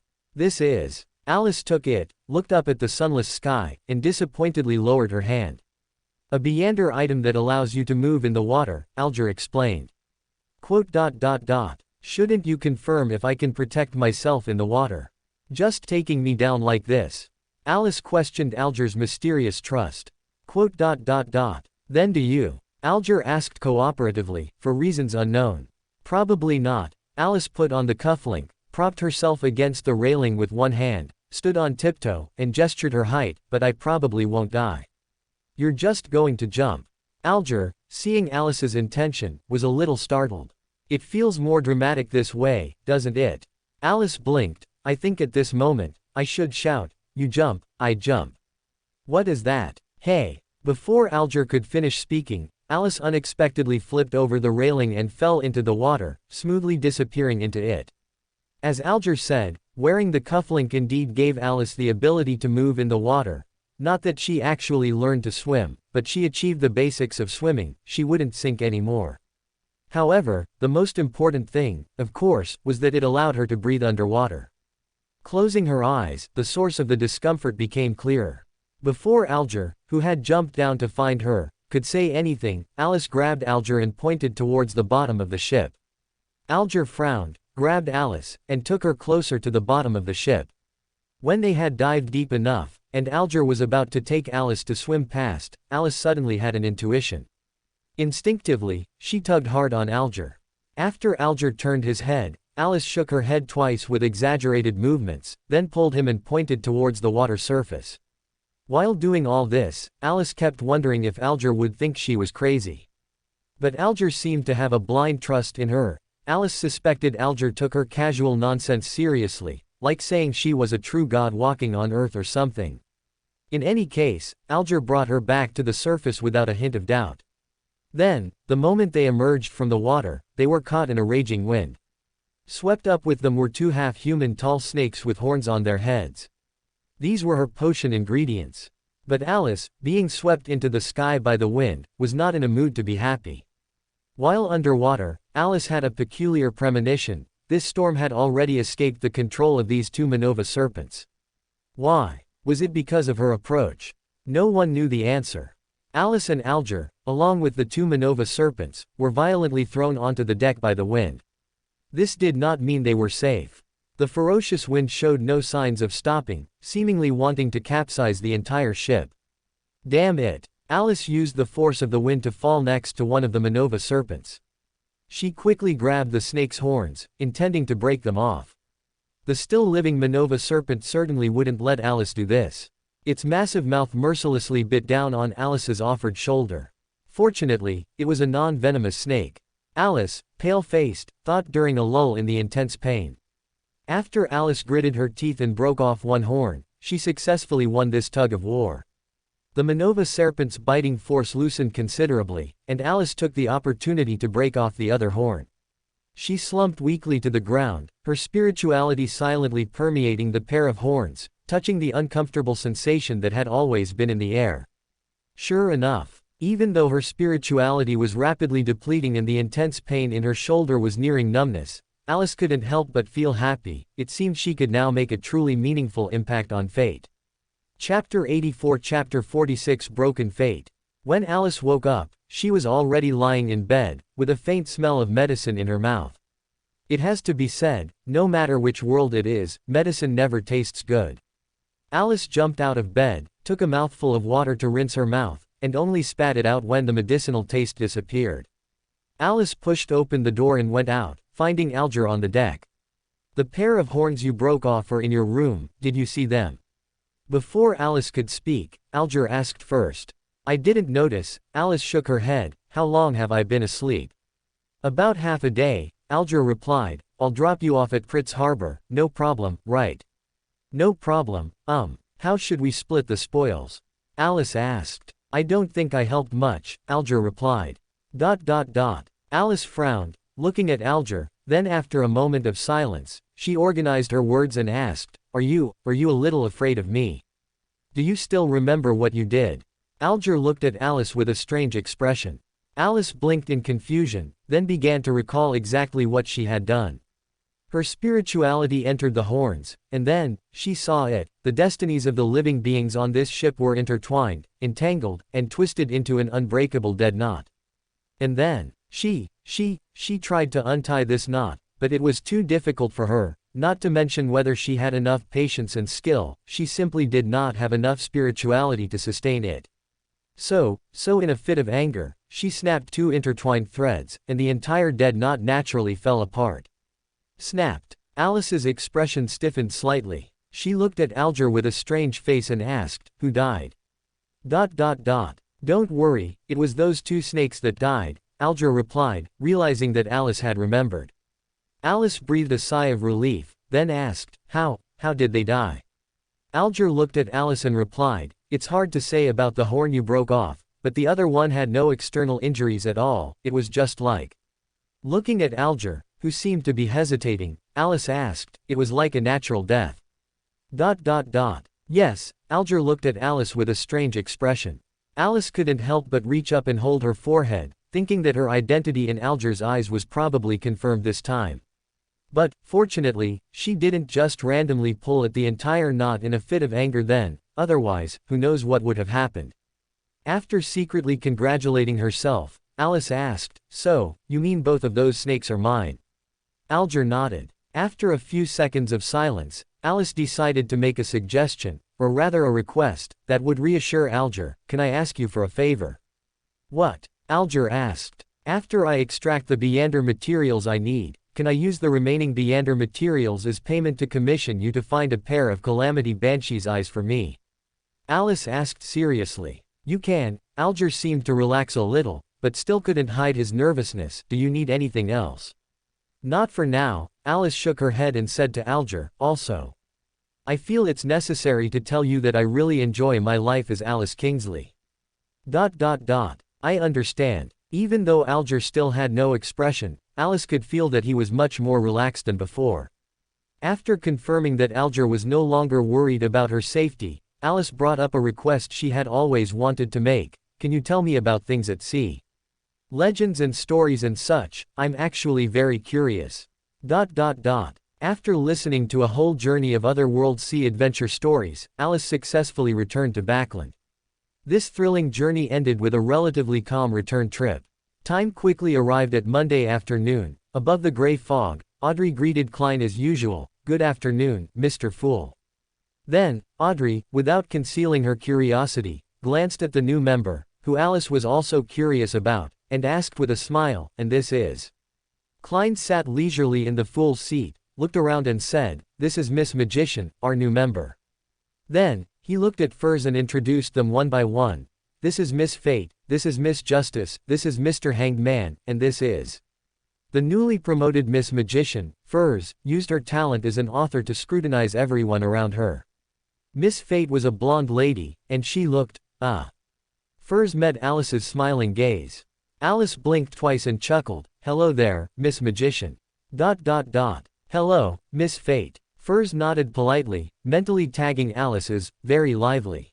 Alice's cheerful greeting broke the unspoken period of mutual observation between old and new members. Derek took the opportunity to speak. "Miss Justice, Mr. Hanged Man, I hope to obtain information related to the fallen creator. I remember you still owe me a reward." "I can provide relevant information," Alger readily agreed. After Derek requested a private conversation, Alger truthfully relayed traditional images such as the eye behind the shadow veil and the hanging giant, including information that Aurora Order members believed this evil god was the creator who created everything. After the private conversation ended, the scene was quiet for a few seconds. Then, Furs, who believed she had figured out the process, spoke after careful consideration. "I want the apothecary and trickmaster formulas to be traded for money." Alice once again remembered the timid fat apothecary. Unfortunately, Mr. World's timely voice prevented this unwarranted disaster targeting the fat apothecary. "I have the apothecary formula, for £230. As for the trickmaster formula, I will do my best to find it for you, but I cannot guarantee success." Furs looked around and, finding that no one else intended to speak, said to Mr. World, "Mr. World, I hope you can find the trickmaster potion formula as soon as possible. As for the apothecary formula, I am ready to buy it now." "How should I pay?" Mr. World replied. "When you return, offer the cash to Mr. Fool, and the transaction will be complete." The specific offering process is. After explaining the offering process, Klein materialized the potion formula in front of Mr. World, handed it to Furs, and manipulated Mr. World to say, "The transaction is witnessed by Mr. Fool, you don't have to worry about it being fake. Sequence 6 is in these few days getting up. I wasn't feeling well today, so I posted a bit late ors." Chapter 85 Chapter 47 Mr. Fool wants to hold his head.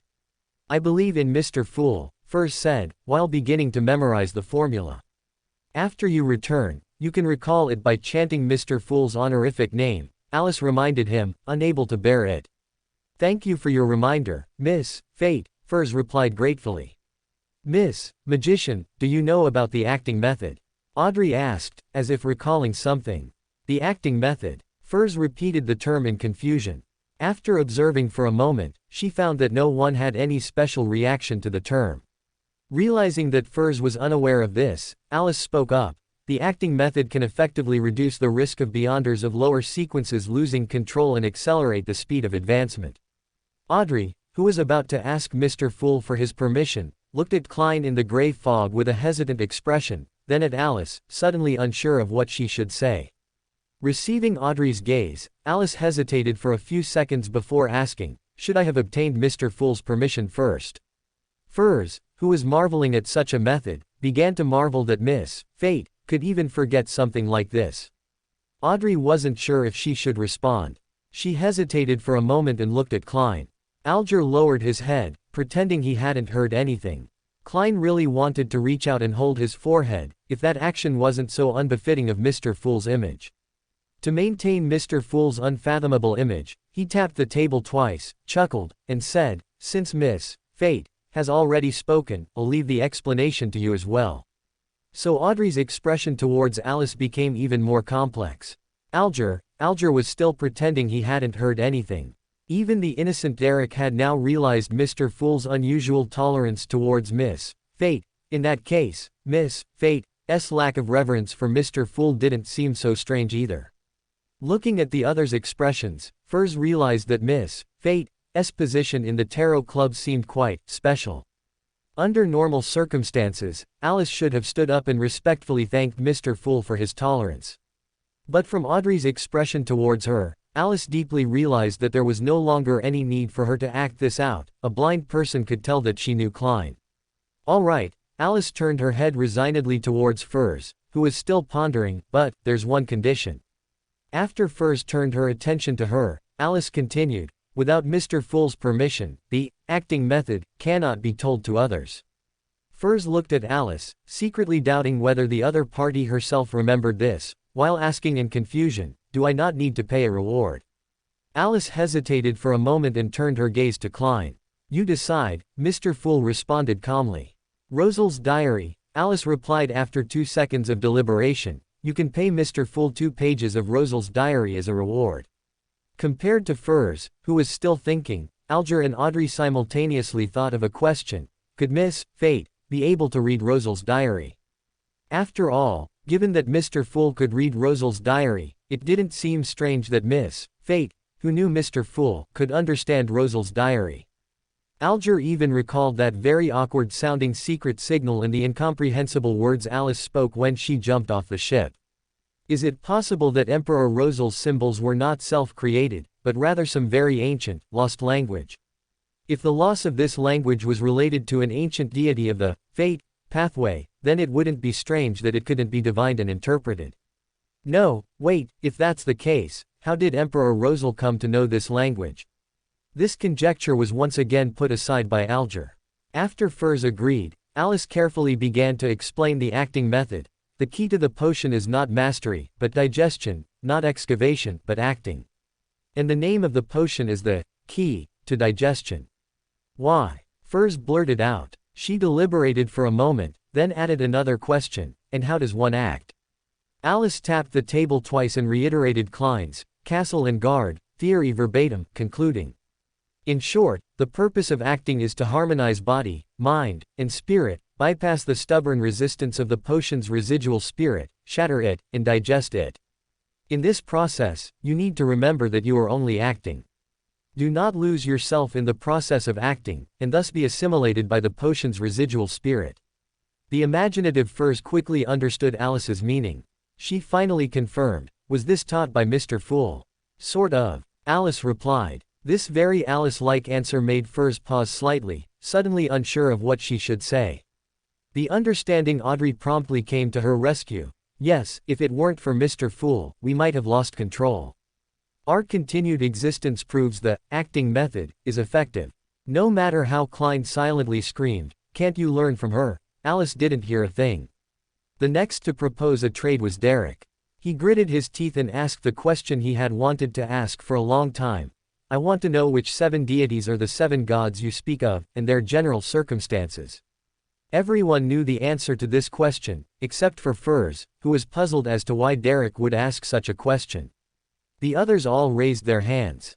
At this moment, Klein, shrouded in mist, saw 3 people eager to answer, and chuckled, Mr.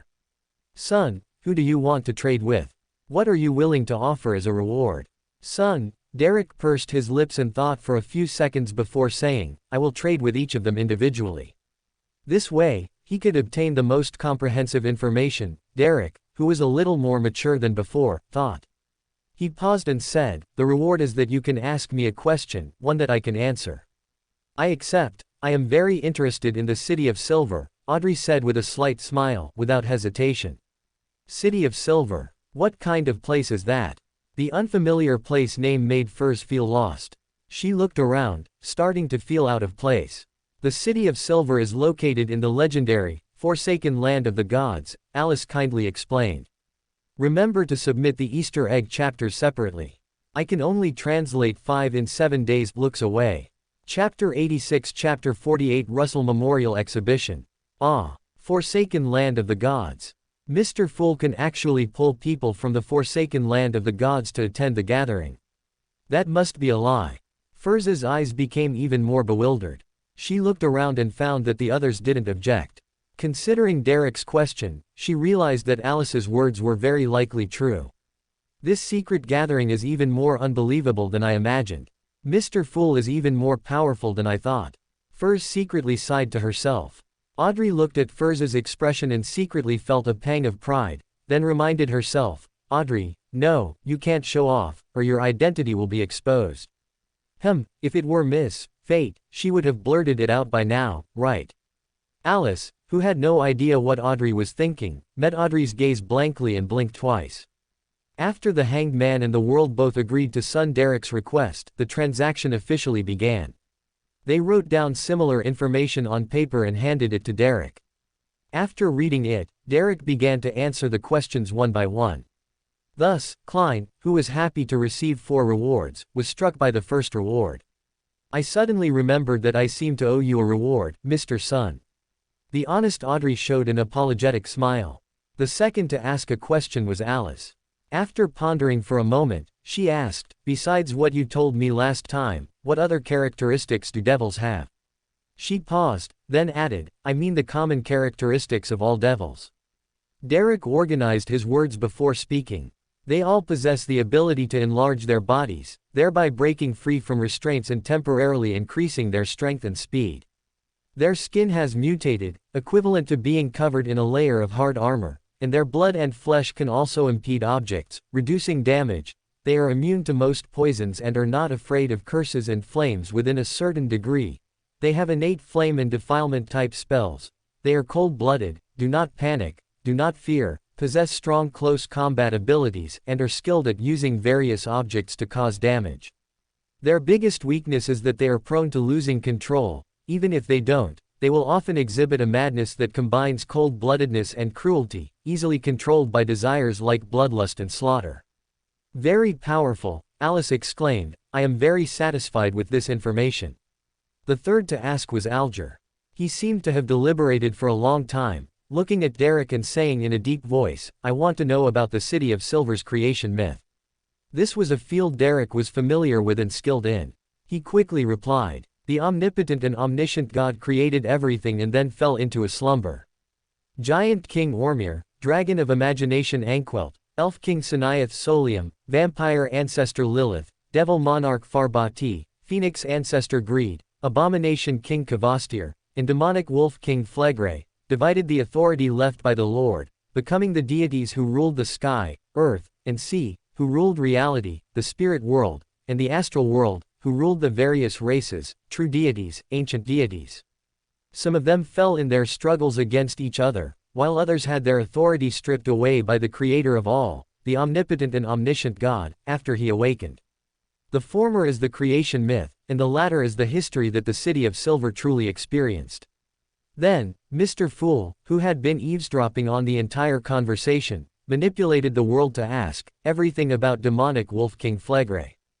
Derek looked at the world in surprise at this question, frowned, and said, I don't know much about this ancient deity, only that he is also called the demonic wolf of destruction, and the demonic wolf of night. Is there nothing else? Klein pondered for a moment, then manipulated the world to ask. Next, the world changed his question at Derek's suggestion and obtained a clue that Miss Sharon might belong to the prisoner pathway and was a defector from the Rose School of Thought. After everyone exchanged some more information, Mr. Fool, whose spirituality was running low, hastily ended the gathering. Tuesday morning, West District, Kings Avenue No. 2, Kingdom Museum. Isn't today a workday? Alice pouted, looking at the long queue ahead, holding her ticket and reluctantly standing at the end of the line. At 9 o'clock sharp, the museum officially opened, and Alice followed the long queue into the museum. One after another, guides came forward, each leading a line, and the long queue quickly dispersed. Alice, along with about 20 other people, followed one of the guides, listening to him introduce the life of Emperor Rosal. This immersive feeling, as if she were in a history class, quickly made Alice feel the urge to yawn. She wasn't really sleepy, she just felt like yawning as she listened. When the group reached one of the exhibition halls, the guide's tone suddenly became excited. Everyone, these are all Emperor Rosal's daily life items. Look, that's the velvet quilt he used, and that's the gold-rimmed glassware he used to drink wine. That's the flush toilet he used, the first flush toilet in the modern sense. Alice looked at the flush toilet in the display case, her mouth twitching for a moment. She suddenly began to feel lucky for Emperor Rosal that there were no mobile phones in this era, and no one could understand Chinese. After all, judging by Emperor Rosal's manner of death, he probably didn't have time to format his phone before he died. But Alice looked at the gold-rimmed toilet and began to consider the effect of such an item placed in a modern bathroom. No, it's too strange. Alice's gaze moved away from this exhibition and she prepared to see what else was in this exhibition hall. Next to the flush toilet display case was the display case for Rosal's daily clothes. The guide began to introduce Intis's clothing culture here. Alice glanced at the clothes, then at the flush toilet, and always felt that such a layout was a bit strange. No, the flush toilet being exhibited itself was very strange.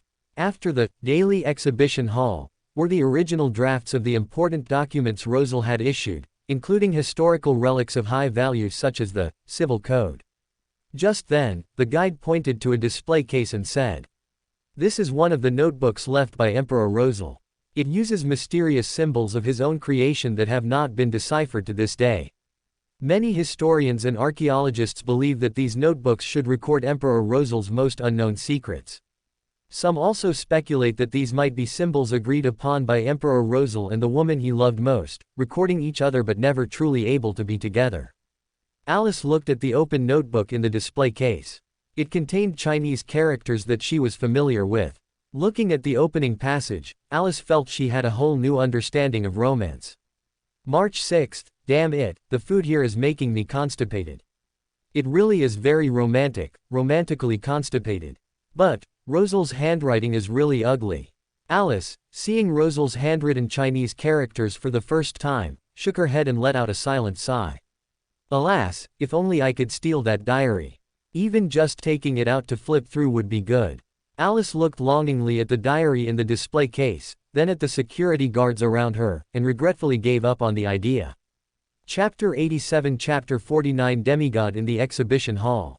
The security measures for the Rosal Memorial Exhibition were very thorough. Not only were there many security personnel in plain sight, but Alice also keenly identified quite a few beyonders among them. Alice blended into the touring group, following the guide into the next exhibition hall, named Rosal's Affection. No, wait. A screaming spirituality made Alice stop at the entrance of the exhibition hall. The crowd behind her did not notice Alice's pause or her slightly trembling body, and continued to follow the guide forward. Alice was jostled, stumbled, and instinctively reached out to steady herself. But she was precisely in the center of the crowd, and her outstretched hand happened to grasp the arm of a young woman beside her. The woman looked over in confusion, and before Alice could respond, she was pushed off balance. The girl quickly steadied her, asking with concern, "Are you all right?" Alice looked up, and the girl saw Alice's pale and visibly terrified face, so she continued, "Are you okay? You don't look so good." Alice wanted to explain that she was fine. After all, she just hadn't expected there to be a demigod in this exhibition hall and had merely been startled by the not-so-gentle feedback of her spirituality.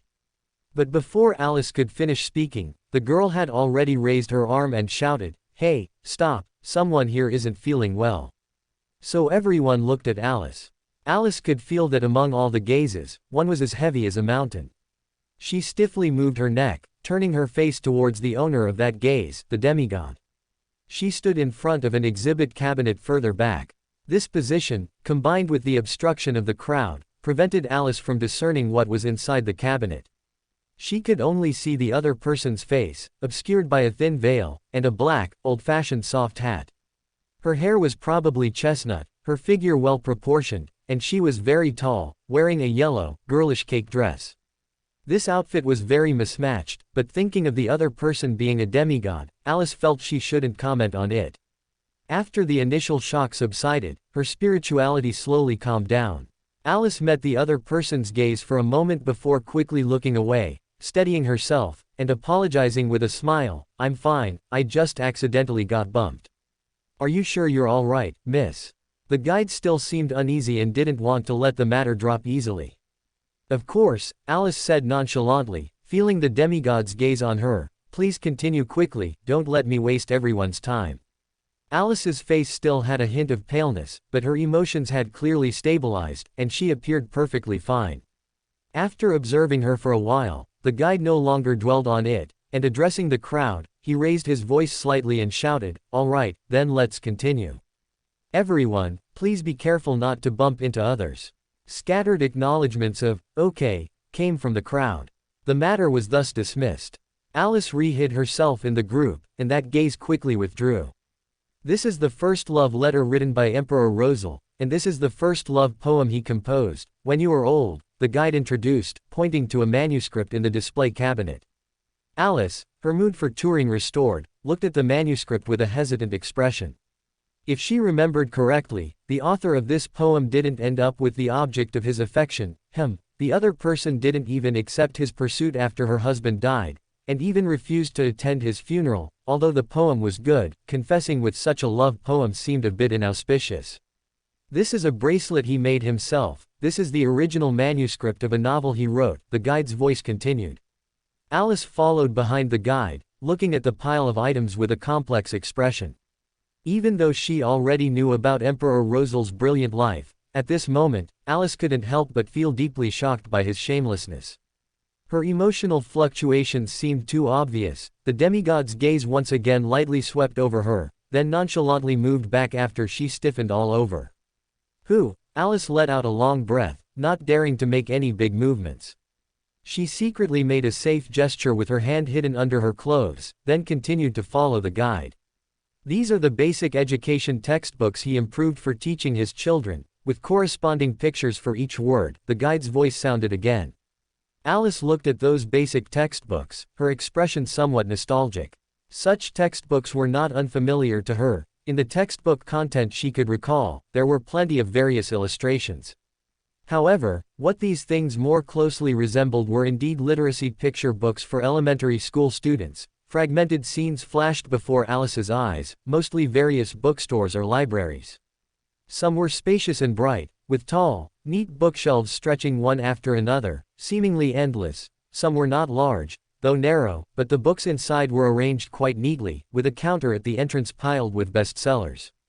Some were narrow and crowded, with shelves densely packed on the walls, filled with books and stationery, making one constantly worry that things would fall from above. These scenes flashed by one after another, finally dissipating. Alice could only gaze wistfully at the picture book before her, sighing mournfully for her lost past, then followed the guide to the next exhibit cabinet.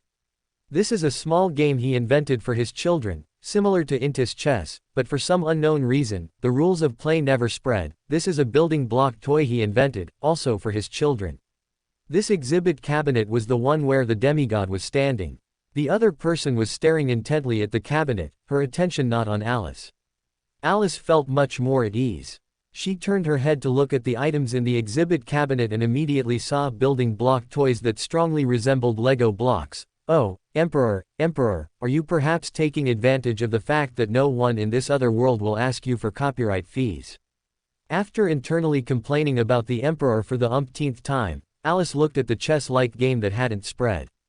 Chu River Han boundary, elephant, general, advisor, horse, cannon, chariot, pawn. Chinese chess. Never mind, it's the Emperor, so it's normal. Alice comforted herself and then began to examine the Lego blocks to see if there were any shapes she recognized. Unfortunately, the Emperor's childhood was probably different from hers. Although there were images Alice found familiar, she couldn't name them. "Ah, is this a generation gap? You seem to recognize the things here." Alice, who was lost in thought, suddenly heard this sentence. "Let me figure out how to write this daily life and how to weave it into the main plot." Hands behind back. After all, it's my first time writing a long novel. Cough cough cough cough. Do I use too many parentheses when I speak? Looking at the comment section. Silence. Chapter 88 Chapter 50 Bernadette.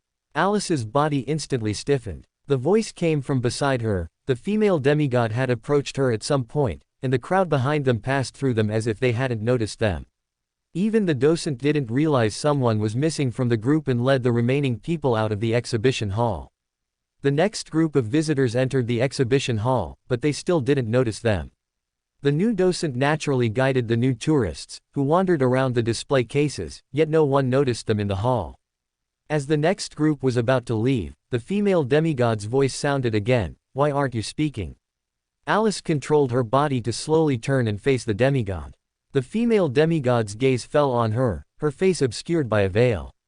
With only her eyes visible, Alice couldn't discern her emotions. Alice looked at the demigod before her without speaking. The only thing she could be sure of was that this demigod currently had no murderous intent towards her. So, what did she want? "You seem very familiar with the items here," the female demigod's voice sounded again. "Love poems, novel manuscripts, basic education textbooks, even games that haven't been widely circulated." Alice met the female demigod's gaze, trying to keep her voice level. I just admire Emperor Rosal very much." Under the other party's gaze, Alice's voice grew softer and softer, finally disappearing. This was too clumsy an excuse. The female demigod before her simply looked at her calmly and asked, "Do you believe what you just said?" Alice fell silent. Considering that the demigod, despite being a demigod, hadn't done anything to her so far, merely trapping her here, she tentatively asked, "You too?" This sentence was spoken in Chinese, but the other party's eyes showed that she didn't understand at all. So Alice paused, then tried again in more international English, "You too?" However, the other party's expression didn't change, she still didn't understand English. She looked at Alice and asked, "What do those two sentences mean?" Alice opened her mouth but didn't know how to explain. She realized that the person in front of her was not a transmigrator, but she seemed very interested in these things. Could it be? Alice suddenly thought of a possibility, and she hesitantly asked, "Do you know someone familiar with these things?" The other party's eyes changed. The female demigod's expression was no longer calm, her voice instantly changed from ordinary calmness to a calmness suppressing emotions. "What does knowing these things represent?" The other party's gaze suddenly became heavy, and the fluctuating emotions caused the deliberately restrained pressure of a demigod to leak out, making Alice's face turn pale once again. An overly high spirituality intuition allowed a Beander to be exposed before her, and it also made her almost lose the ability to resist when facing high-sequence powerhouses. No, to be precise, she might not even be able to muster the will to resist. Recalling her panicked flight when she encountered the Snake of Fate, Alice's eyes flickered. The other party noticed Alice's discomfort, reined in her aura, and waited for Alice's answer with a frown. It seemed she didn't intend to forcefully obtain an answer for now. Alice lowered her gaze and tentatively asked, "Why don't you ask the person directly?" At that, the female demigod's aura suddenly became dangerous. That cold gaze made Alice tremble uncontrollably. It wasn't until Alice was about to lose her footing that the other party reined in her aura again and coldly replied, "If I could, would I be asking you here?" Alice fell silent. She realized that if this was the case, either the two of them had fallen out, or, the other person was no longer around. Alice sighed softly, gazing in the direction of the display case and saying, "I need to know that person's identity and relationship with you first." "Do you think you have the right to bargain?" The other party frowned. "I think you probably want to understand that person," Alice said softly, looking at the display case. Quote. The other party didn't speak immediately. After scrutinizing Alice for a while, she also looked in the direction of the display case. "He is the protagonist of today's exhibition." Exclamation mark, exclamation mark, exclamation mark. Alice turned her head sharply, her eyes filled with unconcealed surprise. Connecting this to the other party's identity as a female demigod, Alice immediately had a guess about her identity and blurted out, "Bernadette." Bernadette's gaze moved away from the display case, and she looked at Alice with a cold expression, not speaking, but clearly assenting to the answer. Alice looked at Bernadette before her, and the phrase, "the taste of a witch is really good," uncontrollably echoed in her mind. She suddenly understood why the great emperor hadn't taught his children Chinese. "No, I can't expose a senior like this." Alice timely restrained a dangerous thought and decided to preserve the last shred of dignity for this transmigrator senior, whom she had never met, in front of his daughter. Then, Alice said to Bernadette with a strange expression, "In a sense, he can be considered my senior, and the senior of people like us." Senior. Bernadette repeated the word in confusion. "A senior who almost blocked the path for juniors," Alice replied, maintaining her previous expression. What do you mean by, people like us? Bernadette asked with a frown, and what does, almost block the path for juniors mean? People like us means that in this world, I'm not the only one who recognizes these things, nor is he. Alice explained her previous words to Bernadette. As for, almost block the path for juniors. Don't you think that many of the works he wrote don't seem to be written by the same person? Bernadette was slightly startled. Works reflect the author's thoughts, personality, experiences, and so on. There's a saying that a work contains the author's soul. Alice continued to explain her previous words. Do you really think his works were written by him? I don't know, Bernadette finally replied. I never thought about such a question. You admire him, like most people, don't you? Alice asked with a sigh. Bernadette's gaze became hesitant. She neither nodded nor shook her head. He loved you very much, Alice said softly. Those widely circulated notes he wrote during his lifetime are actually diaries. You should know that, right? Let's leave some dignity for the great emperor, referring to the taste of a witch is really good. Chapter 89, Chapter 51, The Internet. I know, Bernadette replied, and then, as if remembering something, she asked, can you understand his diary? I can understand it, Alice said softly. Among us, well, not necessarily everyone, but at least a significant portion of us should be able to understand it. I mean, if there really are many beings like us. Have you met other people like you? Is that symbol what you use to communicate? Bernadette immediately followed up. I have, Alice nodded. That's not a symbol. Not a symbol, Bernadette repeated, frowning. It's a script, Alice said softly, watching Bernadette's pupils constrict. It's a systematic script that has evolved over thousands of years. It's the mother tongue of some of us. Mother tongue. Bernadette's voice turned dry. She stared unblinkingly at Alice, asking word by word. We come from a civilization that no longer exists in this era, Alice said softly. His inventions and creations, the poems and novels he wrote, most of his famous sayings, and many other things, all of these are remnants of that civilization. Alice looked at Bernadette, whose constricted pupils held complex emotions, the most obvious of which was shock. Bernadette was indeed very shocked. If every word the young girl in front of her spoke was true, she could almost imagine the brilliance of that civilization. Only fertile ground that had achieved sustenance and peace could develop enough science and art. And, it sounded like that civilization had more than one language, which meant there was more than one country.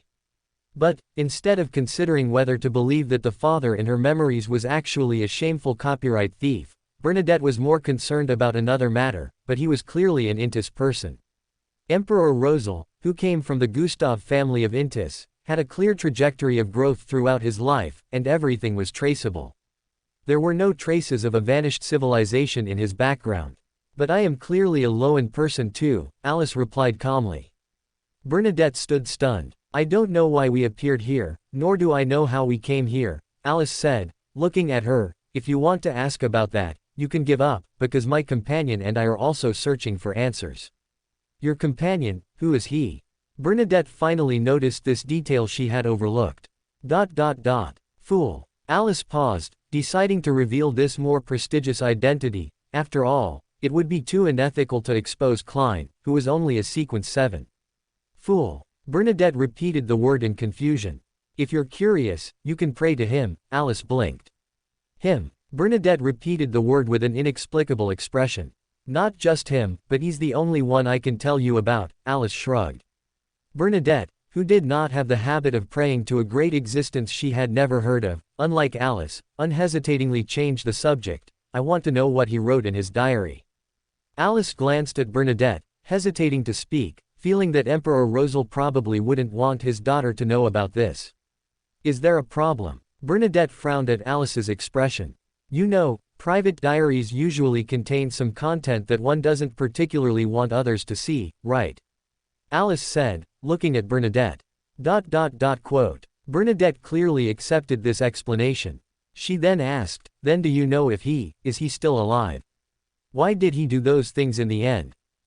Wait, Alice had to reach out and interrupt her questions. I think it's necessary to remind you of something. What is it? Bernadette stopped asking questions. This body I'm currently in is probably only 15 or 16 years old this year. Definitely not an adult, Alice said, holding her forehead, reminding the other party of her actual age with great helplessness. Realizing she had been too impatient, Bernadette calmed down a little. She thought for a moment and decided to ask a question Alice would definitely know. Then, can you tell me about that civilization you mentioned? That civilization, huh? Alice's expression softened. That was a civilization without extraordinary beings. No extraordinary beings. Bernadette repeated, looking at Alice skeptically and asking, could it be that you just don't know about the existence of extraordinary powers? Absolutely impossible, Alice said with certainty. In that civilization, it was absolutely impossible for there to be unknown extraordinary beings. Why are you so sure? Bernadette asked, puzzled, looking at Alice's confident tone. Alice was not surprised by Bernadette's skepticism. After all, someone who had never seen the internet couldn't imagine such a society. She explained, if something happened in Loen, it would spread throughout Loen within minutes, and even reach Intis, Lindbergh, and so on. In such a civilization, do you think it's possible for there to be hidden extraordinary beings? How is that possible? Bernadette immediately showed an expression of disbelief. So, explaining the internet to someone who has only seen a telegraph is really a troublesome thing. Alice showed a distressed expression. Internet. What is that? From her tone, it seemed to be a communication tool. Bernadette keenly sensed the core of the matter and eagerly asked, what is the internet? ... How about this, let's start from the beginning. Alice showed a very pained expression. Bernadette began to listen intently. Alice, pinching her brow, laid down her final bottom line. All right, first, I won't use word formation to turn these nouns into Loan language, I'll say them in my mother tongue. Is that okay? Bernadette nodded. Alice mused and began to introduce the changes in communication. All right, first starting with the telegraph. The next stage after this inconvenient communication tool is the telephone. Telephones were initially installed in everyone's homes, and each telephone had a corresponding number, roughly like an identification number. Anyway, people could connect two different telephones by entering the number and communicate. The next stage after the telephone was the mobile phone. The earliest mobile phones were just telephones that could be carried around. Later, mobile phones gained many new functions, such as taking photos, and for example, mobile phones could connect to the internet. The internet, to introduce it in language you can understand, it's similar to a large platform where everyone can transmit photos they've taken, their daily thoughts, and so on, to other people, even if. Alice's voice suddenly stopped, and even Bernadette stiffened. They held their breath, no longer speaking. A pair of black eyes without eyelashes appeared before them, staring at them emotionlessly. Chapter 90 Chapter 52 The Gaze of the Hidden Sage. Bernadette quickly grabbed Alice. Alice never dreamed that introducing the internet to Bernadette would attract the attention of the hidden sage. She was not unfamiliar with those eyes belonging to the hidden sage. The last time she saw them was behind old Neil. She could barely control the fear in her heart, and after they held their breath and waited for the hidden sage to leave, her legs instantly gave out. I'm sorry, Bernadette apologized to her after helping Alice stand steady again. I didn't expect this to attract the attention of the hidden sage. Alice, still shaken, shook her head. She asked with lingering fear, why did the hidden sage suddenly cast his gaze? Bernadette looked at Alice and replied with an unclear emotion.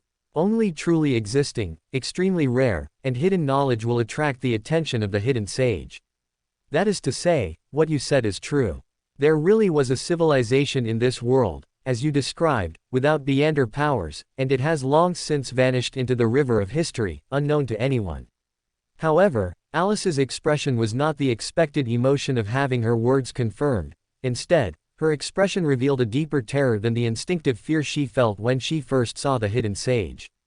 Bernadette heard Alice's incredulous voice. In this world, there really was a technological civilization, as I described, without Beander powers. Were you lying to me just now? Bernadette asked, frowning. No, Alice closed her eyes and said softly, we really came from such a civilization, but we all thought that civilization didn't exist in this world. Bernadette was slightly startled, yet Alice's voice continued, I should have realized it earlier. A year has 12 months and 365 days, a day has 24 hours, there is a sun and a moon in the sky, and this place can also be confirmed as a planet. How can there be so many coincidences in the world? Bernadette quietly watched Alice, while Alice was still immersed in her own thoughts. Transmigration is not an unfamiliar concept for children living in modern society, but if the world you transmigrated to once possessed the civilization from your memory, that would be truly terrifying. Did you come from that long-lost civilization, or from another world? And for Alice, what terrified her most was the last sentence she heard before Shen Yinghuan's death. Huan, if you transmigrate into the mysteries, you will definitely be a born monster. Did she transmigrate to another world, or was that book actually a prophecy? This was a suspicion Alice couldn't verify at all. Bernadette seemed to have deduced something from Alice's reaction. She frowned and asked, "Why do you all believe that civilization doesn't exist in this world?" Hearing the question, Alice suppressed the complex emotions in her heart and replied with a completely different mood than before, "Because transmigration is not an unfamiliar concept to us." Transmigration. Bernadette repeated Alice's term, frowning. Alice organized her words and explained, "Well, it's a very popular literary genre in our era. The general idea is waking up in a strange, foreign world after dying or something. It could also be transmigrating to the past or future. Your civilization, literature seems to be very well developed." Bernadette asked tentatively. Probably because we popularized compulsory education." Alice tilted her head, guessing. "Compulsory education?" Bernadette asked. Alice explained with a slight hesitation. "It's basically when basic education doesn't require tuition or book fees, like basic literacy, arithmetic, music, art." "Wait," Bernadette interrupted Alice, "are these all considered basic education?" "Yes, and more," Alice nodded, then continued, "there's also physics, chemistry, biology. In short, some basic scientific knowledge, and then politics, history, geography. Anyway, it's all basic education." Bernadette, living in an era where even literacy was not free, fell into contemplation. For Alice, who wasn't adept at contemplating such issues, popularizing compulsory education was just a simple statement. But for Bernadette, it meant that this civilization was already very wealthy. It had at least solved the problem of people's basic needs and achieved a considerably high degree of industrialization, allowing children to study peacefully in schools. The productivity and wealth this represented were beyond Bernadette's imagination. And what was even harder for her to imagine was, how did such a vast civilization disappear into history without leaving a trace? Even the spirit world couldn't capture information about that lost civilization. Bernadette pondered for a long time, but finally only said, "If you need help, you can ask." Alice was silent for a moment, then seriously told Bernadette, "You probably can't help me." Bernadette frowned, looking at Alice. "I want to know the potion formula for the sequence 0 of the fate pathway." Alice shrugged and replied, "What do you need that for?" Bernadette looked at Alice, unable to comprehend. "No, how do you know about sequence 0? It was mentioned in your father's diary." Alice shrugged. "As for why I need it, is it strange for a Beander to collect potion formulas?" Bernadette looked at Alice, answering the question with her eyes. All right, Alice sighed, "but what good is it for you to ask? Do you really have what I need? If you read his diary, do you know about the blasphemy card?" Bernadette asked, looking at Alice. "I do," Alice nodded, then suddenly thought of a possibility. "The blasphemy card of the fate pathway is with you." Bernadette nodded. "A snake of fate is hunting me." Alice lowered her eyes, her voice calm as she replied, "I am suspected to be his Beander material for advancing to sequence 0. Bernadette opened her mouth, speechless for a long time. "So, what is the Beander material for the sequence 0 of the fate pathway?" Alice asked calmly, looking at Bernadette. Meeting Alice's gaze, for a moment, Bernadette felt the air freeze. An invisible threat enveloped her, but when she tried to find it carefully, the threat was already gone without a trace. Chapter 91 Chapter 53 Inches Anchor. Bernadette, who failed to uncover the source of the threatening sensation, looked at Alice. The feeling from that instant seemed like an illusion, but recalling Alice's earlier words, Bernadette cautiously answered Alice's question. To advance to sequence 0, he needs the Beander characteristic of the snake of fate and the uniqueness of the wheel of fortune. The Beander characteristic of the snake of fate and the uniqueness of the wheel of fortune. Alice repeated Bernadette's words, her voice still devoid of much emotional fluctuation. First, I can confirm that I cannot possibly have the Beander characteristic of the snake of fate on me. Bernadette watched the calmly analyzing Alice and slowly furrowed her brows. Then, what is the uniqueness of the Wheel of Fortune? Alice's gaze fell upon Bernadette. The threatening sensation, whose origin she couldn't find, resurfaced, as if an invisible net had enveloped her. If her answer wasn't satisfactory, this net would constrict, and then, strangle her. Bernadette found it difficult to judge whether she was more afraid now or more afraid of the hidden sage's gaze. She looked at Alice and, in as calm a voice as possible, replied, Sequence 1 becoming Sequence 0 requires accommodating the uniqueness of that pathway. The Wheel of Fortune is the name of the Sequence 0 of the fate pathway you mentioned. The invisible net silently vanished. Bernadette saw Alice frown, revealing a troubled expression befitting her age, and she pouted, muttering, So, I might be the uniqueness of the fate pathway. Or is there some connection? Bernadette looked at Alice, whose actions, demeanor, and tone unconsciously revealed a hint of childishness, and tentatively asked, Don't you think that sometimes your state isn't quite right?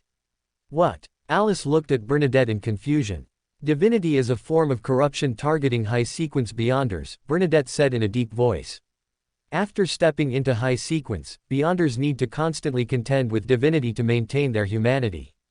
Alice paused slightly. Of course, she knew that her state wasn't right at certain times, which made her afraid and uneasy, yet she was powerless to do anything about it, unable even to find the reason. She could only watch herself transform into a completely unfamiliar version of herself. This change was sometimes obvious, but more often, it was a subtle, gradual alteration. Alice wasn't even sure if her current self was affected. So, that influence came from her connection with the uniqueness. Was that the corruption of divinity? No, that's not right either. Can divinity affect people from such a distance? But, at least the general direction should be correct. Alice frowned and asked, So, while the uniqueness is giving me power, it's also influencing me, or rather, corrupting me. That's just my guess. Bernadette frowned as she looked at Alice. She actually wanted to investigate Alice's state and her relationship with the uniqueness, but it was clear that even Alice herself didn't know the answer. Considering the source of that threatening sensation earlier, Bernadette believed it was best not to force Alice to do anything she didn't want to. Regardless of Alice's relationship with the uniqueness, and regardless of whether that relationship would affect Alice's humanity, at least before Alice lost her humanity, that invisible net could strangle her. Alice asked thoughtfully, Assuming your guess is correct, do you know how to solve this problem? Have you heard of anchors? Bernadette asked. Anchors. Alice repeated the phrase and made her own guess, anchors that stabilize humanity. You've heard of it? Bernadette asked in surprise. I just guessed. Alice blinked twice. To be precise, the function of anchors is to stabilize one's mental state. Generally speaking, from angels onwards, beyonders need the help of anchors. Bernadette paused for a moment before explaining. Stabilizing mental state, from angels onwards. Alice repeated Bernadette's words, recalling her initial question, why do deities preach? With the last piece of information, Alice finally found the answer to the question. Followers are the anchors of deities. These disrespectful words elicited a clear emotional change from Bernadette. This wasn't a difficult question to understand. After knowing about the existence of anchors in Sequence 0, and realizing that divinity was actually a form of corruption, the meaning of followers to deities became obvious. The real difficulty lay in speaking such words aloud, as Alice did. For beyonders who knew of the existence of true deities, even non-believers, they couldn't maintain Alice's state of mind. Are all those people you mentioned like you? Bernadette couldn't help but ask. Like me? Alice repeated, confused. She couldn't understand what she had done wrong again. Bernadette looked at Alice and sighed helplessly. You seem to have no respect for deities, whether it's mentioning the fool, or making such a conjecture just now. Alice was silent for a moment, then finally said, No, I am a believer of the goddess. Bernadette frowned as she looked at Alice, realizing that she didn't show much reverence even when saying that. Looking at Bernadette's suspicious gaze, Alice shrugged and sighed. Well, but no one would believe in a Sequence 7, right? Even if I'm about to become sequence 6. Wait a moment, Bernadette urgently interrupted Alice, you have sequence 7. Yes. Alice nodded, not finding anything strange about it. Didn't you say you were only 15 or 16? Bernadette looked at Alice, finding it hard to comprehend. Alice stared at Bernadette and, after a few seconds of thought, said, I think it's abnormal that I didn't directly become sequence 1. Quote. Bernadette looked at Alice's serious expression, recalled the guess about the uniqueness, and finally chose to change the subject. Tell me the honorific name of that fool you mentioned. Wow, are you going to pray? Alice asked with interest. I don't have a habit of praying to unknown evil deities. Bernadette emphasized, somewhat weakly, looking at Alice's excited expression. Remembering what she had done, Alice's eyes secretly darted to the side, pretending to be engrossed in studying the pattern on a tourist's hat. Bernadette looked at Alice's expression and suddenly made some guesses about why she had found that fool. Bernadette, I don't have a habit of praying to unknown evil deities. Alice looks away. Chapter 92 Chapter 54 Hometown is where you can't go back. The scene fell into an awkward silence for a moment. Finally, Bernadette decided to save the little girl some face. So, what is the honorific name? The fool who does not belong to this era, the mysterious ruler above the gray fog, the yellow and black king who holds good luck. Alice recited this passage very fluently. After memorizing the passage, Bernadette asked, can you give me your address? If I don't give it to you, can't you find it? Alice asked, confused. Bernadette suddenly regretted her earlier attempt to ease the atmosphere. Miss Alice, give her an inch and she'll take a mile. Kingsley lowered her head to look at her toes, obediently giving her address. Bernadette, who hadn't raised a child in many years, felt a sense of powerlessness facing a mischievous child. She took a deep breath and said to Alice, I'll give you the summoning ritual for my messenger. What is a messenger? Alice's gaze shifted from her toes. You can send me letters through the messenger, Bernadette explained. Oh, Alice nodded thoughtfully, can I have a messenger too? Do you have a way to contract a messenger? Bernadette retorted. Alice sighed in disappointment. All right, I understand. So, what's the ritual? Bernadette, with a headache, began to introduce her messenger's summoning ritual. First, you select herbs and essential oils from the necromancy domain. This is no different from normal ritual magic, but for candles, you only need the one symbolizing yourself. Next is the incantation part. There are 3 sections. The first section is, I, which you whisper in ancient Hermes, giant language, dragon language, or Elvish. The second section is, I summon in my name, which can be changed to Hermes language. The third section is a specific description of the messenger, an invisible creature that roams the upper realms, a strange spirit friendly to humans, the messenger exclusive to Bernadette Gustave. And finally, and most importantly, if you find a way to sign a contract with a messenger, write to me, or find a reliable person to watch over you. Do not casually summon a messenger yourself. Alice lowered her head and began to examine the shape of her shoelaces. Bernadette looked at Alice's actions and suddenly felt that Katlia was still too obedient. Never mind, Bernadette, who hadn't raised a child in a long time, struggled to organize her words. It's true that believers are a God's anchor, but this method, you probably won't use it. Why? Alice humbly asked for guidance. You don't have the conditions to receive prayers, Bernadette explained. Is it divinity? No, it should be a level of life. Alice paused slightly, realizing something. Bernadette nodded, confirming it. Even though Alice had given her a very dangerous feeling several times, just as Alice said, she was only sequence 7. No matter what connection she had with the uniqueness, it wouldn't change that fact. I understand, Alice nodded, thought for a moment, and concluded, I'll go get the uniqueness back. Quote. Bernadette looked at Alice, having lost her ability to speak. Is there a problem? Alice blinked. The item solidified from the uniqueness as a sealed artifact beyond sequence 1, Bernadette replied with a complicated feeling. This time, it was Alice who fell silent. She still remembered a transaction she had with the Snake of Fate for which the other party had already paid the price. The other party needed her to seal a sealed artifact. Was it for her to seal that sealed artifact, or for her to be sealed inside the sealed artifact? Recalling the dream where she was swallowed, Alice was almost certain that the sealed artifact must be the uniqueness of the fate pathway. Was she a part of the uniqueness? Or could she, or some characteristic of her, help the other party accommodate the uniqueness? As long as she touched the uniqueness, this matter could be achieved. Alice realized that this was an open conspiracy against her. Desiring to discover her past, after learning about her relationship with the uniqueness, it was impossible for her not to try to contact the uniqueness. And as soon as she contacted the uniqueness, the other party's goal would be achieved. Was this problem unsolvable? Alice recalled that dream, where she climbed the tower alone, and was finally swallowed by the snake of fate at the top of the tower without any defense. Wait, without any defense. But she clearly had defenses, didn't she? Moreover, being forced to advance by the other party also didn't seem to fit the information of climbing the tower alone. Alice's heart stirred. She realized that this might be the key to the whole matter. However, now was not the time to think about this. Alice's eyelashes lowered. She chuckled softly, "Thank you for your reminder. I suddenly know what I should do." Bernadette scrutinized Alice for a few seconds, her brows furrowing again, until Alice gradually showed a blank expression under her gaze, then reminded her, "Be careful of your state."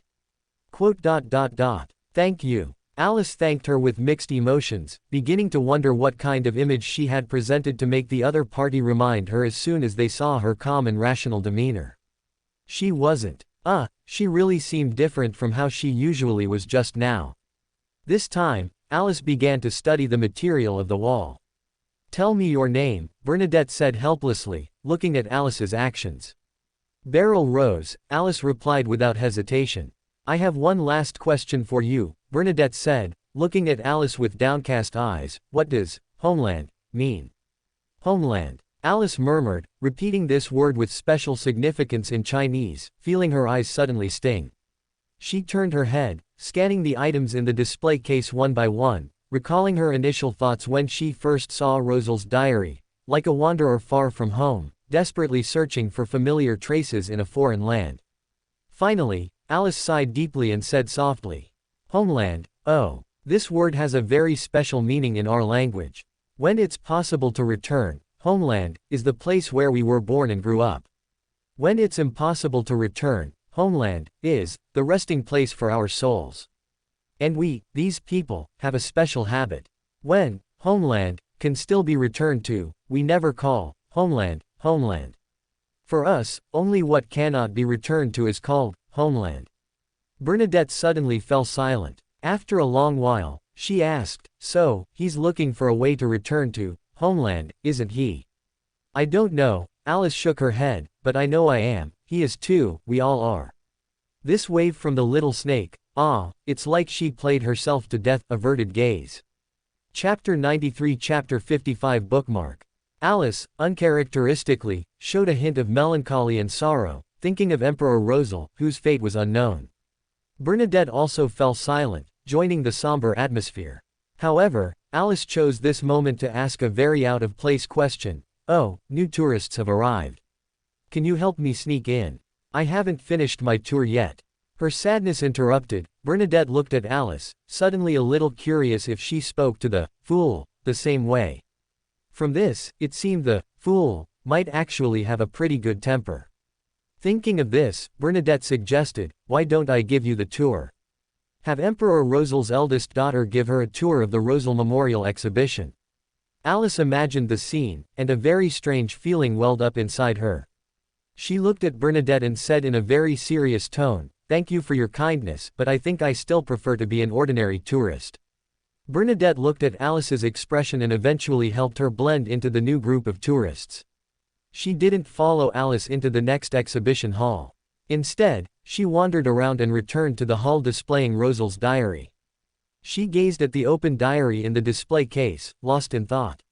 Meanwhile, Alice blended into the new group and entered the next exhibition hall. The guide's voice rang out ahead. "Next, you will see a recreated version of Emperor Rosal's study. Of course, only a part of it." Following the guide's voice, Alice and the surrounding tourists entered the exhibition hall, and a vast space opened up before them. More than a study, it looked like a library. No, even a library wouldn't be arranged this way. Two-story-high bookshelves were neatly arranged on all sides. There were stairs beneath them, and passages connecting them to each other. Alice could almost imagine someone weaving through them, searching for books. In the center of those rows of bookshelves were desks, chairs, brass lamp stands, and other items, all encased in glass, separated from the outside. Alice looked at the study in amazement, immediately deciding that this would be her ideal study in the future. The guide was still introducing the exhibits in the hall. Alice looked at the complex array of books in the hall and asked the guide, "Are all these books that Emperor Rosal read?" "The original ones." She tried her best to appear like a curious child, and the guide seemed to believe her disguise, nodding affirmatively. "Yes, these are all items from Emperor Rosal's study at the time, including but not limited to books, manuscripts, bookmarks, lampstands, ink bottles." However, many more items were destroyed in several conflicts. Bookmark. Rosal had mentioned in his diary that he would hide the blasphemy card in a very valuable book, so that everyone would never suspect that the most valuable thing in that book was an inconspicuous bookmark. Alice approached the central table, carefully observing the books placed on it, trying to find the valuable ones among them. The books on the table covered a very wide range of content, including history, geography, and mechanical principles. However, Alice scanned them and felt that these books were still some distance from being very valuable. Finally, Alice's gaze settled on Emperor Rosal's manuscript. That stack of manuscripts recorded items Emperor Rosal wanted to invent but lacked the conditions to do so. A bookmark was also mixed among them, depicting Emperor Rosal in emperor's robes. Given Emperor Rosal's personality, putting his portrait on the blasphemy card seemed quite normal. Alice stared at the bookmark, not attempting to activate her spiritual vision or divination. If it could be found that easily, it wouldn't be displayed here for people to see. Whether that bookmark was the blasphemy card or not, at least the Steam Church must have checked it and found no issues. Moreover, given Emperor Rosal's personality, perhaps only this stack of manuscripts in this study best fit his requirements.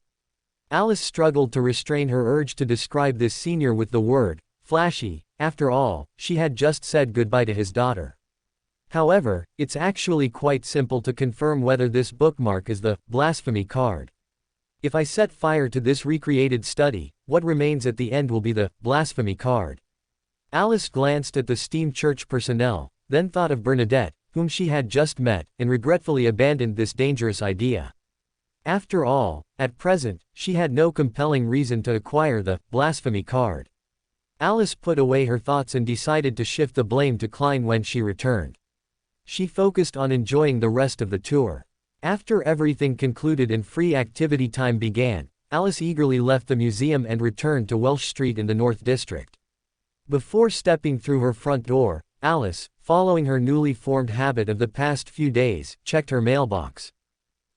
There really was a letter. No, to be precise, it should be a very small package. Alice opened the package and found a model of a pirate ship inside, only slightly larger than her palm. The model was wooden, and the craftsmanship was not particularly good. Frankly, it was even a bit rough to the touch. However, it basically had all the necessary components, making it barely a qualified pirate ship model. Alice opened the letter inside the package. "Dear Beryl, I heard you're back. How were the sights at sea? Were they beautiful? I've never been on a ship before, but I've heard many adventure stories about the Great Sea from Dad. This is a pirate ship model I carved based on a model in Dad's study. Although it's crude, you're not allowed to dislike it, or I'll get angry. Sincerely, Evelyn." "It's Evelyn," Alice muttered as she returned home. After placing the crude model on her desk, she began to pray to Mr. Fool. Klein, who was diligently memorizing the museum's layout, heard the prayer. He no longer wondered who it was each time. Instead, as soon as he recognized a female voice, he entered the bathroom with the thought, "What does Alice want now?" Above the gray fog, Klein probed the crimson star belonging to Alice and heard her voice. "I met Bernadette, Emperor Rosal's eldest daughter. I have something important to tell you." After recovering from his surprise, Klein sped up his memorization of the layout, and after achieving his goal, he quickly rushed home. Unlike Alice's leisurely pace, although Klein concealed his anxiety and haste on the way back, he called Alice to above the gray fog as soon as he entered the house. Joe Mingrui. Before Klein could speak, Alice propped herself on the table and, unusually, said in Chinese, "We might not be able to go back." How to punctuate quoted letters. Stunned. Chapter 94. Chapter 56. Conversation. Alice's unusual attitude made Klein realize something was wrong. He suppressed other thoughts and asked, "You said you met Bernadette. What happened?" First, you might be getting one more demigod believer," Alice said, pondering.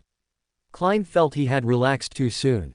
Alice looked at Klein's expression, sighed, and began to recount the events from the beginning. "It's like this. I met Bernadette, a demigod, in that warm Rosal exhibition hall. Then, well, in short, she discovered me and asked me some things related to Emperor Rosal. Since I couldn't bargain with a demigod, I told her, we come from another civilization, and Emperor Rosal is considered our predecessor. Also, the current leader of our people is the Fool." Mr. Fool felt like he wanted to rub his forehead again. Fortunately, no one else was watching, so he could rub his forehead freely and pressed on, and then. "Why do you say we can't go back?" Alice frowned and said, "I told Bernadette some things about modern Earth, but, when we talked about the internet," the hidden sage suddenly cast his gaze. "The hidden sage?" Klein asked, surprised. Why would he cast his gaze? Is he interested in the internet?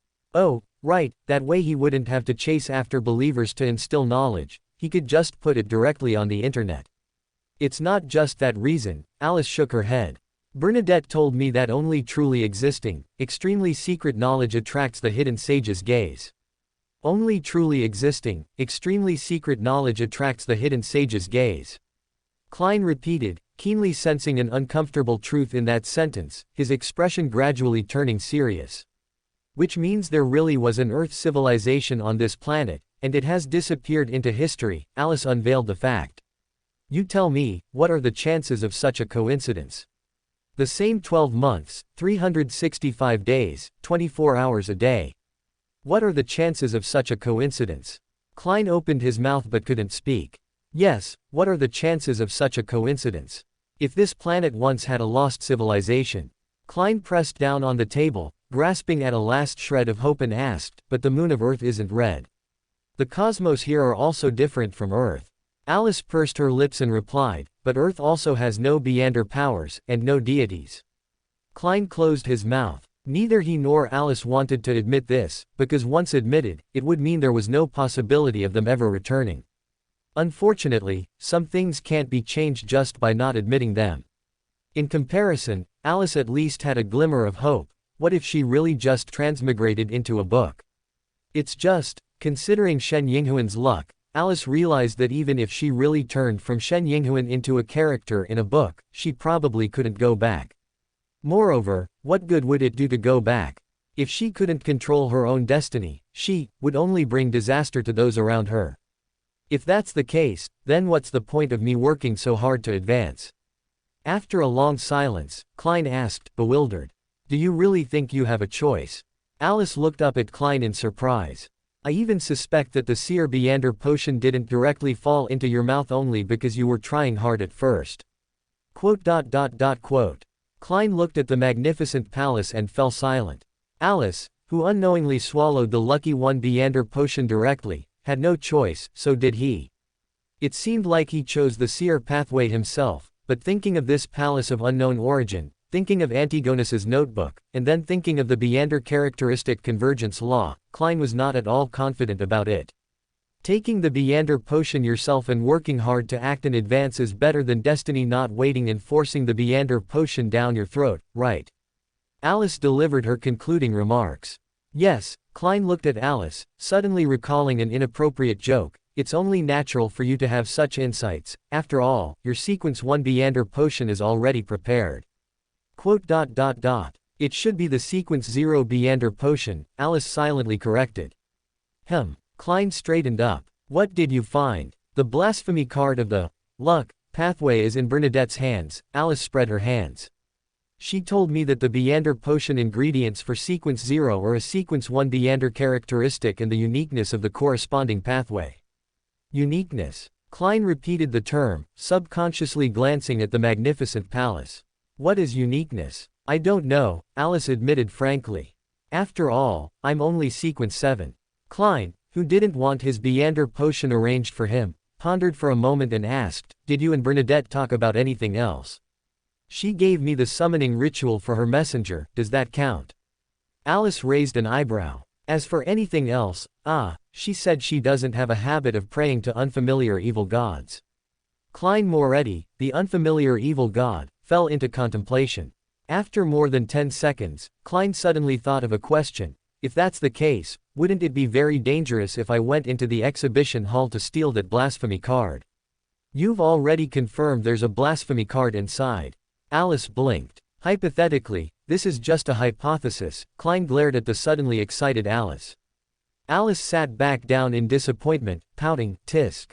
I originally wanted to suggest you start a big fire in there, and whatever didn't burn up would be the blasphemy card." Klein pondered for 2 seconds before saying, "If you were going to suggest that, you should have not told me there was a demigod inside first."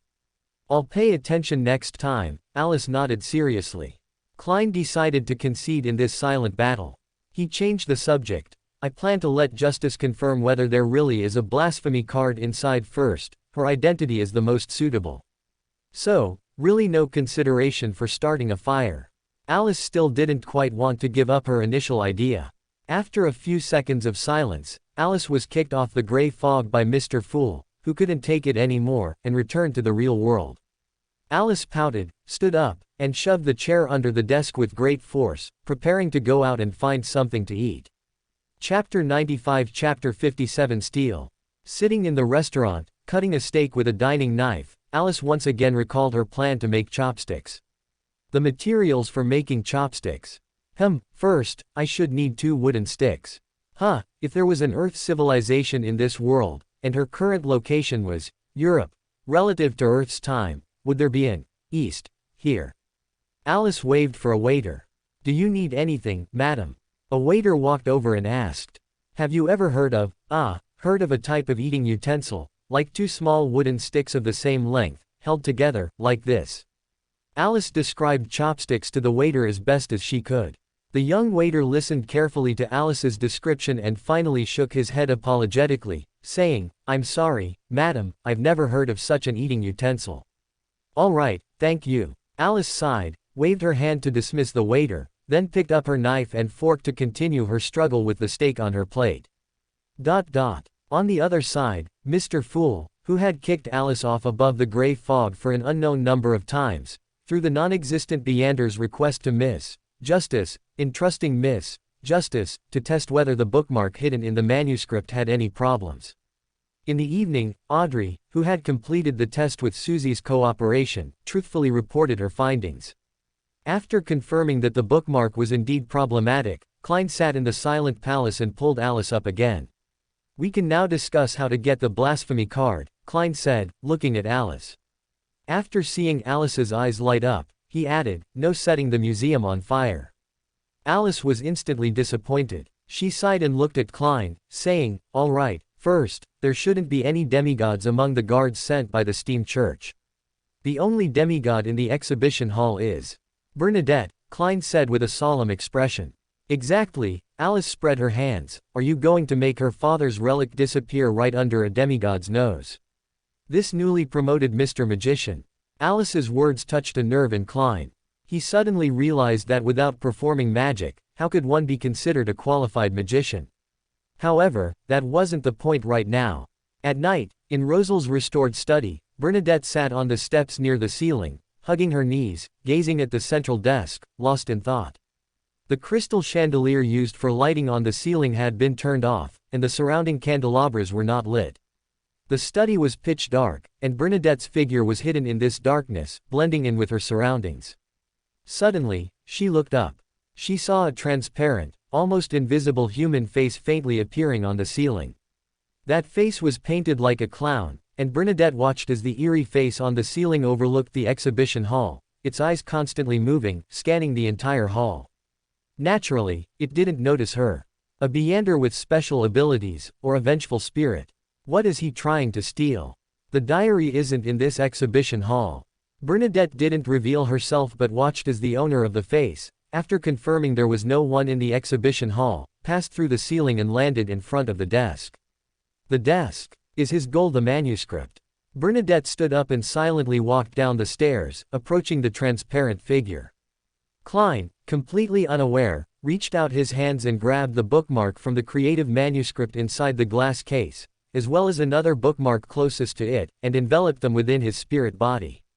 Then, Klein, relieved, reached out his hands again, grabbing for other bookmarks. A pea vine, however, silently draped itself over his hand.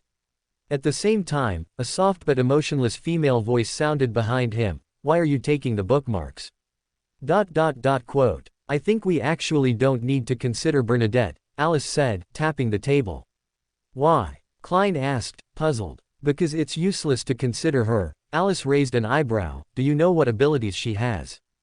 Do you think you can defeat her?" Klein fell silent. "Until she actively reveals herself, we can consider her non-existent," Alice said, propping her chin. "What if she actively reveals herself then?" Klein asked with a frown. "Then make her think you know her, or rather, her father, even if you've already obtained the blasphemy card," Alice replied, blinking. You know what I mean, right?" Quote. "Why are you only taking bookmarks?" the female voice asked again. Klein slowly turned around. Intertwined pea vines formed a hammock-like seat, and Bernadette was sitting on it, gently swaying with the pea vines. Klein gazed at this fairy tale-like scene and chuckled. "It seems your father told you many of our fairy tales." The swaying seat stopped. Klein felt the pressure on him suddenly intensify, and Bernadette's voice, no longer soft, rang out. "What is your relationship with the fool?" Bernadette did not get the answer she wanted. The figure in front of her, after staring at her deeply, instantly disappeared. 18 Kings Avenue, inside a certain wealthy merchant's storeroom. Alice stopped juggling the master key.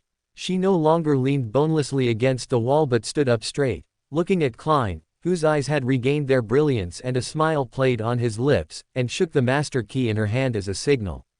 "According to your description, this master key seems to be cursed. I'm very worried that you'll get lost in some strange place holding it."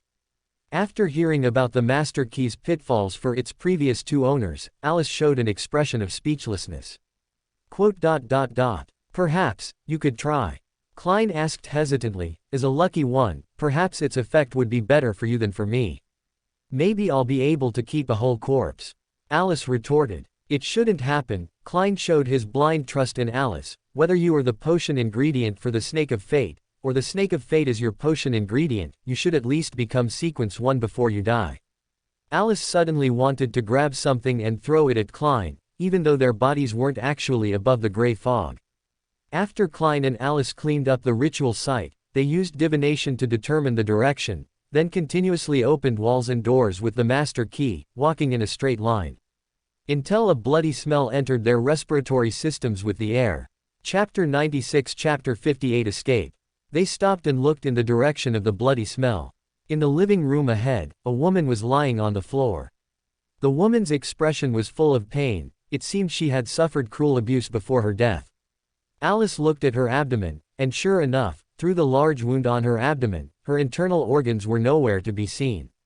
At the same time, they all heard a series of ho ho ho sounds. The 12th case. That demon dog. Alice instantly realized what had happened. Unlike Klein, whose hair stood on end, Alice remained relatively calm. She looked up, scanning the bright yellow living room layout, and her gaze finally landed on the crimson carpet. The carpet was stained red by the female corpse's blood, slowly spreading. Alice's acquaintance, the demon dog she had seen once before and who had previously run away, was squatting nearby, its mouth half open, with fresh flesh still clinging to its teeth. Their figures were reflected in the demon dog's pupils. Alice saw the demon dog arch its back, its fur bristling, and a defiant growl emanate from its throat. Ho! Before they could react, the demon dog retreated while growling, actively clearing the path for them. Klein looked at Alice in astonishment.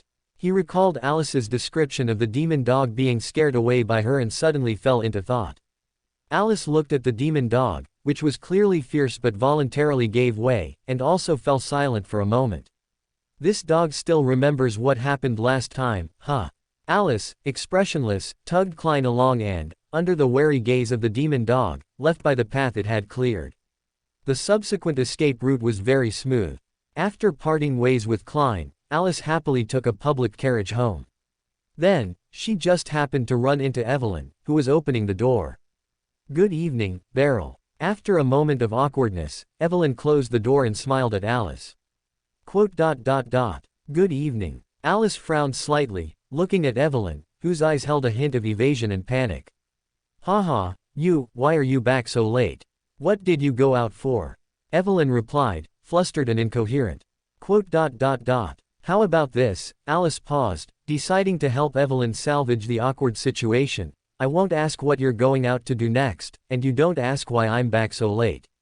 As her words fell, Alice clearly saw Evelyn let out a sigh of relief. Then, as if to cover something up, she said, "What are you talking about?" "I just couldn't sleep and felt bored, so I came out for some fresh air. I'll be back in a few minutes." Alice looked at Evelyn's appearance and began to wonder if she had looked so clumsy when she had lied before. Under Alice's gaze, Evelyn's demeanor gradually became flustered. Alice looked at her evasive eyes and sighed, "It's not safe outside at night. Come back early." Next, she walked towards her own house next door without waiting for Evelyn's response. As for why she didn't ask Evelyn what she was going out for, it was too obvious. It definitely had something to do with the Nighthawks. After returning home, Alice lit the lamp and sat on the sofa in the living room, about to report her safety decline, but suddenly stiffened as she looked at the pea vines dangling in front of her. How could pea vines fall from the ceiling? Alice slowly raised her head, and more pea vines fell, enveloping the entire living room in a green forest. Bernadette appeared before her, descending along the pea vines. "Who is the person who stole the bookmark?" Bernadette asked, looking at Alice with emotionless eyes. Why do you think I would know?" Alice still wanted to struggle a bit. "I arrived here before you," Bernadette replied softly yet emotionlessly. Alice then asked, "Then why don't you suspect that I disguised myself as someone else and stole the bookmark?" Bernadette looked at Alice calmly and disdainfully. Alice, feeling despised, widened her eyes, ground her teeth, and changed the question, "Why do you want to find him?" To be precise, Bernadette looked at Alice and said in a soft voice, "I want to learn about the fool's believers." Alice quickly understood Bernadette's meaning. Just by looking at the lunatics of the Aurora Order, one could tell that the state of the believers could also reflect the state of the deity.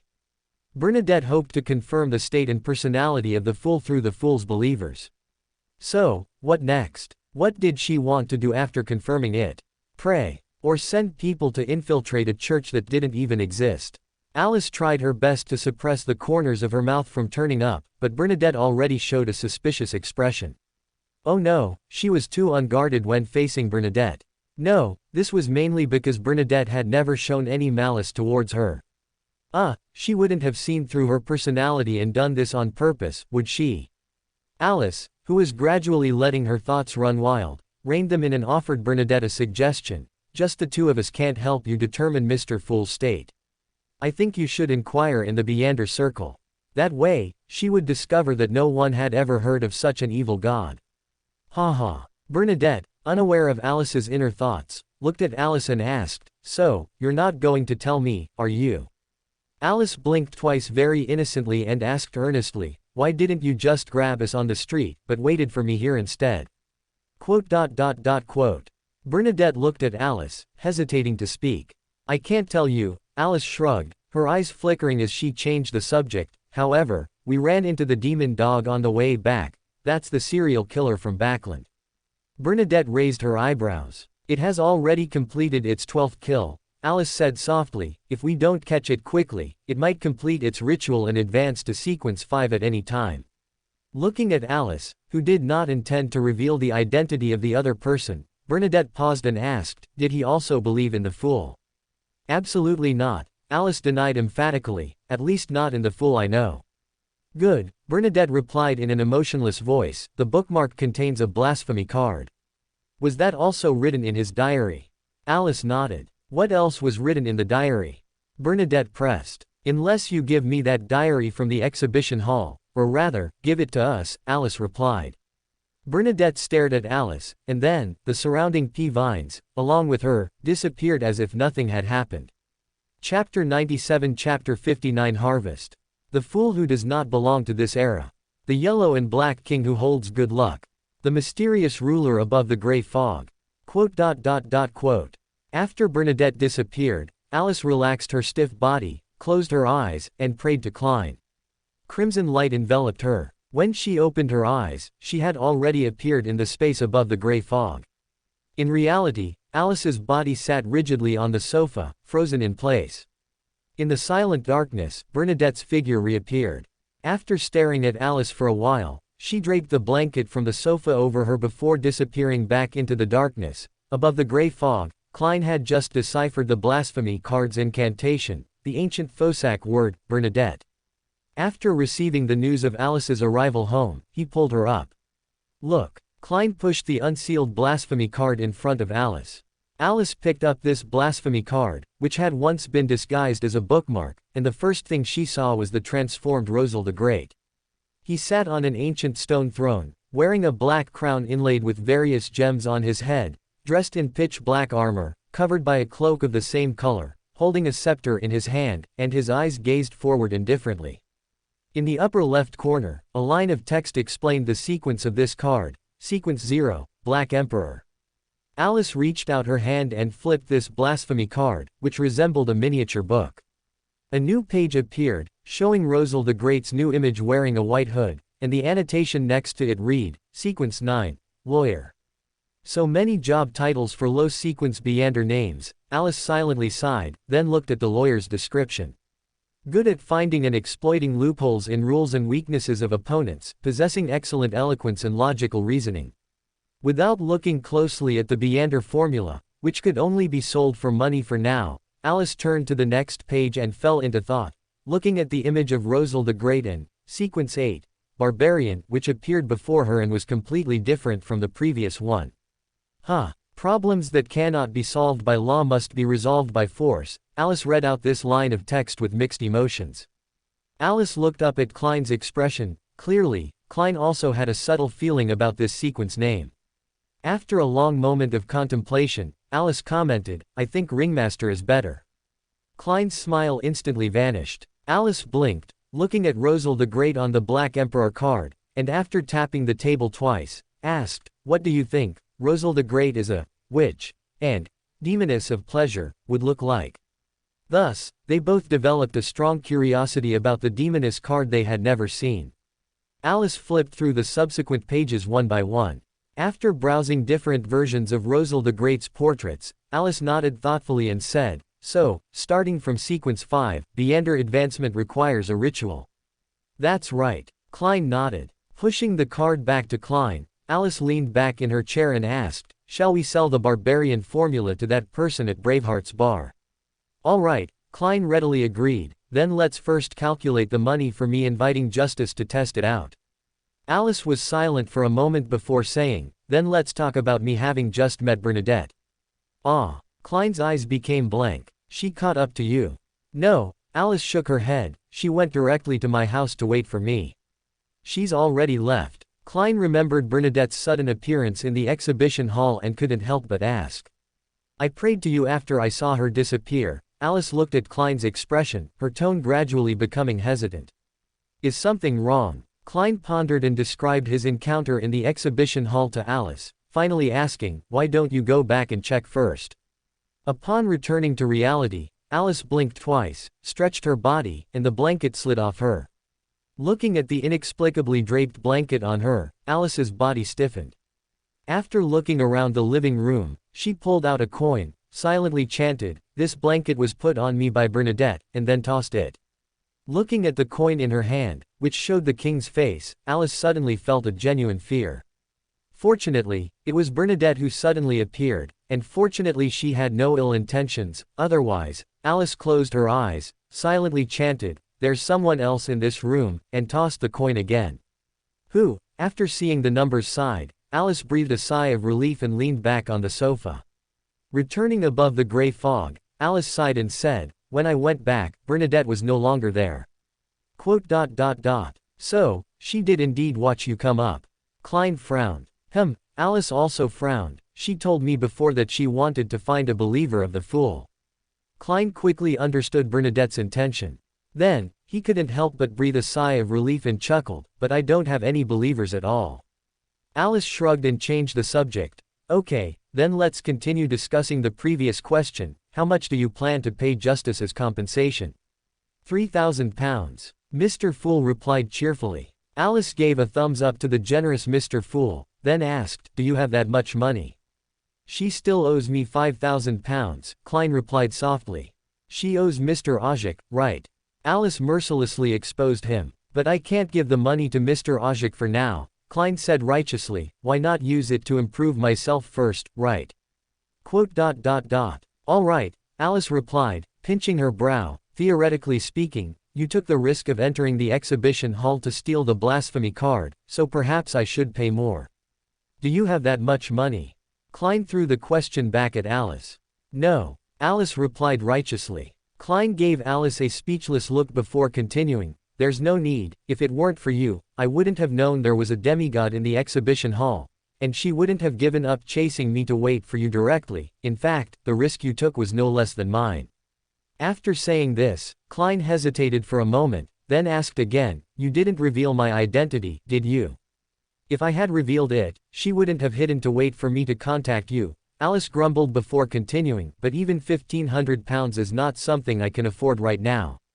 "It's okay, I don't mind if you owe me for now," Klein said with great trust. Chapter 98 Chapter 60 Will Accepten. The next morning, Alice received the newspaper from the mailbox. The headline on the front page, as expected, announced the 12th victim. Alice looked at the news, recalled the demon dog growling and retreating, and silently turned the page. Alice scoured the entire newspaper and only then confirmed that the museum theft was mentioned in an inconspicuous corner of the paper, without even specifying what items were stolen. Realizing that the steam church seemed to have no intention of widely spreading this matter, Alice put away the newspaper and went to the church after breakfast to complete her daily tasks. Evelyn's appearance from within the church was no longer enough to surprise Alice. She merely shifted her gaze quietly, hid among the crowd, and pretended she hadn't noticed. But Alice still frowned subtly. If the initial encounter with Evelyn was merely a coincidence of being neighbors and girls of the same age, after the other party became bait deliberately released by the Nighthawks, Alice realized that their fates seemed to be intertwined a little too deeply. This is not a good thing. Alice sighed inwardly, lamenting silently. Just as the next sequence after, Lucky One, is, Calamity Priest, for Alice, who is too deeply connected with fate. Capricious fate may not pose a threat to her, but for those around her, it is definitely not a good thing. Just look at Shen Yinghuan. Alice wasn't worried about Klein because he clearly harbored his own problems, it was uncertain whose problems were greater. But ultimately, Evelyn should have been just an ordinary girl. If not for Alice, she would never have known about the Beander world in her lifetime, and now. To be honest, Alice was very worried that if she wasn't careful, Evelyn might become a Nighthawk someday. After finishing her prayers, Alice returned home as if nothing had happened and continued drawing her manga. The Demon King, who had slept for 1,000 years, opened his eyes, and the first thing he saw was the dagger in the hand of his former student. "All right, that's enough for now." Alice put away her pen, satisfied. The story of this manga came from a combination of Shen Yinghuan's memories and the experiences in Ting'an City. So far, the preliminary setup has been completely finished, and next is the gradual unveiling of the world background and the climax of the story. After drawing a segment of the plot, Alice, who had intended to relax, suddenly saw overlapping gray fog spread before her eyes. "Ah, it's Klein." Alice blinked blankly and heard Klein's voice. "Come quickly, I met that unlucky fellow at the club." After blinking blankly twice, Alice finally remembered someone she had forgotten in a corner, Drive. Alan, who was said to have very strange luck. Outside the Crag Club, Alice successfully found Dr. Allen, who was leaning on a crutch. He was indeed affected, but it seemed like he just accidentally stumbled upon it. Alice thoughtfully glanced at Dr. Allen. Already knowing from Klein that Dr. Allen would go to the church, Alice shook her head and left. Did he say when his bad luck started? Or the reason? Above the gray fog, Alice asked Klein. One thing might be related, Klein mused. He previously had a patient, a little boy around 10 years old. Wait, Alice interrupted Klein, a little boy around 10 years old. What did he look like? I didn't ask. Klein replied hesitantly, is there a problem with that? Quote. When I saw the Snake of Fate, he appeared as a little boy around 10 years old, Alice replied, pinching her brow. You suspect he met? Klein slowly frowned. The misfortune on him should just be accidental, Alice shook her head. Then it's easy to understand, Klein suddenly realized, that child needed his left leg amputated due to some accident. Alice's mouth twitched, thinking of the scene where the other party was almost hit by a carriage that day. Klein continued to narrate. The day before the child's surgery, Dr. Allen specifically went to the ward to find him and discovered he was quite uneasy, playing with tarot cards. These were items he had brought with him when he was admitted, and he wouldn't even allow his family to take them away. To help him relax, Dr. Allen played tarot cards with him. At that time, Dr. Allen drew a card, which was the inverted Wheel of Fortune. The child looked at Dr. Allen and, with a pure and innocent smile, said, Doctor, your luck is going to get worse. Doctor, your luck is going to get worse. Alice repeated the other party's words, Sister, you look very scared, don't you? Klein looked at Alice, listened to her finish the two sentences in a childish tone, and said hesitantly, When you repeat it like that, I almost suspected Dr. Allen met you. Oh, this. The innocent Alice fell into thought. After a moment of contemplation, Alice continued to ask, what happened next? What happened after that? The child's surgery went smoothly, and he was successfully discharged. Oh right, the child's name is Will Osepton, Klein replied. Will Osepton. Alice repeated the name, then suddenly showed an innocent smile, and seeing Klein's suddenly stiff expression, she said, Klein, you should get to know that Snake of Fate. Huh. Klein looked bewildered. Let him see what's in your fate, An angel won't lose control because of it, aren't you curious? Alice blinked. Klein remembered a monster in Tingen City who almost went blind, and Alice's reaction as if she had seen a ghost the first time she saw him, and indeed, his curiosity was piqued. You don't need to do anything intentionally. If you are meant to meet, fate will always arrange for you to meet, Alice said, tapping the table, you just have to not resist. Why does that always sound so strange? Klein muttered softly, but, he wants to kill you, right? What if he finds out we know each other? Then, let fate decide, Alice shrugged. Quote. You weren't like this before, Klein reminded Alice, who was pushing everything onto fate. I know, Alice sighed, but to have the strength to struggle against fate, I'd at least have to be a demigod, right? A demigod might not even be enough, after all, the difference between an angel and a saint isn't just ordinary big. Why so late? Because I'm revising the manga, avert gaze. Should I change the name?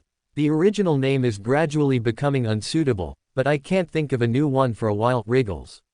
Chapter 99 Chapter 61 Disaster Priest. After dinner, Alice set up the ritual for the boon. She received her other main ingredient from Klein. The hanged man had finally completed the transaction, hooray. After a good night's rest to restore her spirit, Alice set up the wall of spirituality in the morning, prepared the Beander potion ingredients, took a deep breath, and began concocting the potion. This was her first time concocting a Beander potion. Looking at the measuring cylinders, beakers, test tubes, and other chemical laboratory equipment, Alice's nervousness was effectively relieved.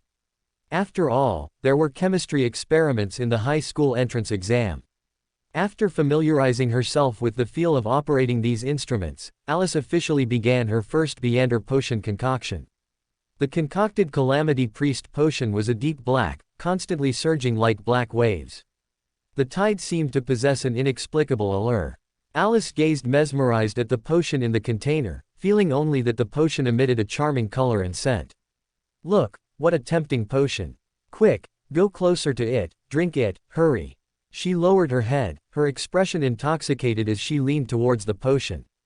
Just as her nose was about to touch the potion, her movements suddenly stopped, and her expression gradually shifted from intoxication to horror. Alice straightened up, still shaken, and took a few steps back, her eyes warily fixed on the bottle of potion, as if she were looking at some terrifying demon. The potion remained in place, emitting its intoxicating aura. If she looked at it for a little longer, she would be unable to resist wanting to get a little closer, and then a little closer. No. Alice pinched herself hard. The pain brought a moment of clarity. Alice closed her eyes and took a few more steps back, as if that could cut off the influence. She was craving the potion before her. It was a very strange feeling that Alice didn't know how to describe. In a trance, Alice remembered that it seemed 3 years ago, when she had just woken up, she had been attracted in the same way, going to pick up that Beander characteristic. Even if she hadn't fallen, even if the Beander characteristic hadn't coincidentally fallen into her mouth, she probably would have involuntarily swallowed the Beander characteristic. Just as she had uncontrollably leaned towards the potion just now. Law of Beander characteristics convergence. Alice lowered her head, looked at herself, then at the potion, and dug out a piece of mystical knowledge from her memory that might be related to her current situation. No, that's not right. Alice muttered to herself, denying her guess. My state just now was more like an instinct. Alice, her expression complex, reined in her thoughts, approached the potion, and without even divining whether the potion was successful, she picked it up and drank it in one gulp. The potion, which appeared liquid, felt like a solid jelly when it slid into her mouth. In an instant, countless pieces of information, like fireworks, bloomed in Alice's mind. But she didn't feel any pain from it. She suddenly felt at ease, as if her soul had left her body and was constantly rising, and rising further. Where is it going? Who is she? Why is she here? As soon as the uneasy questions surfaced in her mind, a sense of security emerged. She suddenly felt the safety of returning to her mother's embrace, comfortably wanting to close her eyes and just fall into a deep sleep. Mother. What did that mean? The word that emerged from the depths of her consciousness briefly reawakened her awareness. She stared blankly, or rather, felt. She found that she was already in a river at some unknown point. This was an indescribable, shimmering long river with countless tributaries. The illusory river water flowed endlessly forward, submerging one tributary after another, returning them to the main stream. The flowing, shimmering long river was beautiful and dreamlike, and the comfort of a mother's embrace still enveloped her. She instinctively wanted to fall asleep again in such an environment. Wah! Help! No! Who is crying? Disordered cries, screams, and shouts came from afar, making her frown during her attempt to fall asleep. If she truly possessed eyebrows, and could truly frown now. In any case, the noisy sounds prevented her from sleeping. She grew irritated and wanted to see clearly what was happening. No, this is too high, lower, a little lower. She made her spirit try to fall to see what was happening. She continuously fell, enveloped by the river water, and finally, she saw the blonde girl who had consumed the potion. The body, devoid of its owner, lay on the ground. The bottle that held the potion had fallen into the corner, seemingly having rolled out of the girl's open palm. That body gave her a sense of familiarity. The distant cries in her ears still hadn't ceased, but they seemed a little softer when she got closer to that body. Perhaps it would be quiet if she got a little closer. She reached out and touched the girl lying on the ground. Alice woke up. Why am I on the ground? Alice supported herself blankly, getting up from the ground. She found the rolled bottle in the corner and began to recall what had happened, frowning.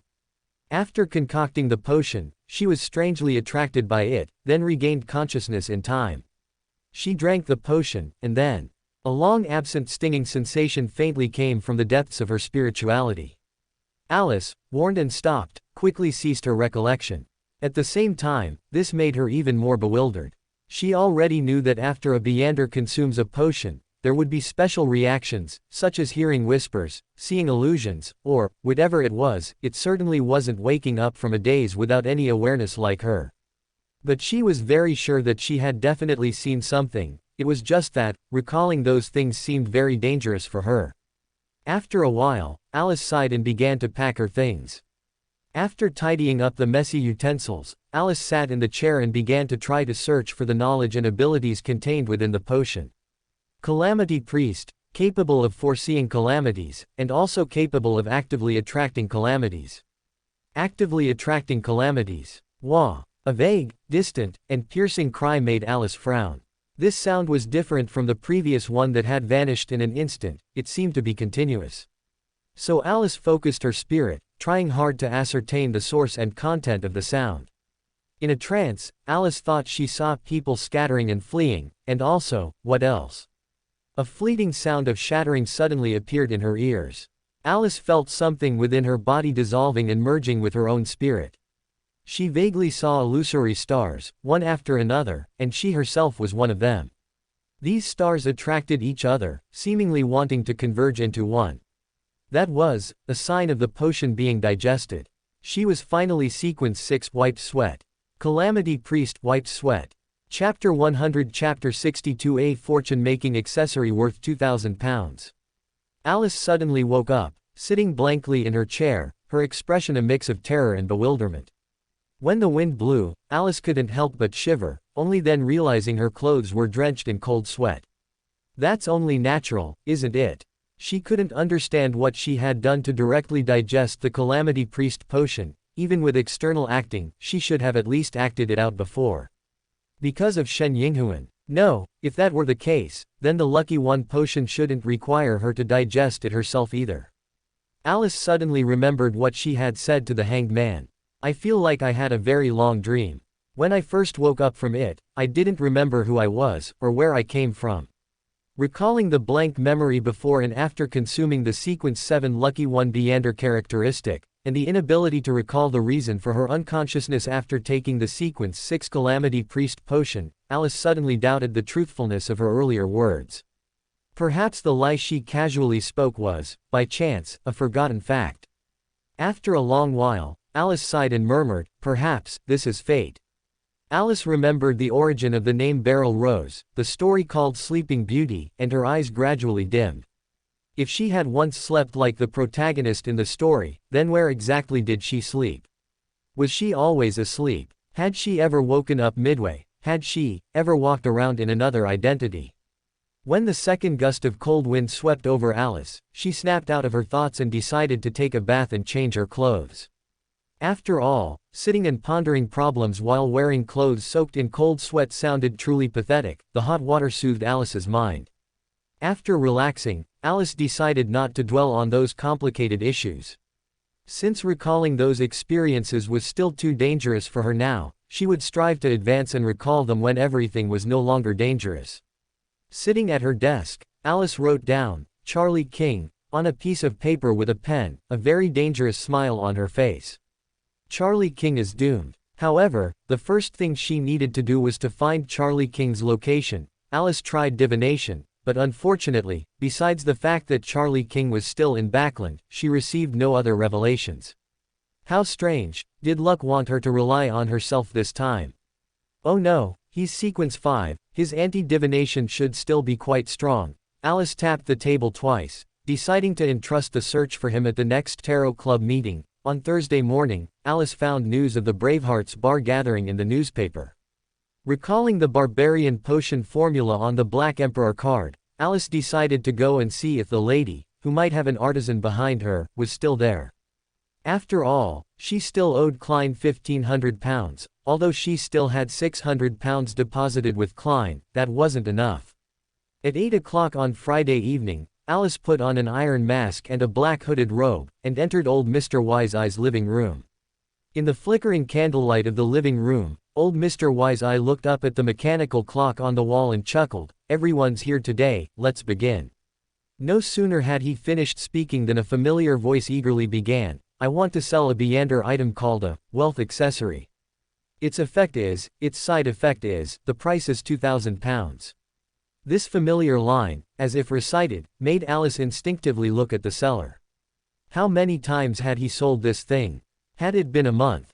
Who knows how long he had held onto it before? His tone and attitude clearly showed urgency, yet why wouldn't he lower the price? Logically speaking, if he was worried about the 3-month restriction, wouldn't it be easier to sell it at a lower price or even give it away for free? Could he be reluctant to part with those £2,000? Alice looked at the owner of the wealth accessory with pity. As expected, the transaction predictably failed to materialize. After all, at such a gathering, there were too few people who could produce £2,000. Oh, that's right. Alice didn't believe the other party was unaware that it was almost impossible for anyone at this gathering to come up with £2,000. So, was the other party selling it here as a desperate measure from the start? If so, why wouldn't he lower the price? Alice narrowed her eyes, giving the owner of the wealth accessory a meaningful look. She suspected the other party hadn't revealed all of its negative effects. After this aborted transaction, Fat Apothecary was the first to speak. I need a transcendent creature for an experiment, preferably a beast, preferably one that's already subdued and not too dangerous. Beast transcendent creature. What does he want to do? Isn't he an apothecary? Oh, he must have advanced. Is this related to the apothecary's next sequence? As she pondered, someone scoffed in response to Fat Apothecary. Who would keep a transcendent creature by their side? It's dangerous and easily discovered. Wouldn't it be more convenient and discreet to just kill it and preserve the Beander materials? Fat Apothecary, who was the most stubborn, immediately snorted. Foolish idea. You can't guarantee that the Beander materials from that transcendent creature are exactly what you need or that they'll sell well. It's better to tame it, command it, let it become a helper, and double your strength. As he spoke, his voice trailed off, feeling as if he had leaked some important secrets. Taming, commanding, Alice looked at Fat Apothecary, then at Klein, whose career path was irreversibly heading towards ringmaster, and another profession from the circus suddenly popped into her mind. What are you thinking? Alice promptly cut off her dangerous thoughts and suggested to Fat Apothecary. I think instead of asking around here, you might as well raise a Beander pet you need yourself. The progress of doing so would undoubtedly be much faster. Of course, the prerequisite for doing so is that you have sufficient financial resources to prepare potions for your Beander pet, and also sufficient strength to deal with uncontrolled defective products. Fat Apothecary was stunned for a few seconds, and after a while, he said, "How extravagant. Just saving money for myself and finding the Beander materials I need is difficult enough. Animals losing control after consuming potions is also a high probability, and it's hard to succeed without several attempts.